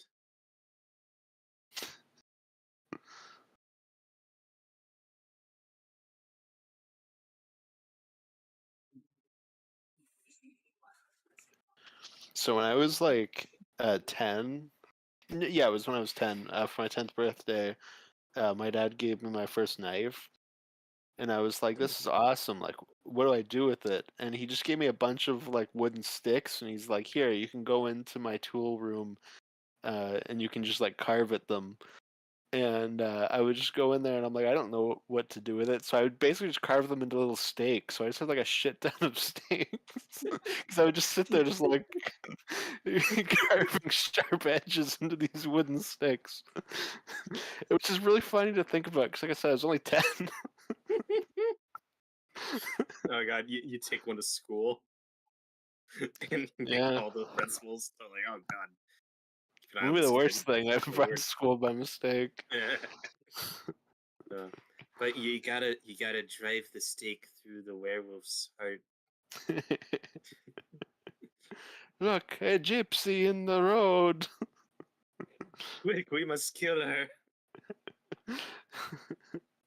Actually, I think she was just Romanian. I think she was fine.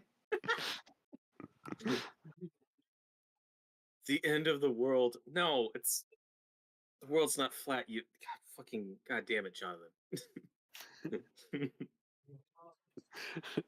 Jonathan, we haven't thought the world was flat for 100 years at this point. We know it's round. No, it's definitely flat. I have seen the edges, Doctor.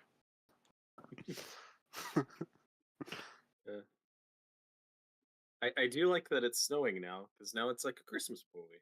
Yeah. Yeah.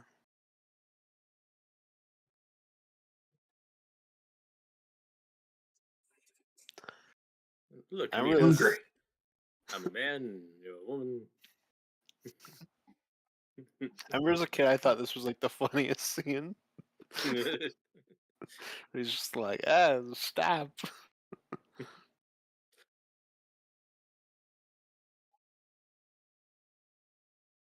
Oh, this is straight up just that Ghostbusters scene where it's like, hey, kind of, no. It sounds like you got a few people in there already. Are you All right, the listen. keymaster? No. Are you the keymaster? Yes. What's I like Anthony that the bride. Hopkins doing in the background? Hmm? He's seduced. Yeah. He's in a trance, John. Oh no, now she's doing the professor. I'll do anything for an A, Axe. I can't without a rider. I'm a nun.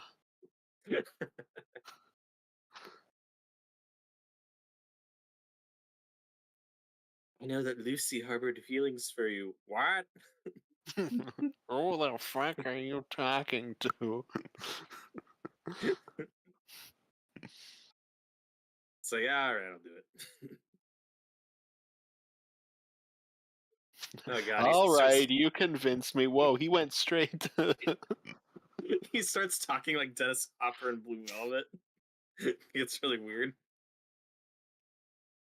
He just No. wanted some milk.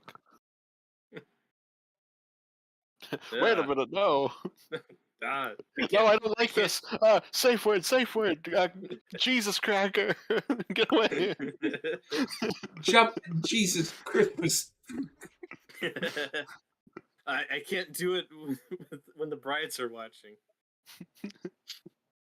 Hey, like the camera's spinning. Yay. Horns of Satan. Devils don't believe in circles. Quick, get in it. Oh, fuck, it's an oval.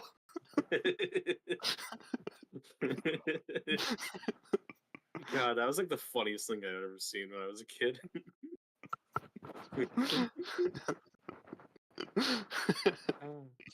Yeah, that's such a good bit. Oh. Oh, they're eating. Not my That was his horse to eat. He was gonna eat it. No. No, that was my meal. Stop. Christ damn you. Fuck, we're turning green. Yeah, this is just like when the visuals really kick it again.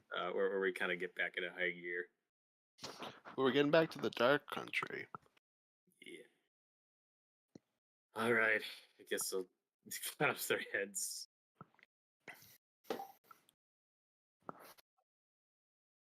You ruined what was supposed to be a good night. You embarrassed me in front of her. You Gets a car embarrassed door. me in front of Winona.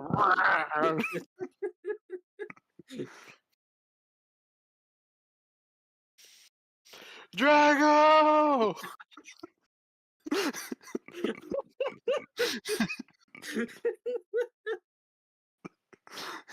Oh, I love it.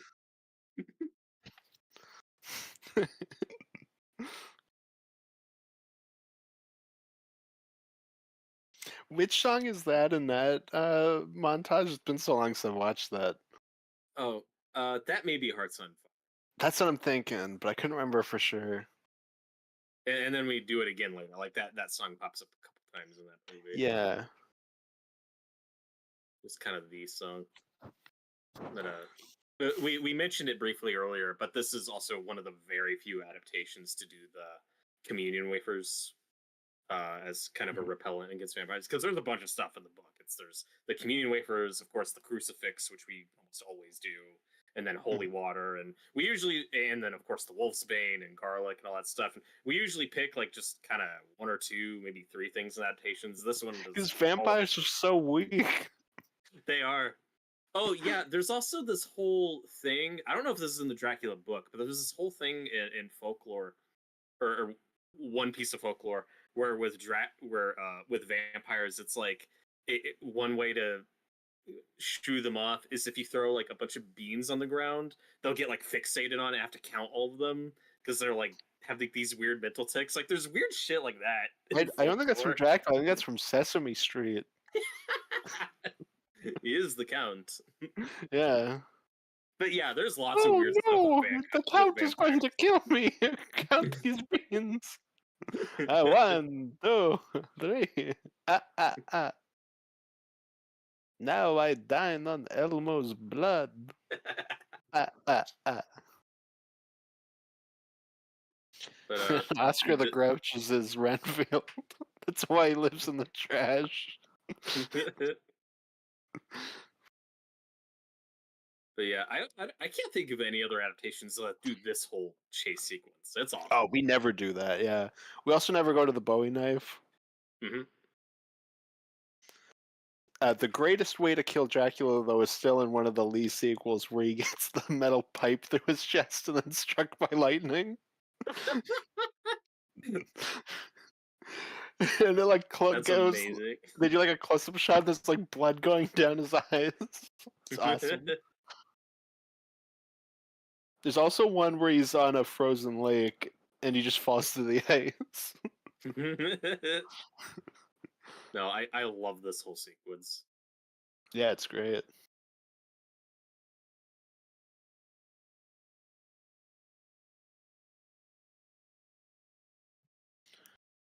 I'd love to find out if like these guys aren't evil. They're just hired to do a job. And they're like, oh fuck, why are these weird men attacking us? They're just Yeah, transporting cargo. they're just like Huns.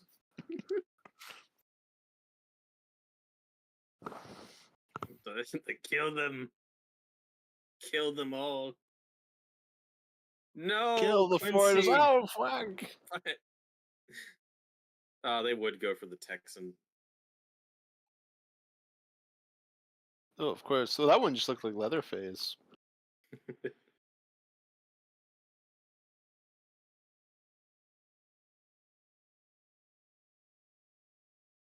No, I can't fit through these parts. Yeah. What? When on a rider, you weigh like 10 pounds. You can easily fit through those. And Anthony Hopkins wouldn't be able to, so he wouldn't be able to stop you. Oh shit. Oh, fuck, he really is Vigo. Yeah. Oh, listen. Yeah, fuck him up. Kill this foreigner. My only crime was migrating to a new country. Let's see. I even did it legally. It was a lot of paperwork. God damn it. In fact, one of you signed the paperwork for me to come into your country. They betray me. I'm fed up with this world. Let's see. Where did I go wrong? Oh yeah, everything.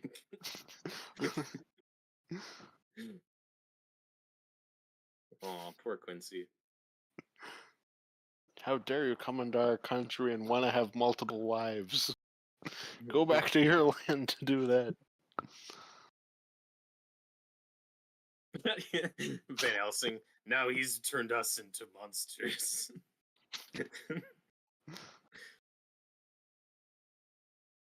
Oh. And it ends where it began, in the church. Why has my God forsaken me? I didn't do anything that bad.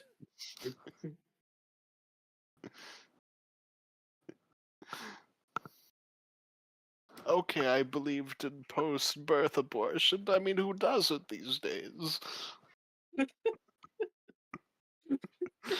Get with the times. It's my culture. The McKendas.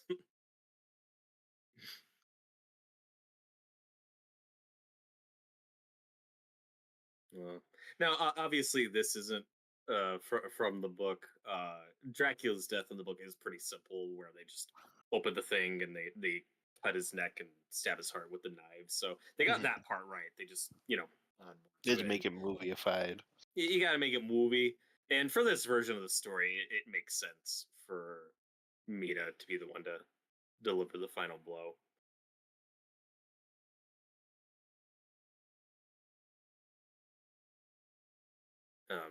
Which is a really annoying thing because I've seen many videos on this movie, and every time, without fail, people talk about like, oh, they do Dracula's death like the book with the knives and stuff, and there's always the comments like, actually, the movie has Mina finally kill him, and that's not in the book. It's like, yeah, no shit, like we know. Like, I didn't know that. I thought Mina shot him with a gun. old yellers. Yeah. Actually, Mina, I think I'm going to get.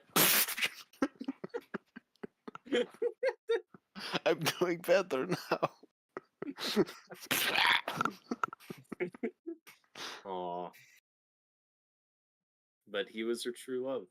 You died the way you lived, like a dog. Van Helsing goes back to England and he's like, Dracula, you died like a dog.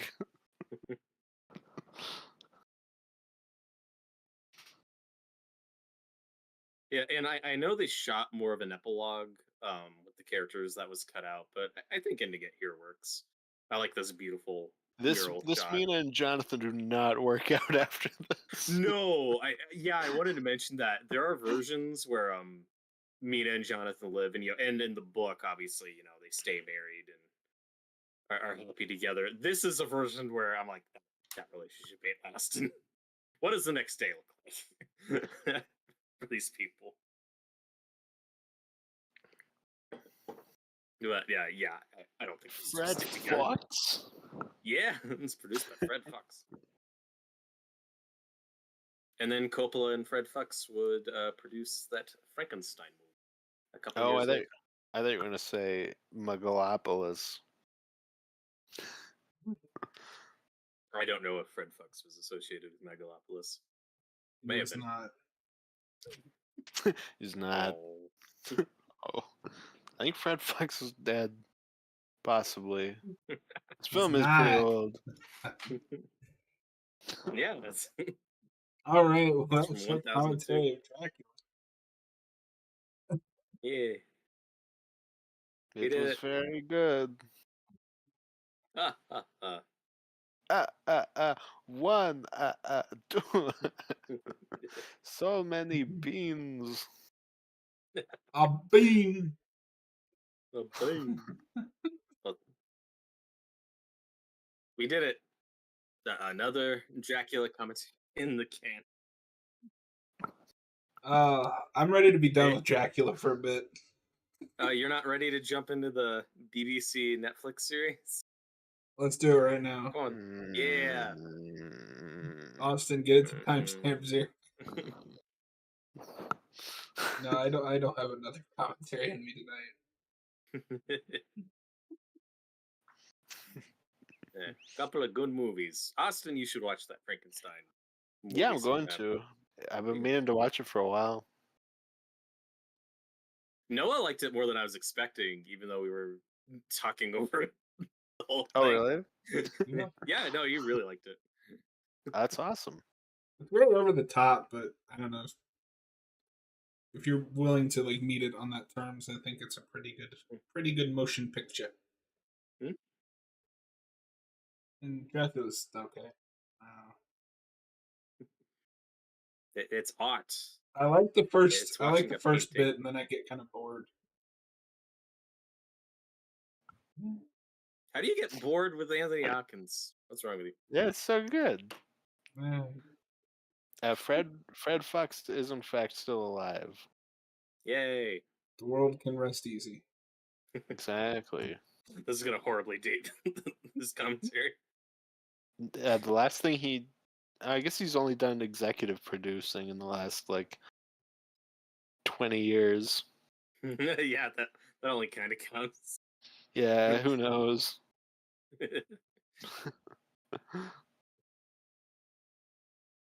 All right, well, that was our double feature of Dracula and Frankenstein from the '90s. Wish we'd had some for like been able to do maybe like a triple feature, just do the Mummy in there as well.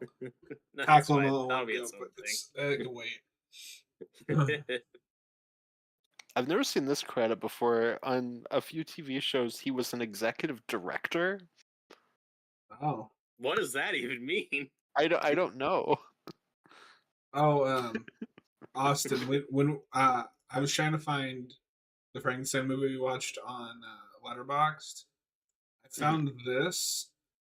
Have you ever heard of this? Where did you send it? I sent it to you on Oh. Discord. No, I meant in what channel, but okay, I just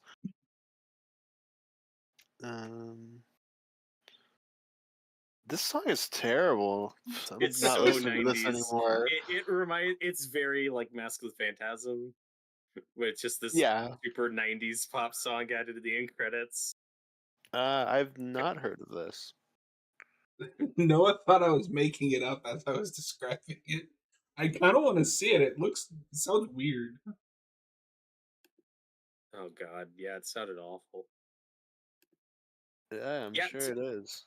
Yeah, 2004 was a weird year for Frankenstein adaptations because we got Van Helsing, that weird movie, and then on TV, we were talking about this earlier, Austin. There was a 2004 Frankenstein miniseries that has like Donald Sutherland in it as one of the side characters, and it's supposed to be pretty good. Yeah. And it's supposed to be really close to the book, and I had never heard of it until This recently. Frankenstein was directed by the director of the remakes of Texas Chainsaw Massacre, Friday the 13th, Yep. and Conan the Barbarian. Oh, Strange. people are Apparently, it's a TV, like a failed TV pilot turned movie. Executive produced by Martin Scorsese. Oh. We We got a watch party. let's nod and say we didn't. No. All right, guys. Thanks for Okay. hanging out. On that note, we'll be back Sunday. Robert, me, and Noah to play some more of The Last of Us. Hope you guys are enjoying that series, and we'll see you guys on the next one. Later.